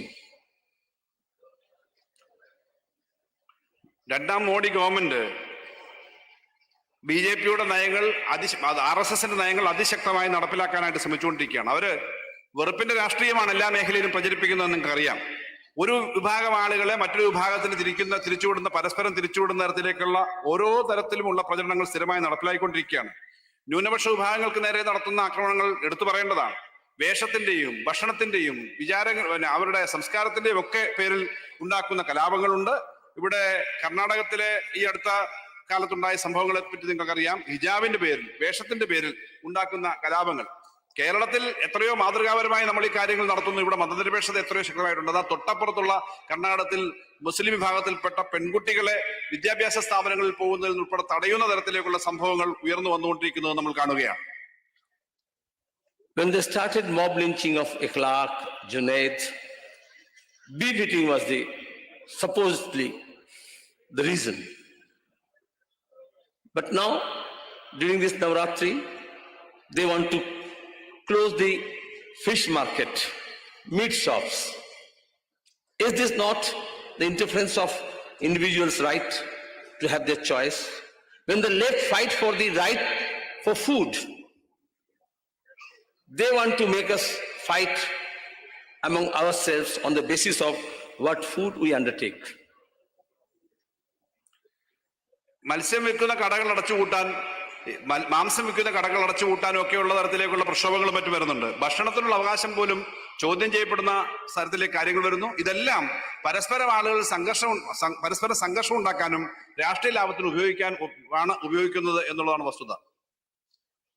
Now I come from Bengal. What you heard from Comrade Manik Sarkar was the terror tactics employed by BJP in Tripura. We have experienced for the last 1 decade, ransacking our house, falsely implicating our comrades, killing of our comrades, destroying the statues and the martyrs column, flag post. These are all everyday happenings. Even our women folks were not spared. But now it's not only left. No voice of dissent should be heard. This attack on democracy. What we are seeing in Tripura, that was being perpetuated in Bengal as a laboratory to destroy the democratic rights, starting from preventing people in filing nominations till the counting. Even victorious candidates were declared defeated under the pressure of the administration and the Trinamool goons. Manik സർക്കാർ ഇവിടെ സംസാരിച്ചപ്പോൾ ത്രിപുരയിലെ ചില അനുഭവങ്ങൾ പറഞ്ഞിരുന്നു. ഇതുപോലുള്ള അനുഭവങ്ങൾ വളരെ രൂക്ഷമായിട്ട് ബംഗാളിൽ കഴിഞ്ഞ 10 വർഷമായിട്ട് നമ്മൾ അനുഭവിക്കുകയാണ്. നമ്മുടെ വീടുകൾ ആക്രമിക്കപ്പെടുന്നു, നമ്മുടെ ഓഫീസുകൾ തകർപ്പെടുന്നു, ആളുകളെ അടിച്ചോടിക്കുന്നു. ഈ തരത്തിൽ വളരെ വളരെ ശക്തമായ ആക്രമണമാണ് അവിടെ നടന്നുകൊണ്ടിരിക്കുന്നത്. രക്തസാക്ഷി മണ്ഡപങ്ങളും പാർട്ടി ഓഫീസുകളും ഒക്കെ തകർക്കുന്ന തരത്തിലേക്കുള്ള വാർത്തകൾ വന്നുകൊണ്ടിരിക്കുകയാണ്. ജനാധിപത്യം വാസ്തവത്തിൽ ചോദ്യം ചെയ്യും. ജനാധിപത്യം ഇല്ല, എതിരഭിപ്രായങ്ങൾ കേൾക്കാൻ തയ്യാറല്ല, അഭിപ്രായം പറയുന്ന ആളുകളെ അടിച്ചമർത്തുക എന്നുള്ളതാണ് അവിടെ നടക്കുന്നത്. അവിടെ തെരഞ്ഞെടുപ്പുകളില്ല, തെരഞ്ഞെടുപ്പുകൾ കൃത്യമായി നടക്കുന്നില്ല. തെരഞ്ഞെടുപ്പിൽ ജയിച്ച സ്ഥാനാർത്ഥിയെ പോലും ഭരണ സംവിധാനം ഉപയോഗിച്ച് തോറ്റതായി പ്രഖ്യാപിക്കുന്ന തരത്തിലുള്ള കാര്യങ്ങളാണ് ബംഗാളിൽ നടന്നുകൊണ്ടിരിക്കുന്നത്. Comrade Binda was talking about Hathras. Now every month almost on a regular basis we are witnessing such incidents, crimes against women, girl students, aged women in Bengal. And everything is being hushed up. On 5th, when we came here on the eve of the party congress, a student of class 9 in Nadia district, bordering Bangladesh, was gang raped by the son of a Trinamool Panchayat member. And till today it was just no report in the media, no report in the police, no medical test, even no death certificate. She was cremated overnight. And this is happening for the last 10 years. Only after these 4 days, since we have started this Pahara public, because the Chaukidar bhi chor hai, and the public is also were threatened, terrorized. And the police is not taking action in Bengal. Administration is collapsed. So we have asked our volunteers, red volunteers, left squad people, our young cadres, they will take up these issues and bring it to the fore. And that is how, after 4 days of the incident, now this has been reported and the person is arrested. But till then, nothing, no medical report, no medical test, no FIR. This is the everyday happening. It started with our left cadres, and now every section of the people, mainly the marginalized section, the minorities, the Dalit, the tribals, the weaker section, the disabled, the poorer section. And this class 9 student was the daughter of our landless labor. Those are being subjected to such murderous attack. Vrinda ഇവിടെ സംസാരിച്ചപ്പോൾ സ്ത്രീകൾക്ക് നേരെയുള്ള അക്രമത്തെ പറ്റി പറഞ്ഞിരുന്നു. നിരന്തരമായ എത്ര സംഭവങ്ങൾ ആവർത്തിക്കപ്പെടുകയാണ്. ഞങ്ങൾ ഇങ്ങോട്ട് ഈ പാർട്ടി കോൺഗ്രസിന് വരുന്നതിന് തൊട്ടുമുമ്പ് ഉണ്ടായ ഒരു സംഭവം പറയാം. 9ാം ക്ലാസ്സിൽ പഠിക്കുന്ന ഒരു പെൺകുട്ടി, ആ പെൺകുട്ടിയെ തൃണമൂലിന്റെ പഞ്ചായത്ത് മെമ്പറുടെ മകന്റെ നേതൃത്വത്തിൽ കൂട്ട ബലാത്സംഗം ചെയ്തു കൊലപ്പെടുത്തി. ഒരു കേസുമില്ല, പരാതി കൊടുത്തിട്ട് കേസെടുക്കുന്നില്ല, പോസ്റ്റ്മോർട്ടം ഇല്ല, റെക്കോർഡില്ല, മരണ സർട്ടിഫിക്കറ്റ് പോലും കൊടുക്കുന്നില്ല. രാഖി രാമാനം നിർബന്ധിച്ച് ആ കുട്ടിയുടെ ശവശരീരം അടക്കേണ്ടി വന്നു.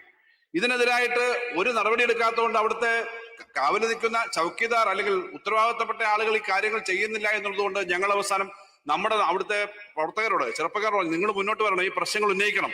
4 ദിവസം നിരന്തരമായി സമരം നടന്നിട്ടാണ് അവസാനം ഈ കേസെടുക്കാൻ വേണ്ടി തയ്യാറായത്. പക്ഷെ രേഖകളൊന്നുമില്ല, പോസ്റ്റ്മോർട്ടം റിപ്പോർട്ടില്ല, ഒന്നുമില്ല. ഇത്തരം സംഭവങ്ങൾ നടക്കുകയാണ്. ഏറ്റവും പിന്നോക്കം നിൽക്കുന്ന ആളുകൾക്ക്, മൈനോറിറ്റി വിഭാഗങ്ങൾക്ക്, ദളിത് വിഭാഗങ്ങൾക്ക് ഒക്കെ നേരെയാണ് ഏറ്റവും കൂടുതൽ ആക്രമണങ്ങൾ നടന്നുകൊണ്ടിരിക്കുന്നത്. The central government is selling all these public sector units. Our rails, our airlines, our banks, our post office, all are subjected to sell. Now in West Bengal, since we don't have rail, the state government is selling tramways. In the entire country, we have only tramways in Calcutta. The tram depots are now being sold out, like the railway stations are being leased. And this is happening on a day-to-day basis. Without going into elaboration, what I say is that I want to reassure you, and through you, to the people of Kerala, as well as all our well-wishers throughout the country, that this challenge is enormous, be it at the national level or at the state level.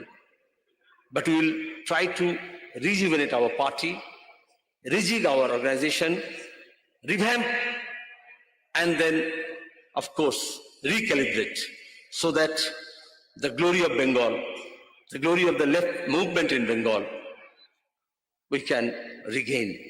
And I can assure you, we have firm belief with the activities of the Red Volunteers during the lockdown, the way the student and youth movements are taking up the every issues of unemployment, joblessness, corruption in recruitment, and in the campus, the rights of the students, the way the agriculture workers, the Kisans, the trade unions, and the women organizations, the teachers organizations, the workers and employees organizations they are taking up.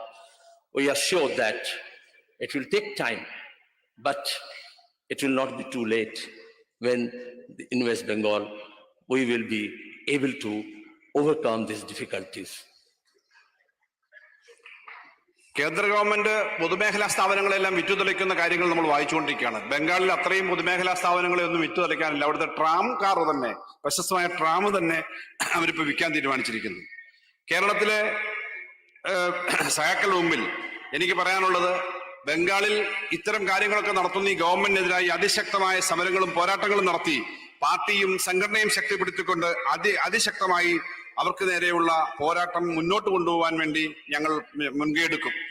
ചരിത്രപരമായി ബംഗാളിലുള്ള മഹാചരിത്രം, ത്യാഗത്തിന്റെയും സമരത്തിന്റെയും പോരാട്ടങ്ങളുടെയും ആ മഹാചരിത്രം വീണ്ടും ശക്തമായി ഉയർത്തിക്കൊണ്ടുവന്ന് അവിടെ എല്ലാ വിഭാഗം ജനങ്ങളെ, തൊഴിലാളികളെ, അധ്യാപകരെ, ജീവനക്കാരെ, ചെറുപ്പക്കാരെ എല്ലാം സംഘടിപ്പിച്ചുകൊണ്ട് ഉജ്ജ്വലമായ സമരത്തിലൂടെ, ഞങ്ങൾ സമയമെടുത്താണെങ്കിലും ഉജ്ജ്വലമായ സമരത്തിലൂടെ, ആ പോരാട്ടത്തിലൂടെ ബംഗാളിന്റെ ആ പഴയകാല പ്രതാപം, ഇടതുപക്ഷത്തിന്റെയും ജനാധിപത്യത്തിന്റെയും പ്രതാപം വീണ്ടെടുക്കാൻ വേണ്ടിയിട്ടുള്ള പ്രവർത്തനങ്ങൾ നടത്തും. അതിൽ വിജയിക്കുമെന്ന് ഉറപ്പ് നിങ്ങൾക്ക് തരുവാൻ ഞാൻ ആഗ്രഹിക്കുന്നു. It's not a question of this party or that party. The entire reactionary forces, the rightist forces of this country, they joined hands to wipe out left movement and particularly CPIM from West Bengal. And they thought that after a decade, banning the politics inside the campus, not allowing strike, not allowing procession or any political activities, not allowing elected trade union to function, they will be able to just wipe out the memory of the left movement. But let's assure, it's not that easy.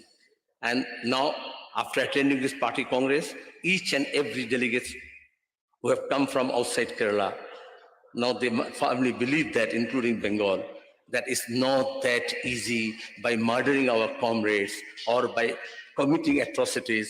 It's not that easy to wipe out Red Flag or the left movement or the communist movement from the land. വലതുപക്ഷ ശക്തികളുടെ അതിശക്തമായ കൂട്ടായ പ്രവർത്തനം നമ്മളെ തകർക്കാൻ വേണ്ടിയിട്ട് പ്രവർത്തിക്കുന്നുണ്ടെന്ന് കാണണം. അവർ ക്യാമ്പസുകളിൽ വിദ്യാർത്ഥികൾക്ക് യൂണിയൻ ഉണ്ടാക്കാൻ അനുവാദം കൊടുക്കുന്നില്ല, കോളേജ് യൂണിയൻ ഇലക്ഷൻ ഇല്ല, സംഘടന ഉണ്ടാക്കാൻ സമ്മതിക്കുന്നില്ല, ട്രേഡ് യൂണിയനുകളെ രൂപീകരിക്കാൻ സമ്മതിക്കുന്നില്ല. ഇടതുപക്ഷത്തിന്റെ എന്തെങ്കിലും പ്രവർത്തനം എവിടെയെങ്കിലും ഉണ്ടാവുമെങ്കിൽ അതിനെല്ലാം തകർക്കാനുള്ള ശ്രമമാണ് നടത്തിക്കൊണ്ടിരിക്കുന്നത്. പക്ഷേ ഇടതുപക്ഷം അങ്ങനെ വിട്ടുകൊടുക്കുന്ന ഒരു സമീപനമല്ല സ്വീകരിക്കുന്നത്. അതിനെതിരായിട്ട് ശക്തമായിട്ട് പാർട്ടിയുടെ നേതൃത്വത്തിലുള്ള പ്രവർത്തനം നടക്കുന്നുണ്ട്. പ്രത്യേകിച്ച് സഹാക്കളുടെ ഈ പാർട്ടി കോൺഗ്രസിൽ കണ്ണൂരിൽ വന്ന് പങ്കെടുത്തതിന് ശേഷം കൂടുതൽ ആവേശത്തോടു കൂടിയാണ് ഞങ്ങൾ മുന്നോട്ട് പോകുന്നത്. ഇതിനെല്ലാം നേരിട്ടുകൊണ്ട് ഇടതുപക്ഷം കൂടുതൽ ശക്തമായിട്ട് വരുമെന്നുള്ള ഉറപ്പോടുകൂടിയാണ് ഈ പാർട്ടി കോൺഗ്രസിൽ നിന്നും ഞങ്ങൾ മടങ്ങിപ്പോകുന്നത്. Long live the solidarity of the people, long live the unity of the people, long live the revolution, Long live the People's Democratic Revolution. Inqilab Zindabad. നമ്മുടെ ഇടതുപക്ഷത്തിന്റെ ശക്തിയും ജനാധിപത്യവും മതേതരത്വവും സോഷ്യലിസവും എല്ലാം കൂടുതൽ വിജയിക്കുന്ന തരത്തിലേക്ക് ഉള്ള പ്രവർത്തനങ്ങൾ ഏറ്റെടുക്കാമെന്ന് പറഞ്ഞുകൊണ്ട് അതിലെല്ലാം ഏറ്റവും ശക്തമായിട്ട് മുന്നോട്ട് പോകാം എന്ന് പറഞ്ഞുകൊണ്ട് അദ്ദേഹത്തിന്റെ വാക്കുകൾ അവസാനിപ്പിച്ചു. അഭിവാദ്യങ്ങൾ അർപ്പിച്ചുകൊണ്ട് അവസാനിപ്പിച്ചു.